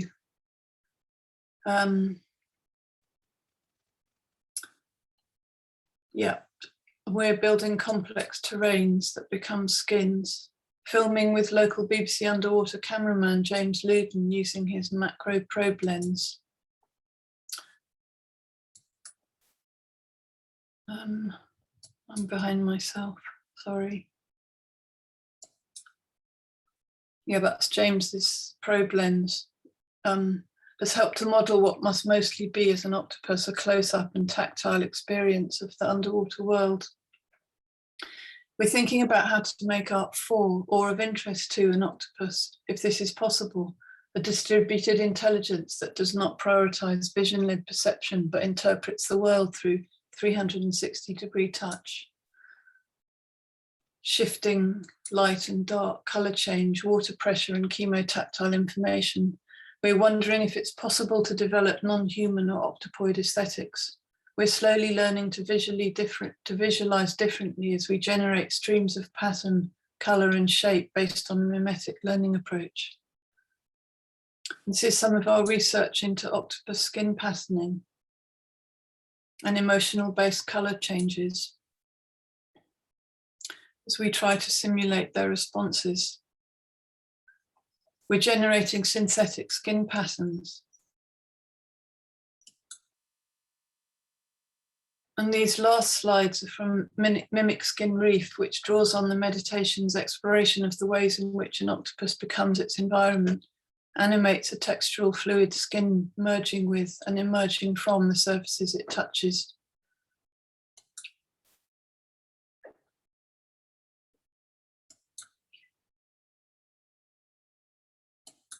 We're also modeling a sucker that tastes and sees pressure and vibration. So we become more sensitive to fluid motion, pressure, incoherence, distributed focus, ripples of color, pattern replication, reflection, mimicry, forms of sensory communication that recode us as we join together and sink down into the kelp forest. Thanks. Oh, thank you. Thank you so much, Mer and Delphi, for those beautiful, vibrant images. I think everybody's, and not to mention the stretching, wow, intriguing narrative. Thank you so much. We are going to ask all three sets of presenters to be with us. And we're going to open up conversation and dialogue. We have one comment, one question in the Q&A from Sherry Hugo, asking Mer and Delphi, what are your thoughts on COVID and lack of touch? Knowing how important it is to octopus, could you image them not being able to touch? Imagine. Rather. Yeah. It would be like us not seeing. I mean, that being our main, arguably our main way we map the world, much more distantly than distanced from everything than touch is. I suppose trying to imagine into octopuses and its, you know, intricacies and tenderness, like it can suffocate you by just spreading over your face, or it can touch with that tiniest sucker at the end of an exploring arm. It's an incredible range of touch. So yeah, I reckon we need to touch more. I mean, not just each other, but every plant, animal, water, air. COVID's been dreadful. Yeah. What I also noticed about octopus touch from the first time I ever touched an octopus is that it's a very synesthetic kind of a touch mechanism.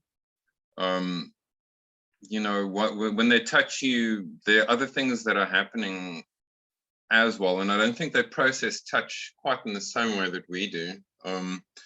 There's definitely a chemosensitivity going on. There's a hormonal sensitivity. They're picking up on hormones.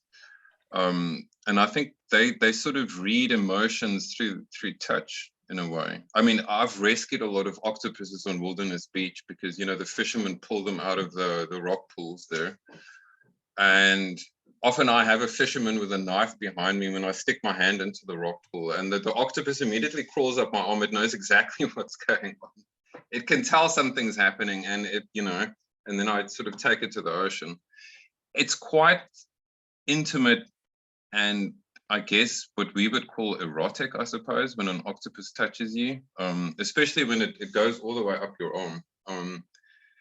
Yeah, so I don't think I can't imagine an octopus without touch, because I think a touch for them is a different thing than it is for us. I mean, there's something about cognition in that touch, and there's also something visual in the touch. Yeah, I don't know what more to say about it. It's such an important thing for them.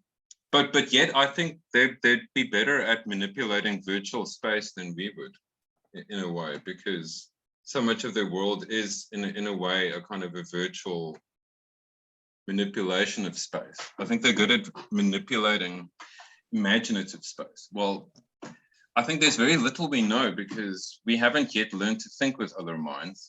You know, it's one thing animal communicators always say is, you know, we've taught other creatures to communicate with us using human sign language often, but we've never really learned to speak with other creatures using their own languages. So I think this is going to be a big thing for us humans in the coming decades. Yeah. It would be much more useful to have AI trained to do that instead of racist marketing. Yeah. Horrible surveillance. Some kind of distributed cognition. Yeah. But just really quickly, sorry, Sherry. The other thing is, I feel, well, maybe this is a privileged place again of my life, but having been living quite close to the sea, I found the isolation in COVID actually brought a slower time into my life in some ways, in which I am more slow touch of the world, my life world, and very, very spread out into nature in the opportunities I have to be in the ocean. So there's good and bad maybe, but I'm also aware that that could be because I have access to silence and space in my current situation. Thanks, Mer and Delphine. Also a lovely comment from Susie Taylor Austin to say, I'm thinking about brittle stars, brainless beings, but touch is their way of welding. Thank you for that.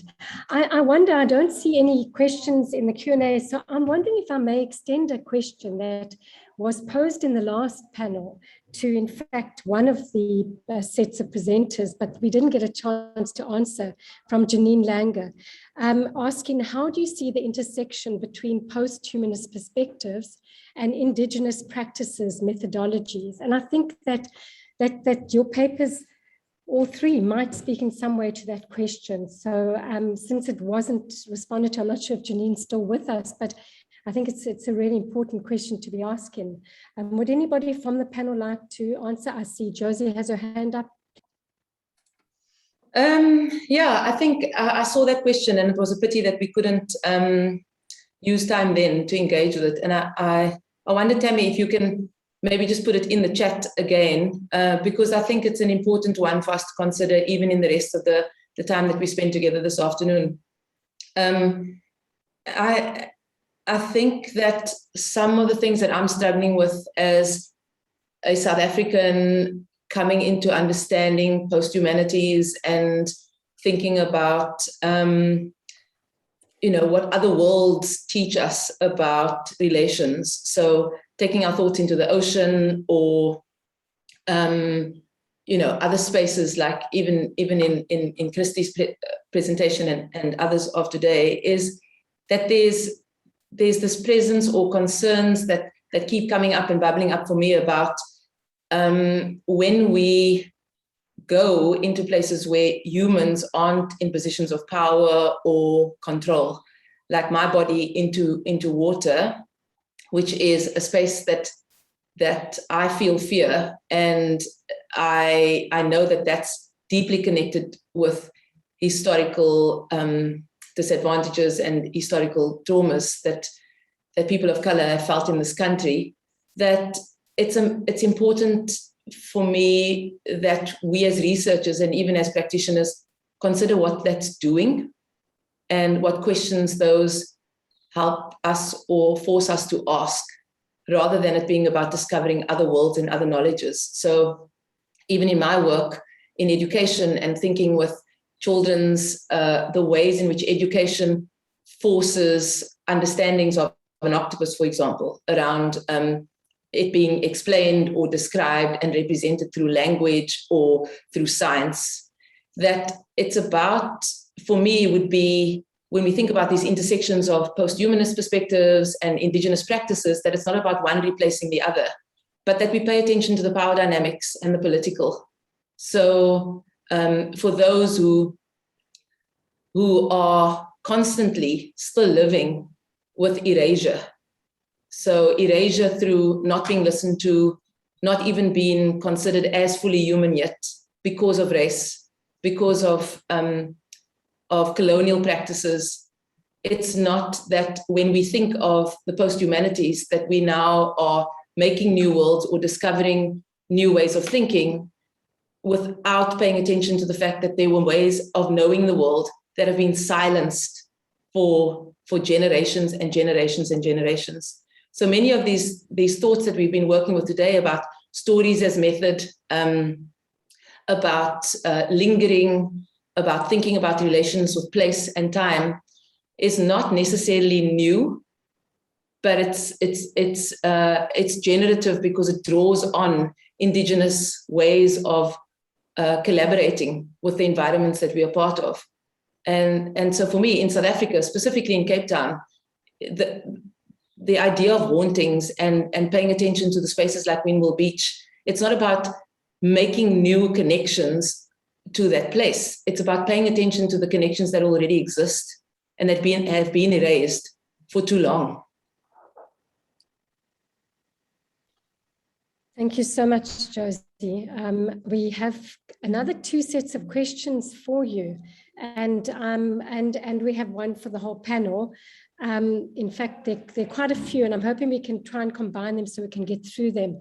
If you are ready to answer, perhaps I can combine these 2 that are directed towards Josie, but of course, we would like to hear from the other people on the panel as well. Josie, for you, where do thinking and watery embodying crossover?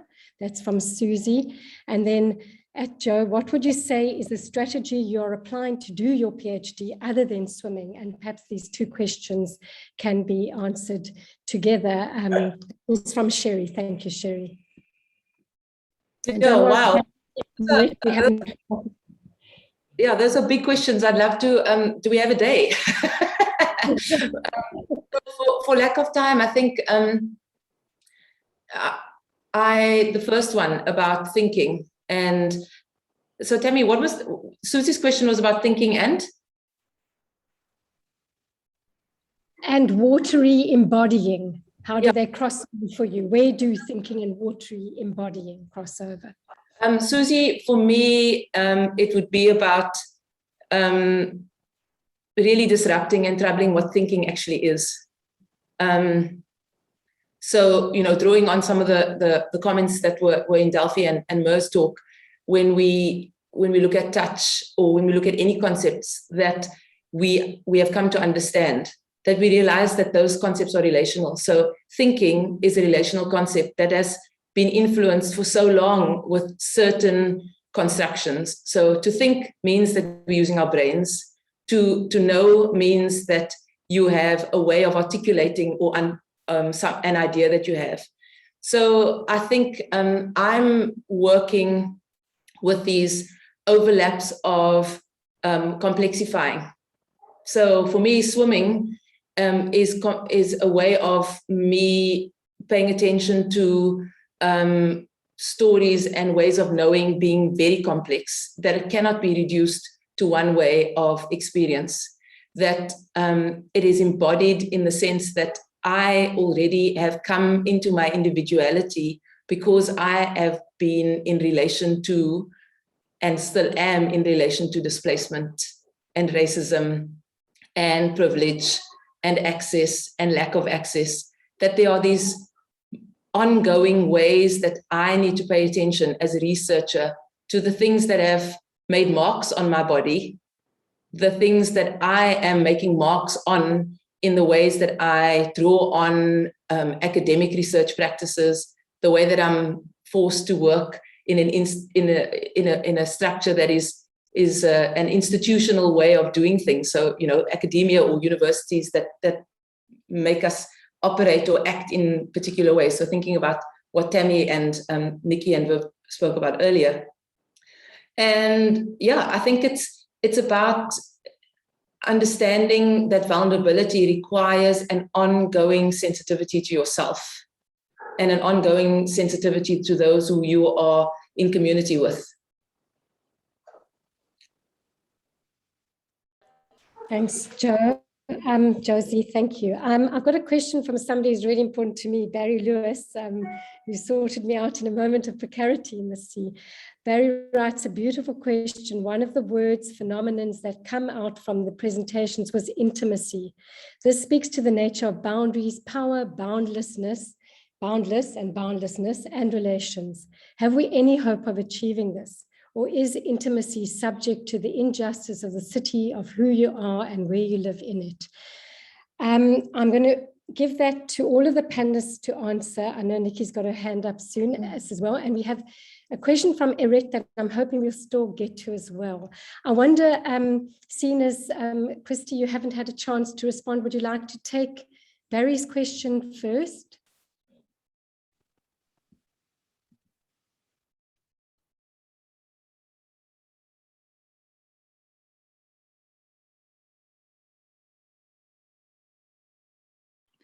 Sorry, Tammy, I lost you on the screen there. I don't have anything immediately to say to this, so I don't know if somebody else wants to come in. Maybe Mer, Delphi, Josie? It's an important question. You did speak of intimacy, Mer. Yeah, well, following or thinking a lot about what Josie's saying, I suppose I would hope that there is, I mean, on the one hand, the world has gone mad and there's so much darkness and neoliberal success stories and cruelty and going backwards with all sorts of ways of treating difference from oneself. It's like, yeah, horrendous. But on the other hand, I feel like because these 2 last years have amplified awareness of inequalities, I mean, everyone can see the gulfs of appalling inequality and affect and lack of agency and dispossession and powerlessness and greed, and I mean all of it, it's all there, transparent and exposed in the system we've lived under for quite a few hundred years. And I suppose I feel like communities, different kinds of communities, are growing, and that alongside fear and suspicion and resentment and this reaching out to each other more. Like I really, really genuinely feel that in the ways smaller communities at more micro level are helping each other through this period. And when you start to be closer to people and see each other's lives, I think that makes a massive change in just some getting, like from a white privilege point of view, getting involved in, you know, women trying to raise families in Ocean View near where I stay. It's just like, I don't know, or helping do feeding or anything is just changing my individual personal experience of different kinds of living. And I also think in a really just not very adequate way of answering that question, that the more people who can get in the sea, the more chance we've got of building community that understands the like incredible interrelation of all life, and learn to have joy and experiences with each other. Like, I also think the ocean's got a really weird capacity. I don't know what it is in terms of physics or anything, for healing. And sorry if that's a really naive thing to say, but it feels like we step out of the ocean together often, all people. And that's very amazing. And it's also because it's such a slow, mesmerizing world. And it's a viscous, fluid medium. It feels like I've got much more sense of how things interact with each other, the complexities of life in, underwater. Yeah, and I don't know. I'm just going to start burbling, but and we can all face fear. Like, although I get you, humbly get you, Josie, about what I should be aware of when I get into the water at Windmill. I also think stepping into an environment where I've got this archetypal fear of the unknown and I can't breathe. There's a lot of things that challenge the tendency to hide in one's little private world there in that environment that surrounds you. So, yeah. Thanks, Mira. And Delphi, I'm sorry. Before you answer, can I just read out Eric Talvist's question, because I think it speaks very much to what you're talking about. And you mentioned healing, and we have 2 more minutes. So I'm just going to quickly read it so we can have it there. Thanks for the presentation. The question can be for everyone in the panel. I'm myself interested in touch and touching and the reparative properties of touch. However, I now also wonder how much you think about or make clear in your work that you speak of gentle touch, treading lightly on the earth. Because when we think of non-human and human touch, humans do touch the non-human all the time, but often in violent ways, killing animals, chopping down trees, drilling oil, etc., etc. So just a question about how much do we need to pay attention to these different kinds of ways of touching. And I'm going to ask each panelist to make one quick response to that, or any other last words that you'd like to make before we take a short break. You know, this is something I was thinking about a lot when I was thinking about octopus intelligence, because, you know, the octopus is a predator, and often its touch is quite violent and sudden. But I think the same applies to all beings, because I think all of us sentient beings, and I'm talking about intelligent life, like octopuses and humans and corvids, and there's so many examples from different branches of life, or I kind of find ourselves in the middle of the food chain. You know, we're both predator and prey. You know, for a large part of human history, probably 99% of it, we were occupying that niche. You know, we were both predator and prey, probably more prey than we were predator. And the same goes for the octopus.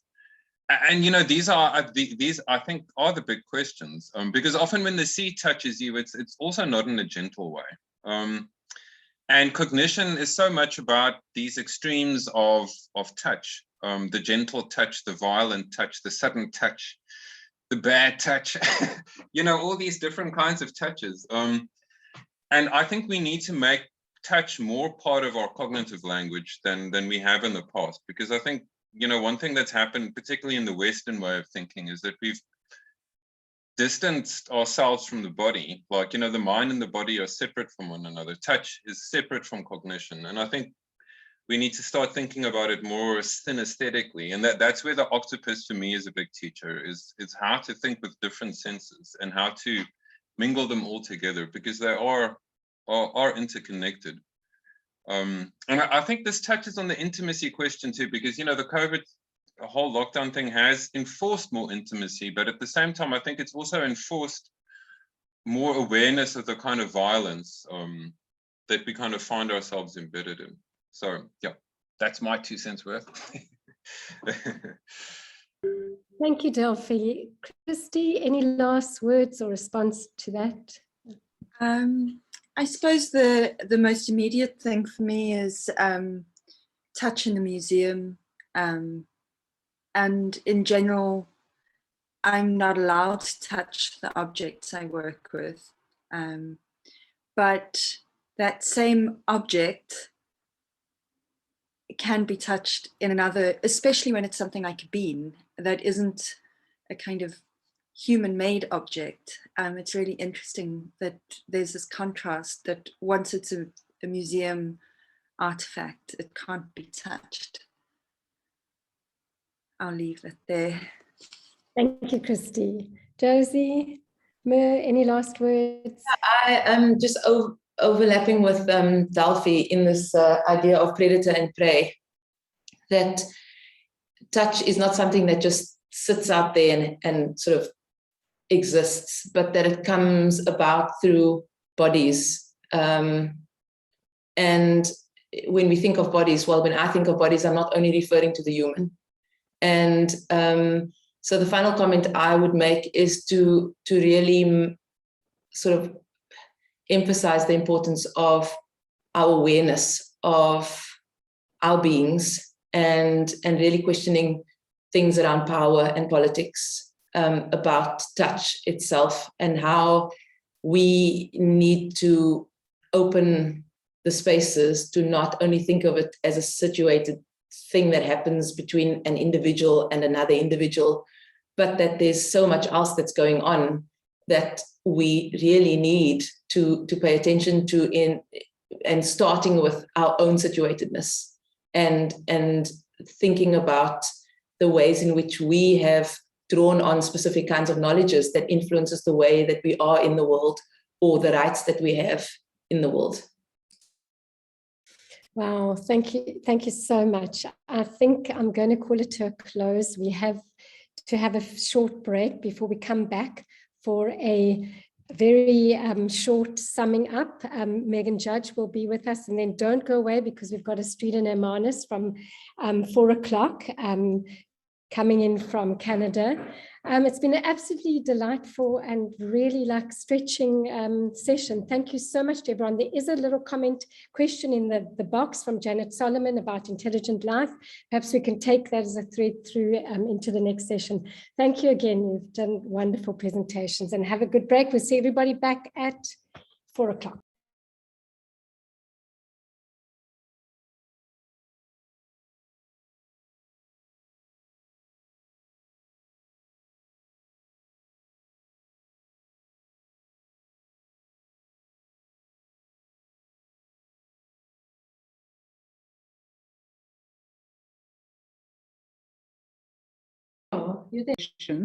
And I want to welcome Megan at Windmill Beach. Josie Piers introduced us in the water, and we're so delighted that she's agreed to really give her take on what's been happening today. Megan's bio is in the chat. She's a PhD student at WISER, and she's doing her project on oceanic humanities for the Global South. So Megan, you're going to talk for about 15 minutes. Is that correct? Yes, that's correct, Viv.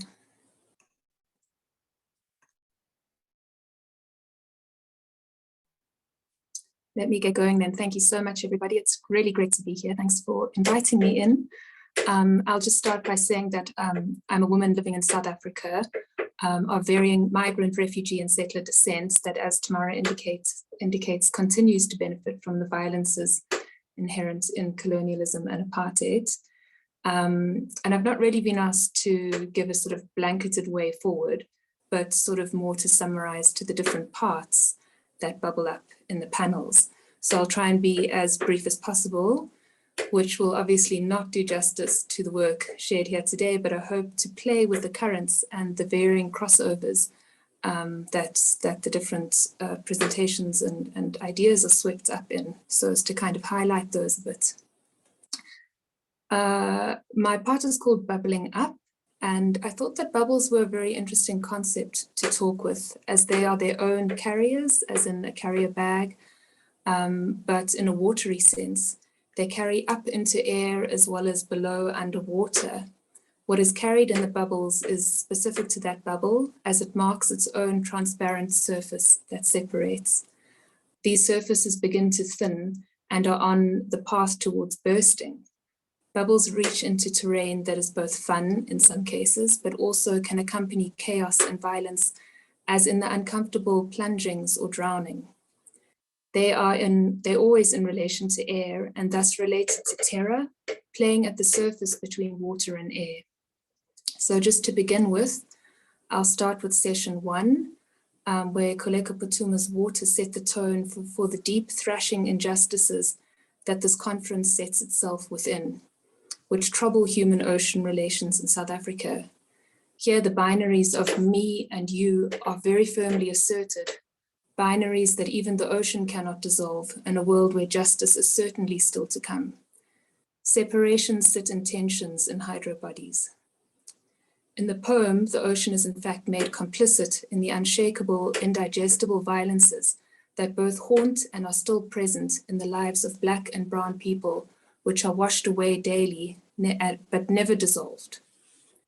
Koleka's poetry highlights the critical differences in relationing and relating to and with the ocean, as set against the differencing done in colonization and apartheid in South Africa.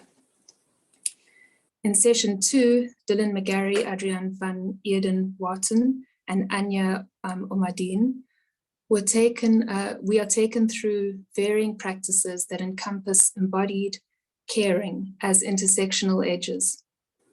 In this community making, where empathy is a glutinous mode, attuned our bodies through embodied practices. Different sensibilities are evoked through the narration of iterative storytelling and story makings, where unusual parts come together. Session 3, Sherry Hugo, Karen Graf, Shamir Mahmoud, Nasreen Pierre, Nelson Miranda, Nikki Romano, Tamara Sheffer, and Vivian Bozalek, gave us a session which was very much about embodied encounterings inside the ocean. It worked with hauntings that reconfigure and distribute and disturb the surface line, sketching a space where past folds into presence in ways that matter. Here, the sea as a place for escape becomes simultaneously a place for reckoning with what is being escaped, allowing an underwater breath of calm so as to tackle the realities of terror-based life again. But the speakers here build a practice in the water that returns again and again, extending their overwhelming terror-based homes into the disrupting and caring surface line that holds above and below together. In session 4, my apologies, I didn't write the names here, so I'm just gonna go ahead. I'll speak to the names as session 4 was incredibly interesting in marking researchers and the ways that researchers become implicit in the acts of working within the ocean. And of interest for me is how these different practices materialize in relation to this unjust world in ways that perhaps hold that ongoing work towards a justice to come. What, in a sense, is a project, this is in a sense a project of reworlding. How do the marks of these practices difference the world? This world has been marked by Koleka's poem as utterly unjust, with the very core of such a project of remaking needing to reach to the very core of the beliefs that hold it in place. This unjustness is echoed by the question about if it's fair for the conference to be so apolitical, to a conference that works with politics of being in an unjust world. This justice is never, it just never feels enough. We are drowning in injustices, tears to salty sea.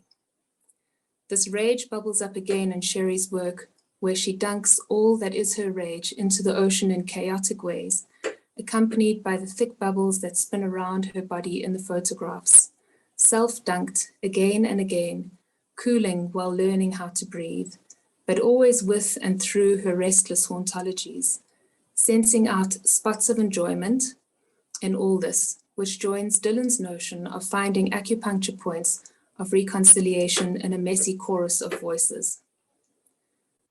Much of the works speak to how the ocean helps with the slowing down, disrupting the linearity and necessarily finding ways of living with hauntologies of injustices. Here, Tamara, Vivian, and Nikki's bubbled up storytellings act as hiccups, which present pauses that disrupt. These storied bubbles pop into continuously moving backgrounds that submerge us underwater, each bubble holding its own anxious in relation to normativity, its own anxious breath that is so terror-based, but whose thinning edges hold threshold encounters that quiver its bodies. They provide a useful analogy that speaks to Christie's slowing down so as to listen and learn and re-navigate, or even orient, as a way to delineate our overdetermined atlases as in Adrian's slow return, which allows for deepening iterative degrees of being with.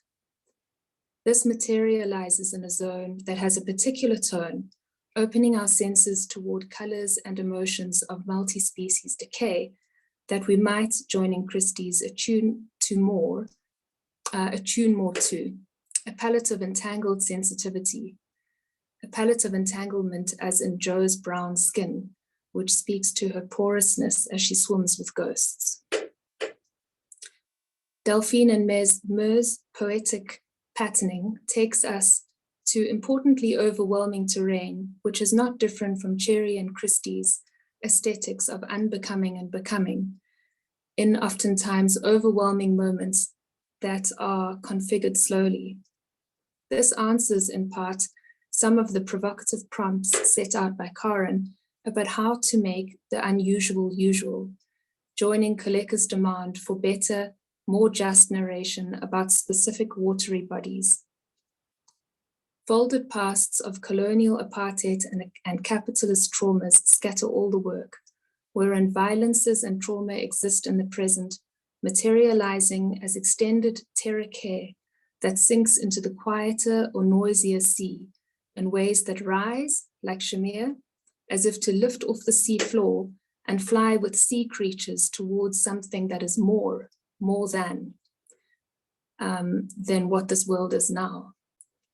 Anya proposes that such coexistence can only exist with and through the presences of hauntologies and acts of communitying through relationing, if we are to clean up damaged spaces. Tamara, Vivian, and Nikki open to being permeated by hauntologies where porous relations make and remake bodies that are malleable, like Delphine and Mer's octopoda aesthetics, which propose a shifting of perception towards a different kind of alive. The troubled line of hydroviolences in hydrobodies clog the system, as in Dylan's theatre work, a system that is here presented by a straight and violently slicing line. Querying this line, as Karen does, points out its very unevenness. Playing with what is above and below the line, as Shamir does, is to rise and sink above and below, or terror on terror and ocean, in critical and playful ways.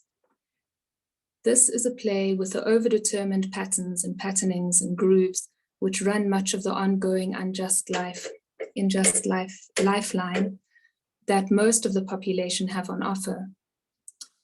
Playing with this line plays with being and becoming, stepping out of the groove to escape so as to stay alive better, where escaping more deeply is a way to sink into home, at home, even more.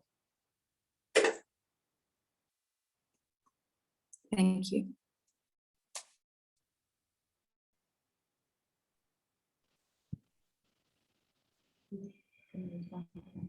Thank you so much. That was such a wonderful tribute to all the presentations. And I can see you spent ages going through those presentations and really putting them all together so nicely. So thank you so much, Megan. I'm so pleased we asked you and that you agreed, putting aside your other, I know you were supposed to be somewhere else today, so we so appreciate that. It really feeds into my work in very interesting ways. I'm deeply grateful to be here. Thank you.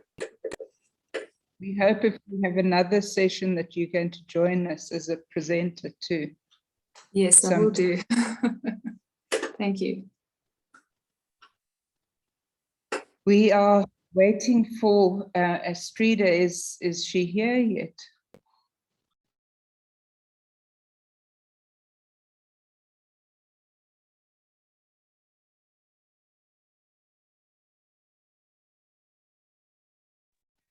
Astrida is supposed to be joining us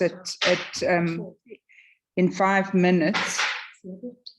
So if there are any other comments or questions, maybe we can just entertain them for 5 minutes. If any of the panelists or participants want to engage with Megan or anyone else.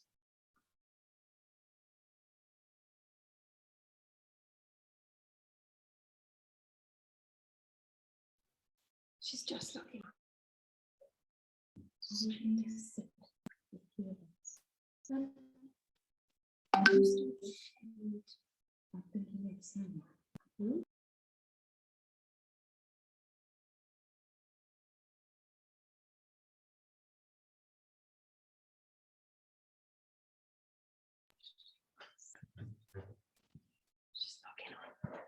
Okay, I don't see any questions or comments. Did you want to say something, Megan?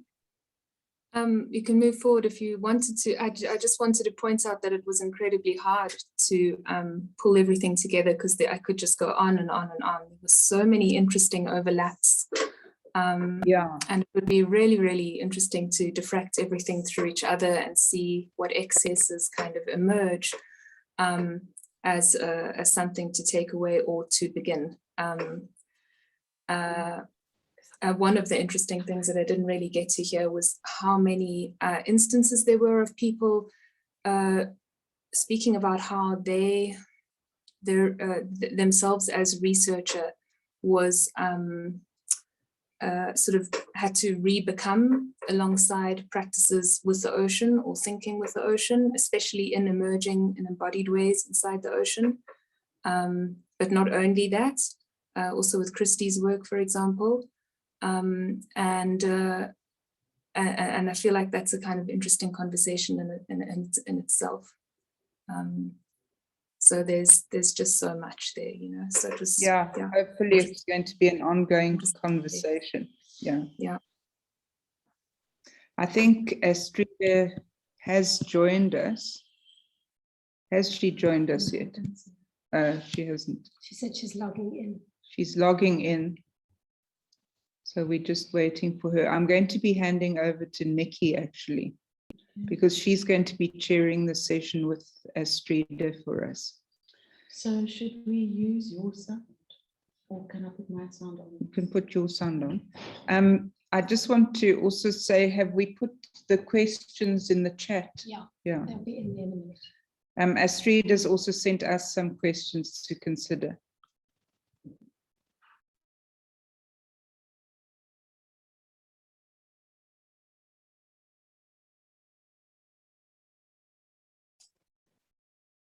I see Astrid is with us. Nikki, can you see her?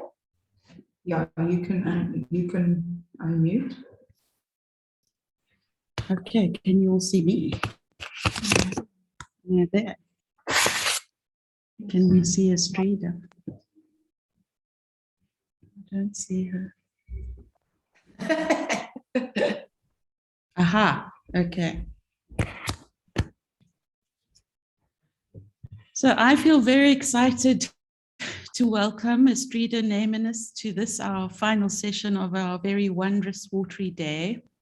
that we've shared together. For those of you who don't know, Estrida lives across the oceans in Vancouver, which is 9 hours behind us here in Cape Town. So we wish you a very good morning, Estrida, and welcome. And thank you for agreeing to join us in conversation. Your research focus on bodies, water, and weather, and how they can help us reimagine justice, care, responsibility, and relation in the time of climate catastrophe continues to inspire us, as do your collaborations with artists, writers, scientists, makers, educational institutions, and communities, often in the form of experimental public pedagogies. Last year, Viv and Tammy invited a number of us who are gathered here today to a writing and swimming retreat here in Simonstown, where we are at the moment. And one of the highlights was when Anya and Josie took us to the Venus Pool in the Cape Point Nature Reserve to read and swim with your writings. The photos of that day show us next to the pool with papers clasped in our very wet hands, and we read aloud to each other and experimented with doing academia differently. I remember someone suggested, pardon? Can you drop your screen a bit this? Okay. I remember someone suggested we send a photo to you, and I'm not sure whether anyone did. And we were imagining how wonderful it would be to swim with you, and never dreaming that we would be swimming with you today in this virtual sea. The way we're going to be working this session is the form of a discussion where Viv and Tammy and I prepared some questions for Estrida, and Estrida in turn has would like to have ask some questions of us being the panelists and the participants. So I'm not sure whether you would like us, Estrida, to read the questions to you, or whether you would just like to launch in by way of saving time. And if I could also just add that your bio note will be in the chat again, just to save time. That's the way we've run the webinar up until now today. So let's see which way to go. Shall we read the questions to you? Good morning. Yes. Good morning. Yes. If you could read the questions, because they're so wonderfully phrased. I don't mind if you shorten them a bit, but I think it would be great if all of the other panelists could hear the questions as well. Okay, so who was going to start? Tammy. Tammy's going to come and sit here and start with her one. Hi, Estrida. What an absolute pleasure to have you at our day. It's been an incredible day, and we're so sorry that you were sleeping through most of it, but really appreciate you coming in. So the first question is, located in a global southern context with South Africa's particular embeddedness in centuries of colonization, slavery, and more recent decades of apartheid, current work across the globe tends to re-center the global north as both authority and unnamed expert. How do you imagine we can work across historical and contemporary divides in thinking with oceans and watery spaces in ways that do not repeat geopolitical inequalities? What does our scholarship here have to offer transnational hydrofeminist thinking? And how can we work collaboratively and ethically across these recalcified, fraught divides and traditions? And we have also posted the questions in the chat group, so everybody will be able to read the full questions. But over to you, and lovely to see you. Thanks so much, Tammy. And if I could indulge myself, I would just like to take a brief moment to acknowledge that I am zooming into you this morning. Actually, I'm not in Vancouver. I'm on UBC's other campus, which is in Kelowna, which is on the unceded territories of the Silk Okanagan people here in the Okanagan Valley, which is a beautiful place. I feel very privileged to live here as an uninvited guest and acknowledge my gratitude to Silk Okanagan people. We've been experiencing a summer of wildfire, like many around the world. So it's a little bit of a stressful time here as well, as the fires are literally about, half an hour in all directions around this city. So it's pretty troubled times that we are all living in, which is perhaps a wonderful way to begin thinking about this question. It's such a great question, formulated so well. I think it puts its finger on some of the key issues with scholarship in general, and that is the hegemony of the global north and Anglophone speaking work that tends to sort of take up an awful lot of space. Yet in a time of, climate catastrophe and COVID, it's very clear that, we are connected in so many ways and we are facing many of the same challenges, although of course, in our different situations, both personally and geopolitically, these challenges show up in their own ways.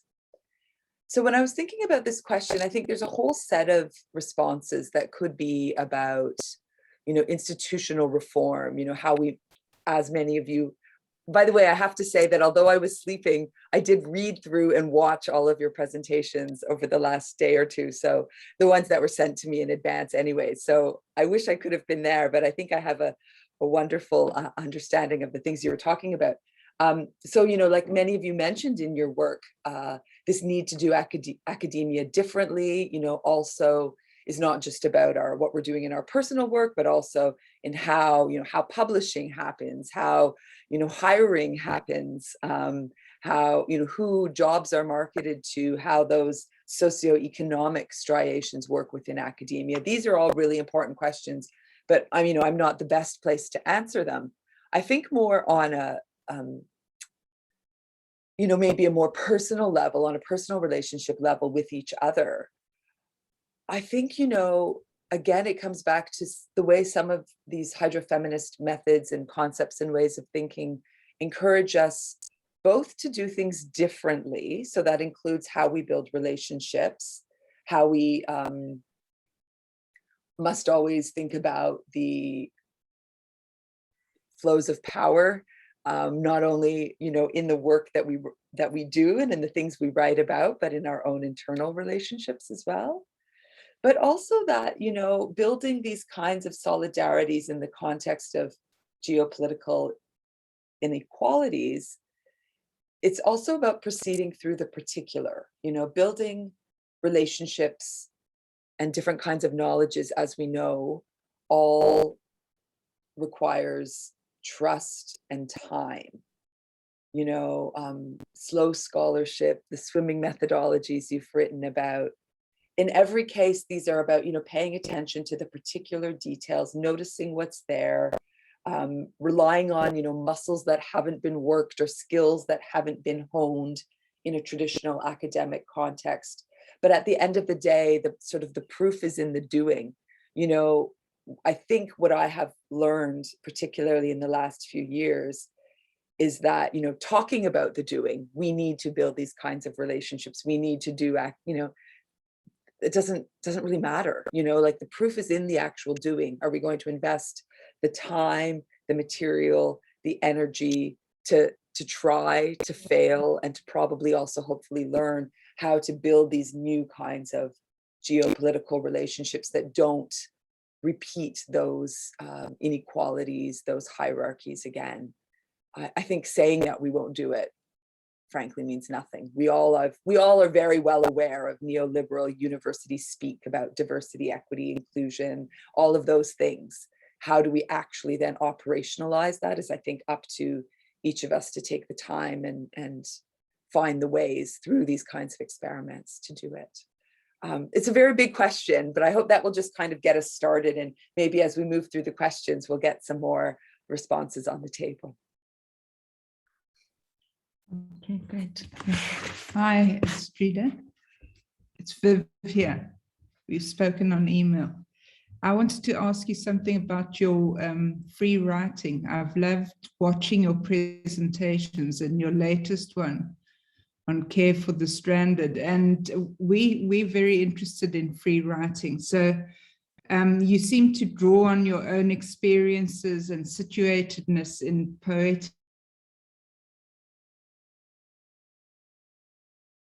and stream of consciousness, attentiveness, witnessing, and slowness intersect with your scholarly practices. And I think I remember you also talking about slow at one point.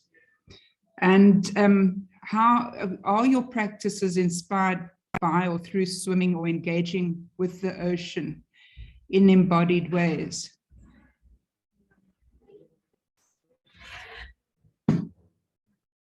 We hear anything. You're on mute, Estrida. You would think after 17 months we would learn this. Such a great question. Thank you. Yes, I mean, I loved seeing the ways in which these kinds of attentiveness, free writing type exercises are also so much part of what you're doing in some of the work you are all engaged in there. And I would love to hear about your experiences too, because I think there are sort of two main things I would like to say here. One, I love the free writing, or I don't know if I'd call it free writing. I mean, from my training, it's a phenomenological kind of writing where one, sort of hones attention, focuses, and describes what's there, not what we think is there, or what we've been trained to believe is there, but to actually try to access the experiences, the sensations, the movements, the relationships, the imaginations that actually emerge from paying very close attention. And that is, where all sorts of surprises come up, right? So when I do that sort of writing, what I'm always interested in are the kind of surprising things, or the things that kind of don't quite flow, or that trip me up. And I'm like, okay, there's something that's not just sort of easily flowing out there. Why? Why is this sort of stuttering? Why is this catching? And that's probably something really interesting to follow up on. So, that's what I was trained to do as a phenomenology student in my sort of PhD work in the early 2000s. And so it's a practice I keep trying to develop. But one thing about these embodied methods, and particularly embodied writing, and this has come up in workshops that I've run with students and colleagues around these kinds of methods, is I'm not yet convinced that a deep bodily attentiveness can always get us to the place where we are able to access certain kinds of social, cultural histories that are not part of our own experience. And I'm not saying it never could, but when you sort of do a weekend workshop or a few hours workshop, what I'm often finding is in the pre-discussion and the post-discussion, we'll talk about, whose land we're on. We'll talk about the histories, perhaps of, oppression or slavery or colonization that sort of are in the air around us. But then when it gets to the sort of embodied exercise, sometimes those considerations fall away as we concentrate on our breathing or how we're moving or the temperature of the water. And I'm really curious about this, how is it that we can theorize the ways in which our bodies archive these histories and the way that they're written through us? And that seems to make sense. Yet in these embodied methods, it takes a lot to get them to sort of surface in our embodied experience, particularly when one is writing from a relatively privileged perspective. So I'm just going to kind of leave it there. But I'd love, perhaps when we open it up a bit, to talk more about this and hear about your experiences. Because while I'm still obviously a big fan of those methods, I'm also curious about what they don't access or what they have difficulty getting at, and how then we have to sort of supplement them with other kinds of methods to fill to fill it out.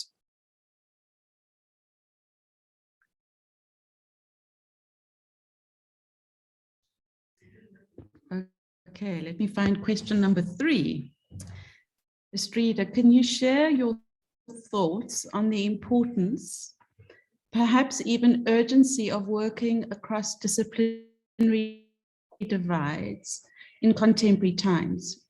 In reflecting on your scholarship, you share how you find yourself keeping intellectual company with many notable feminist thinkers who are rethinking bodily matters beyond a humanist imagination. Indeed, there are many instances in your work where you collaborate across ecology, biology, art, and other disciplines. We are particularly interested in how you work in collaboration with artists and activists, as quite a few in this room are doing. What led you to collaborate with artists? How have these collaborations affected your practice as a scholar? And how have these collaborations strengthened the different practices? Can you share some of examples of this with us, please? great question.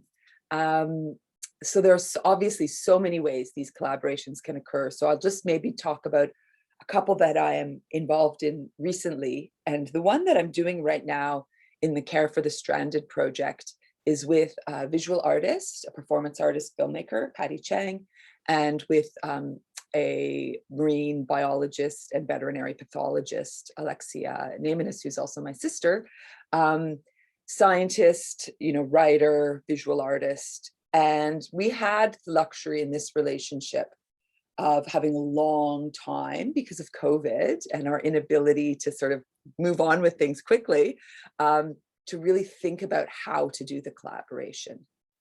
And so although I've done all kinds in the past, this one has been the most instructive to me.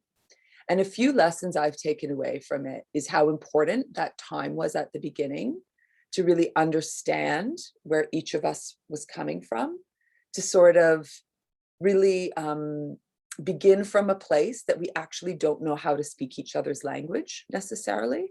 We began with workshops for each other in our own little trio, where we literally taught our discipline to the other two so that we could sort of establish, what we have in common, but also what we don't have in common. Like, it was so interesting to see even just the different ways in which an artist sort of poses a research question versus the way a scientist does that, what sort of things, what sort of epistemological commitments a scientist has versus an artist, and taking that time to really understand those differences meant that we had a language and a framework to deal with disagreements down the road, about, can we say this? Can we publish this? We only talk to one person. Is that statistically valid? These sorts of things, and it was so important to do that relationship building at the beginning. And the other thing that was really important to us is we refused, on the one hand, to treat the scientist as the object of research, as sometimes happens when, artists or writers like myself, we take scientific data or scientific knowledge, and it's just like part of our research that we then go and play with and turn into something else, or vice versa, whereby scientists expect artists or writers to be science communicators. Here's our information. Your job is just to make it sound nice or look pretty so that people understand it. And in neither of those situations is there a real collaboration, a real sort of grappling with the different ways that we understand the problem so that both can sort of be expanded, both sides of that can be expanded.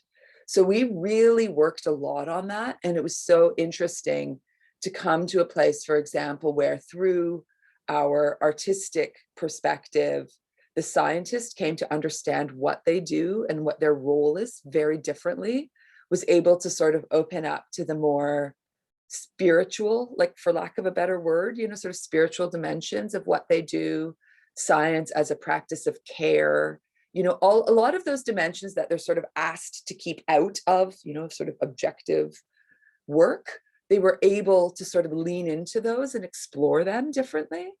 And then from our point of view, the scientist kept Patty and myself honest, and sort of constantly challenging us when we sort of wanted to extrapolate too far with sort of the facts. And we just both learned so much from each other, again, when we took the time to slow down, do things slowly, carefully, listening, paying attention to each other, rather than rushing to some sort of result. I have a lot more I could say about interdisciplinarity, but we'll leave it there for now. But I'd love to hear also about some of your experiences doing that when we get to the Q&A.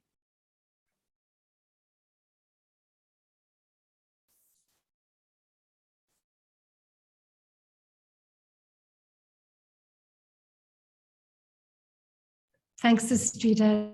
Yeah, and they've been, I thank you, and we do know you've engaged with lots of our material over the last while, and it's really such a pity that you at the end of the day, because I think people's energies are kind of waning. It's been such an intense and a very affecting day. So apologies that our energies are maybe not as vital as they were earlier.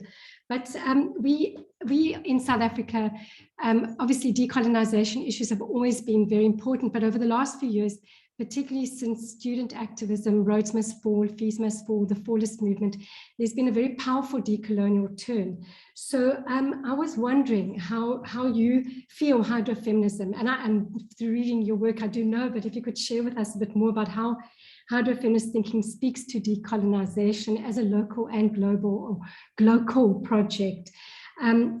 It came up a lot today, and for some decolonial scholars and activists, there's a concern that a focus on eco-critical, ecological justice may obfuscate the inequalities and violences historically and currently perpetrated against many humans. So if you could talk about how hydrofeminism helps us think about these projects together, we would really appreciate that. Mm-hmm. Thanks, Tammy. And no worries that your energies are low. I'm sure you've had a very, very busy day, and I'm just so grateful to be able to be a part of it in a small way. And, you know, hopefully this is just maybe the beginning of some conversations we can continue, you know, henceforward. It doesn't have to be the last chance, I hope. It's such a good and important question, and I don't want to fail to do it justice. Look, I am a white settler scholar. When I began my academic trajectory, decolonization, honestly, was not very prominent on my radar. You know, I grew up in a context where it was quite a marginalized issue. And there is no doubt that that affected the way that I developed my own thinking and, you know, frameworks. So I would never want to stand here and say something like, oh, decolonization has always been at the center of hydrofeminism. Because to be honest, it's been more about, in the last 10 years for me, trying to think about how to push it further to the center. And I think, you know, if we want to have concepts that are useful, they have to be elastic in this way. They have to be ready to give some things up in order to sometimes center other questions that might not have been there at the beginning. And, you know, as far as decolonization in particular goes, I would, you know, follow Eve Tuck's, you know, and amongst other scholars, line here that to speak of decolonization is, you know, land and life back. You know, it's not about maybe writing a different kind of syllabus or including different citations. It's really land, life, restoration. And, you know, hydrofeminism, as it stands in my work, hopefully is doing something maybe to support that, but that would not be its central tenet. That said, I hope that hydrofeminism could be an anti-colonial project, something that supports the work of those doing decolonial work, and certainly that doesn't hinder that work. And I think that's where your question about the skepticism around eco-criticism and environmental projects is really important. We are seeing increasingly the strains of ecofascism arise in some environmental work, the connection of environmental conservation work or other kinds of environmental work, including in the environmental humanities, to notions of purity or, you know, untouched nature or terra nullius, or all of these sorts of violent concepts that sort of perpetuate colonial mindsets. You know, there's a definite connection there. So it's like, how do we remain vigilant against that? So that's like a whole set of really, really urgent questions. And I will admit that some days I just want to be like, shove all my work to the side and just be like, what can I do in service of other projects, you know, because I don't always believe that mine is the most urgent. That said, like, I'm hoping one thing that hydrofeminism is trying to do is to show that we have to find some kind of connection across strains of oppression and marginalization, you know, white supremacy, colonialism, misogyny and patriarchy, heterosexism, you know, violence against the land, violence against animals, you know, these things are connected. And unless we can find ways of thinking them together, we'll never be able to really do the hard work. And so I want hydrofeminism to be one of the tools that can do that, or can help us do that. And one of the reasons why I think it's perhaps useful is because it begins from the material, right? To say we are all bodies of water, how does this open up to different ways to think about how we are connected as, white settlers, as colonized people, as marginalized people, as women, as non-binary people, as men, as, animals, rivers, clouds, It's I think a more capacious starting point, like a more open-ended starting point than saying, we are all oppressed, or we are all to blame, or we are all colonized. Like these become sort of metaphoric and problematic ways, and I get really tied up in a lot of human meaning making misunderstandings. But to start from the material facticity, we are all water, how does that maybe allow us to explore how we are different, how we are connected, how we are maybe connected at different points in the same story, like downstream and upstream, so I think that materiality, to put materiality at the sort of center of a intersectional framework, for lack of a better word, gives like a different way to start those conversations, which are very difficult conversations. So that's my hope for hydrofeminism. Thanks. And you might have already answered some of this, but I'm going to read this question. We're interested in your notions of being at sea and care for the stranded that you grounded in intersecting ways in your recent work. For example, in an interview with Moose in 2020, you ask, if we are all bodies of water, perhaps we have all in some way been particularly at sea. What does it mean for me as this particular body of water to let go of cartographic comforts and instead build alternative forms of refuge and renewal? What does this mean for you? You also asked the pertinent question, what might we learn from quotations about endings at a time when so many beings are stranded, far from the times, places, or conditions that they've come to know as home? And I don't know if you saw Adrian's film, but it was very much about that. So these are wonderful questions for us to think about, but can you share your thoughts now? Thank you so much, Viv. Just to add to that, I know that you have been very concerned about the pandemic, and you've spoken about the pandemic and the precarity which comes with that. So maybe just to bring that in as well.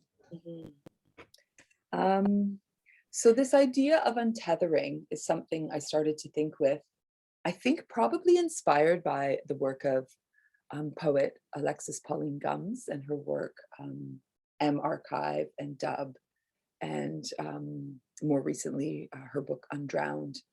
I think she uses this term, but it really sort of hooked my imagination, and I started to think of this fact, if we are all bodies of water, maybe we have all already always been at sea in some way. And what would it mean to think of being at sea, which in the English language is an idiom for being sort of cast out or sort of flailing or not knowing where you are, losing your bearings? How could that maybe be something that we could think about differently? So what if to be untethered, to be at sea, meant not having the sort of secure terrestrial comfort of being grounded in the way you always thought you were? How could being at sea push us to learn new ways of being in the world, where we would have to rely on different forces, different beings, different energies, different capacities in ourselves and in others? And I think that idea has come out of, as I mentioned, out of reading people like Alexis Pauline Gumbs, but also out of some of the collaborative work I've done with other writers. And again, doing writing work, phenomenological writing work at the ecotone, you know, between land and sea, and sort of really experimenting on what are some of those sensations that come when you sort of walk out into the water, or imagine yourself starting to leave the shore and keep going, you know, by observing the other kinds of animal and plant bodies that live there and how they get on in the world. What sort of capacities do they need to exist in that zone, that literal zone? So, you know, I think it's a really provocative, poetic question, but that can sort of, you know, give us perhaps an imaginative space to allow a new kind of being in the world to take hold.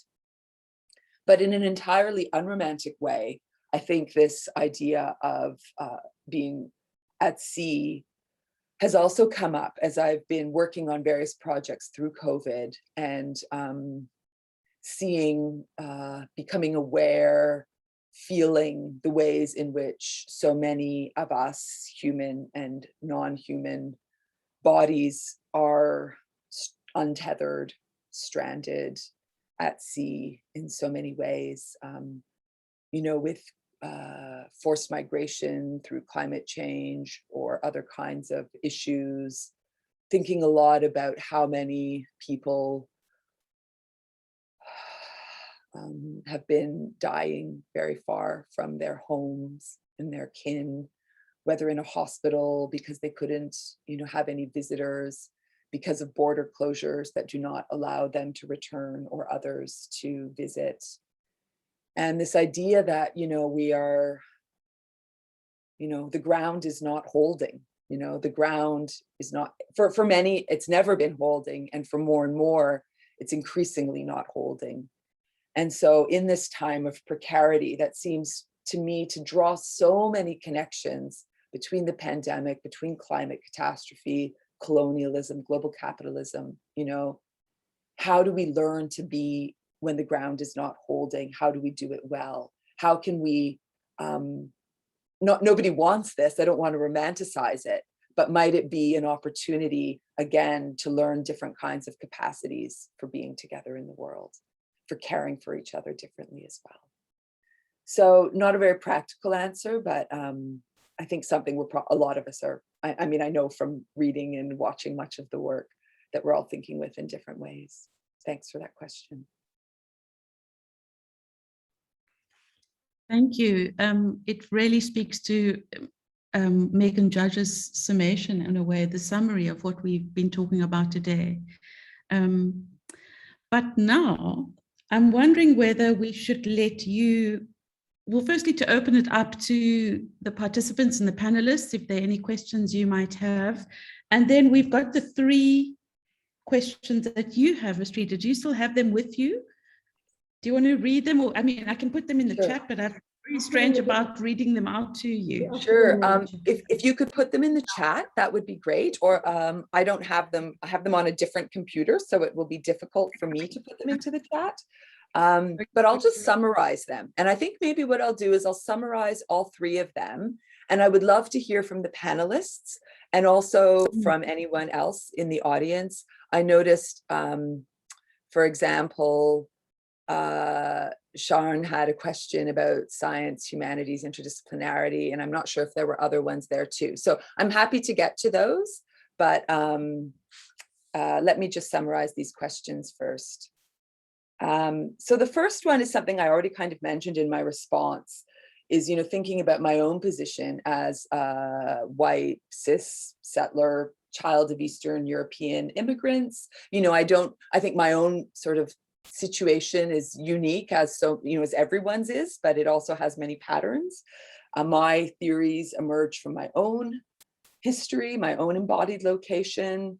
But, you know, because of that, there are things I don't see or notice or necessarily I'm not alive to in the same way as others are. So I would love to hear more about what I can learn from your work in a South African context, about hydrofeminism or some of the other concepts that, you know, are connected through feminist materialisms or otherwise, how hydrofeminism might need to be expanded or shifted to be valuable in your context, like what is missing from these, sort of tossing that question you asked me about, how is hydrofeminism valuable in terms of, decolonization or something like that. I'd love to toss that back to you. How isn't it valuable, or like what do we need to add to it to make it more valuable? I'd love to hear your thoughts on that.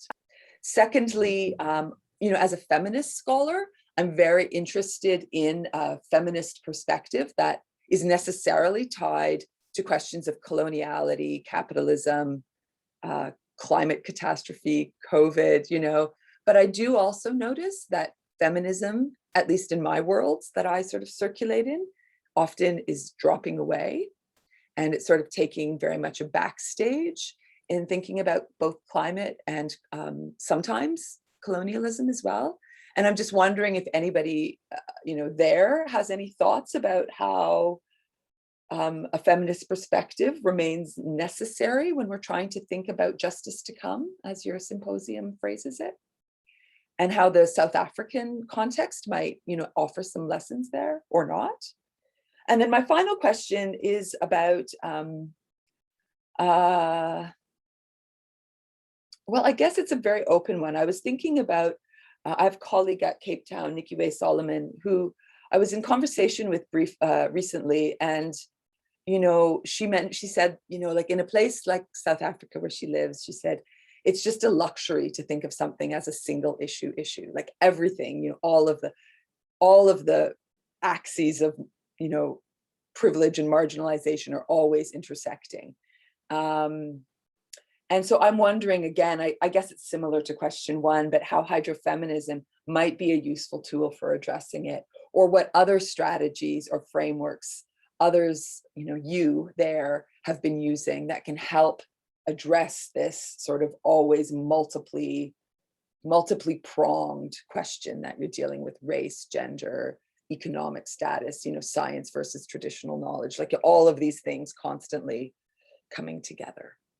So if anyone has any feedback or thoughts on that, or anything that I responded to, I would really love to learn from you as well.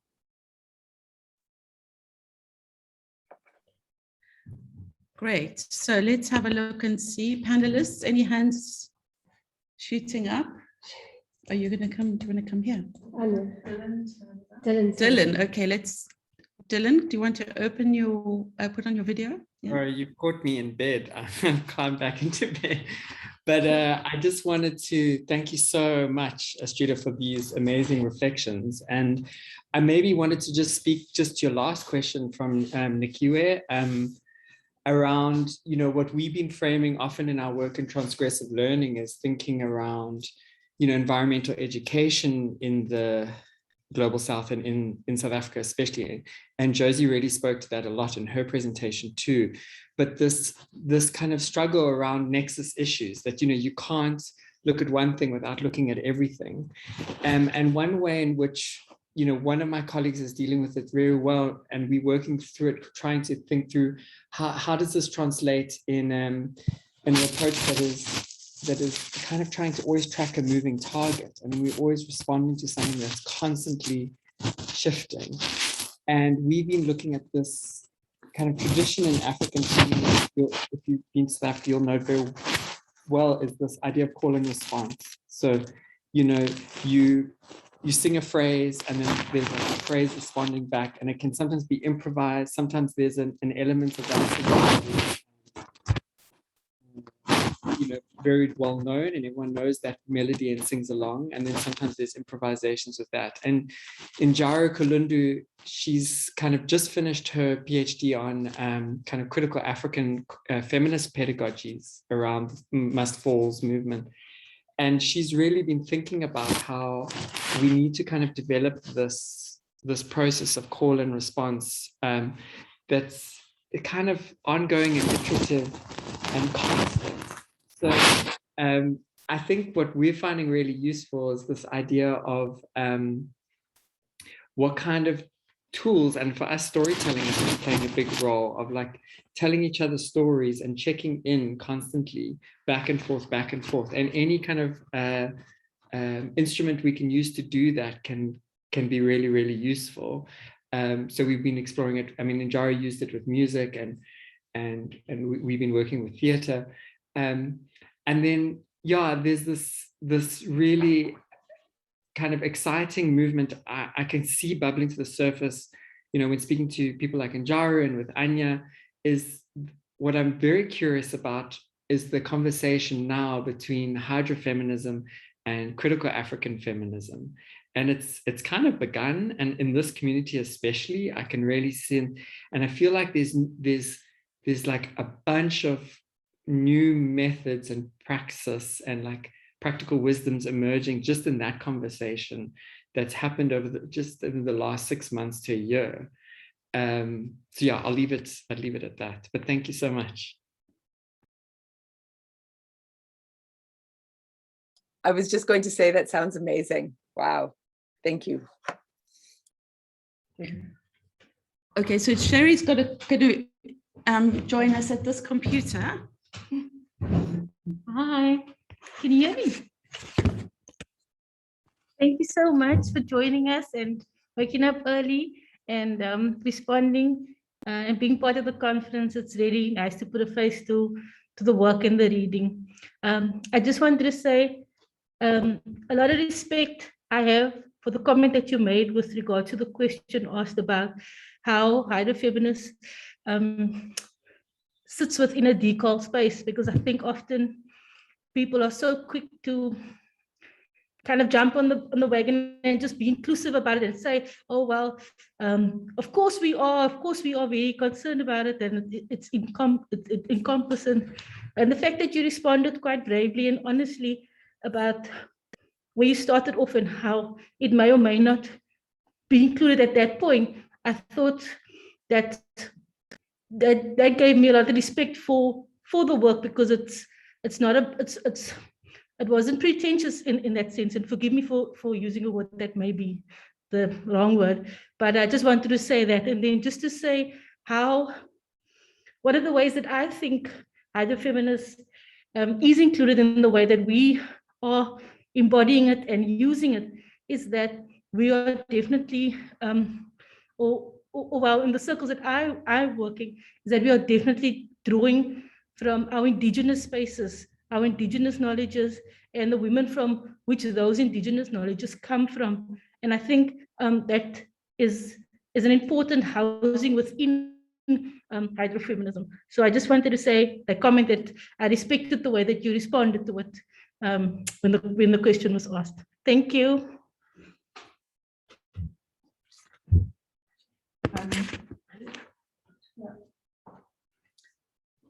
Okay, Anya wants to talk.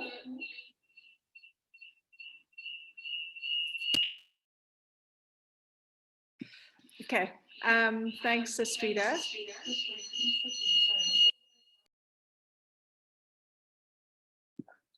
There we go. Sorry about that. I was very interested to hear you talk of the interdisciplinary approach and the time it took with your work on your most recent project. And yeah, sometimes, we don't have the luxury of time.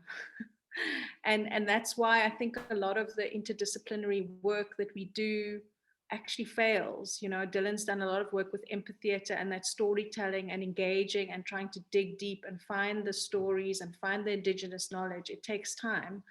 I mean, my background is conservation, and I've been so stuck in that way, that old school way and traditional way of conservation, and trying to change it. And through the process, did a whole lot of assimilating, trying to be what conservation should be, and now coming back to changing how that needs to happen. But at the same time, there's this urgent need to address the climate change issues, the water issues, the pollution issues. And so we don't have all that much of time. And yet, I'm advocating for, and the methodologies I want to use include storytelling. It includes working with an artist. So you know, crafting of a hydro rug is something I'm looking at for my PhD, involving participants in making this rug, and through doing so, you know, the stories emerging and us understanding our histories, and through that process healing. So what is your take on that? How do you balance? How do you, you know, it's like, it's challenging to say the least. So if you have any advice or some guidance with your experience, how do you, what would you advise? It's such a good question and difficult, right? Because we can just give the standard answers like out of the textbook, you know, you do this, but we know that it doesn't always work, and collaborations fail, or they don't really end up being collaborations. They end up being, you know, just working still in your own separate ways. When you were talking, and it's so nice to meet you and hear your voice, by the way, I was thinking about some of the other work that I'm doing right now, which seems to have as a common denominator this realization that people don't know how to talk to each other anymore. And partly whether it's because of social media or whatever, you know, like whatever, like we struggle to speak across difference. And sorry, I think taking the time to learn to do that is vital. And so I personally would think my instinct would be to say that it's better to take the time to learn to hear and listen to one another, you know, and do something smaller that will then have like ripple effects in the future, than to just sort of barrel on, you know, without taking that time, and wind up maybe, you know, those two voices end up just bifurcating further, you know. I have a recent collaboration with Jennifer Hamilton and Tessa Zettel in Australia about our weathering project. And we have an article coming out in a few months in Australian feminist studies, but, you know, the thesis of it really, I'm mentioning it because it was sort of a revelation to us, was drawing on, you know, social art practice and some of these kinds of methods. People are more willing to open up to new ideas when they are in a situation of low stakes vulnerability, you know, made a little bit uncomfortable, a little bit out of their comfort zone. I'm not talking about, you know, throwing people into the deep end and, you know, forcing them to struggle. But, you know, that's why I think some of these things like, you know, workshops or reading groups by the water, some of these embodied practices work because everybody feels a little bit out of their comfort zone.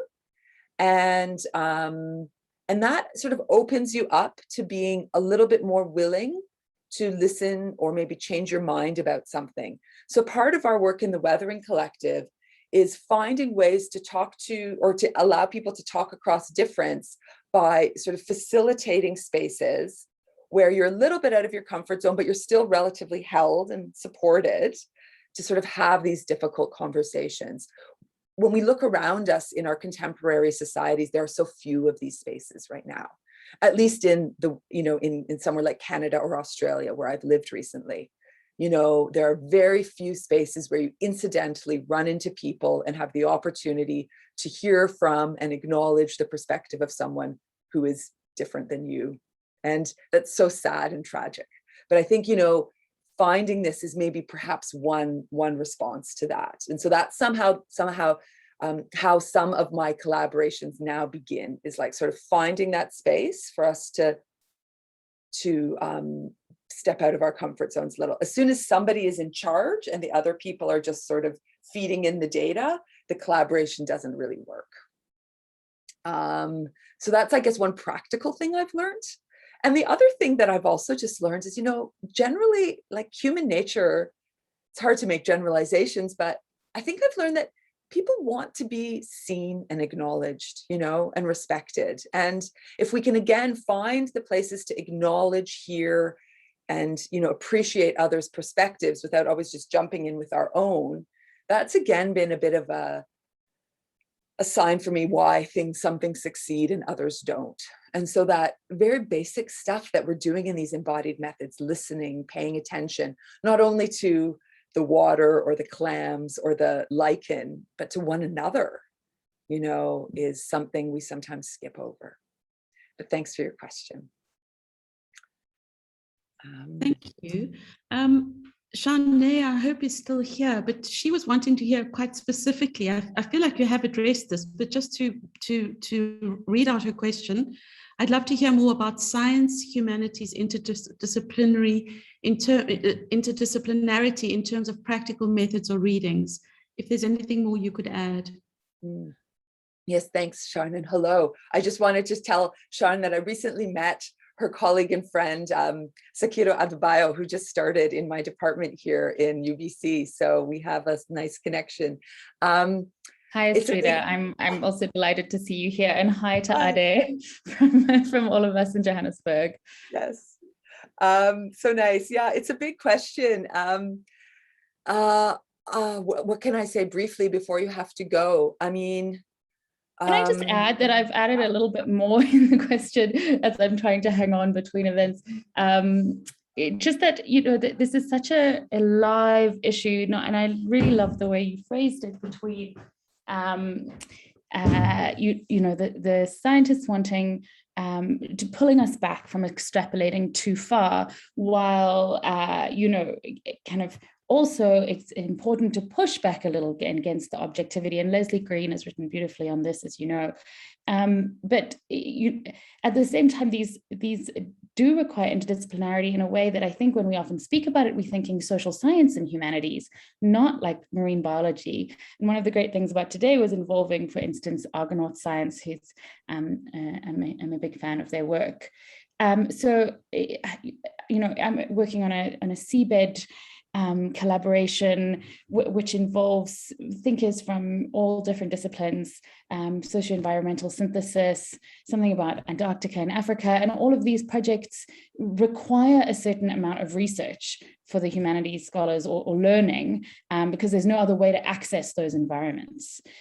So yeah, if you've written about your process, I would be you know, really excited to experiment with new methods. Sure. So I'll just briefly mention a couple things I'm doing with Alexia and Patty right now that are new things that have been really interesting.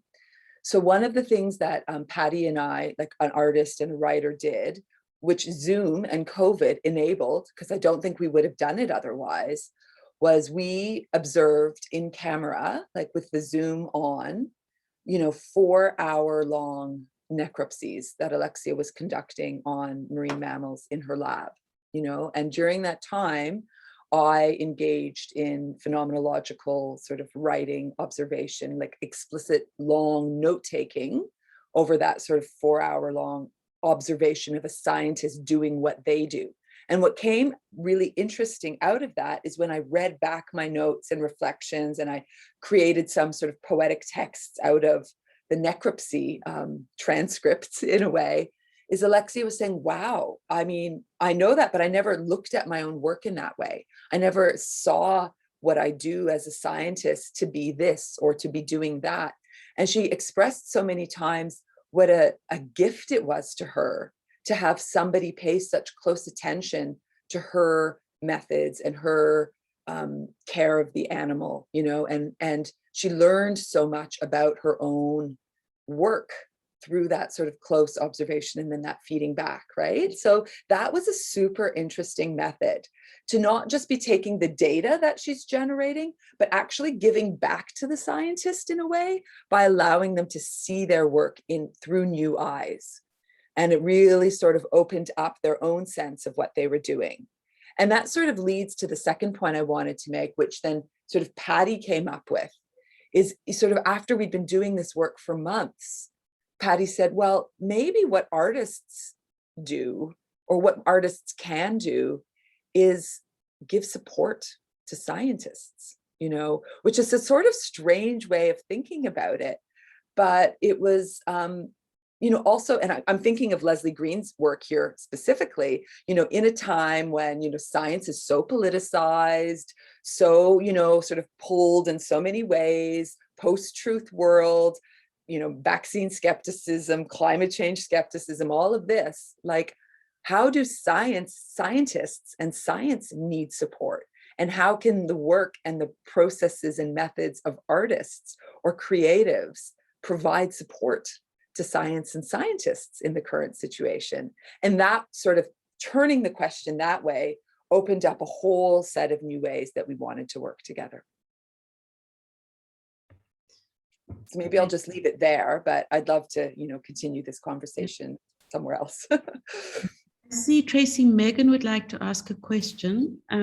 Melody, if you could allow Tracy to speak, if possible, unless if you put your question in the chat, Tracy.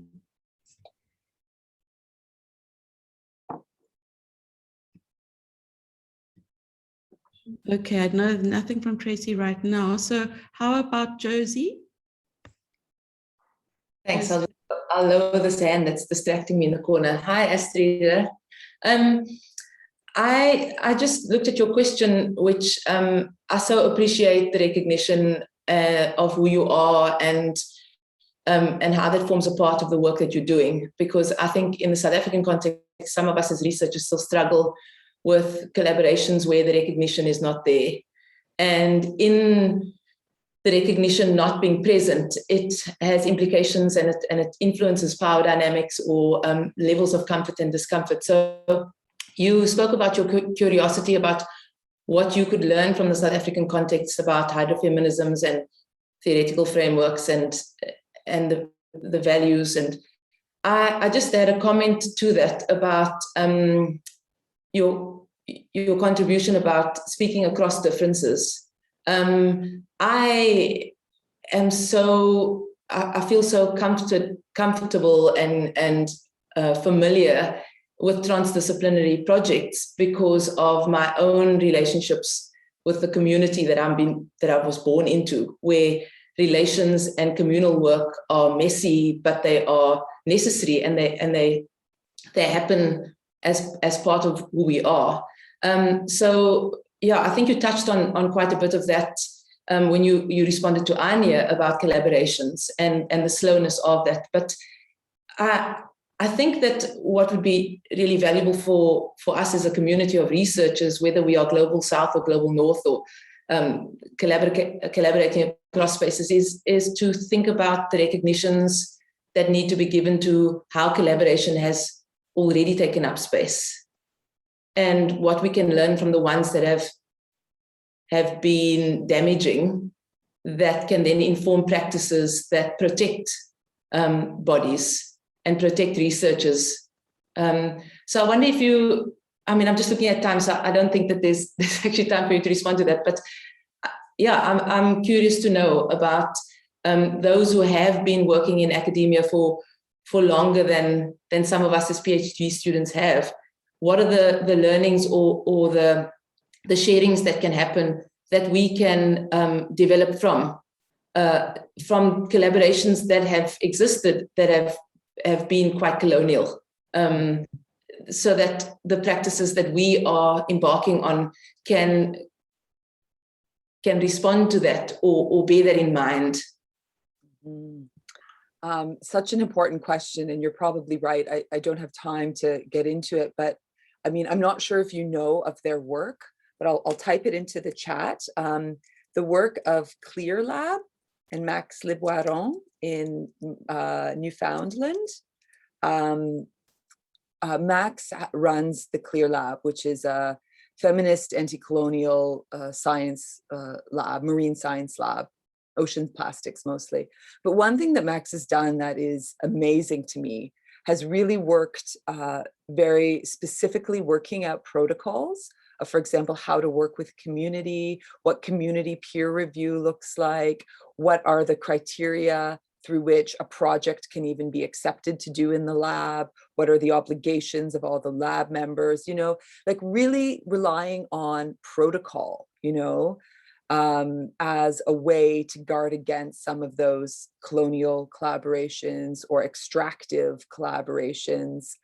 You know, so I think practically those resources I would point everybody to. Like there's like, they can be of course adapted to your own, you know, local circumstances, but there's so many good ideas there of just this practical thing helps collaboration work better.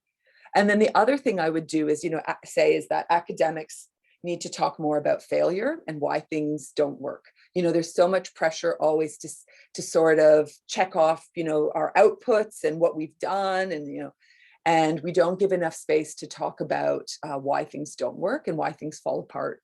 And I think, you know, keeping more space for that, especially amongst, you know, humanities and social sciences. Like scientists are allowed to publish papers with failed results, you know, but we don't really do that a lot in humanities and social sciences. It's always about how wonderful this collaboration was. Look at all of this great impact we had.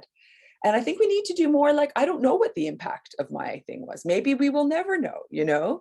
So yeah, being a little bit more, showing a bit more humility in around the work we do, I think would probably benefit all of us. So we're almost at 5 o'clock and I see there's one more question. Would you be okay to just stay for a few more minutes, Astrida? Is that okay? Okay. So Josie Grindrad, if you could just unmute yourself and ask your question.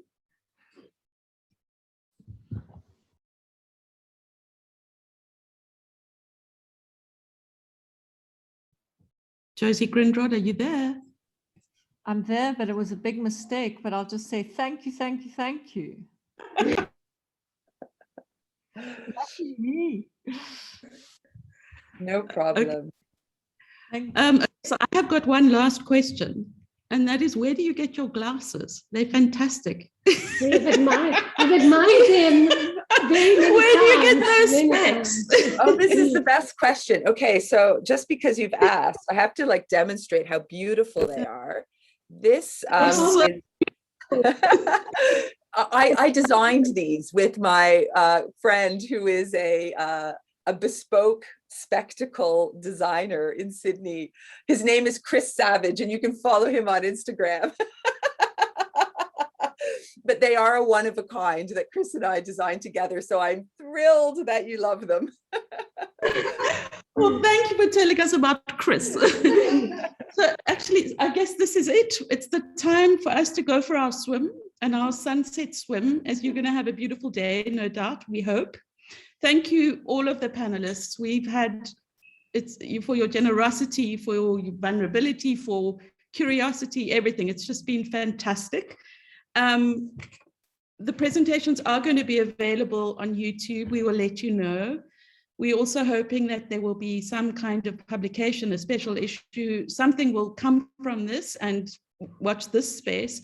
And finally, just to say to Viv and Tammy, your vision, your generosity, your everything, you've brought us together and imagined this happening, and now it's happened, and we all so much richer for it. Astrida, thank you for adding to the complexity of the scholarship, and let's all meet up for a swim here or there or everywhere in time to come. If I may just briefly say in closing, yes, thank you so much. And again, thank you to all the panelists who allowed Viv and Tammy like to share the work with me as well, because I did read it and look at it and I was so blown away by it. I wish I could have been there to ask questions in person about it. But let's please stay in touch. And I would love to, you know, continue these conversations, think about publication or doing something in the future. Thank you so much to you all for the time. Thanks, everybody. Okay, bye-bye. Bye-bye. Thank you. Thank you.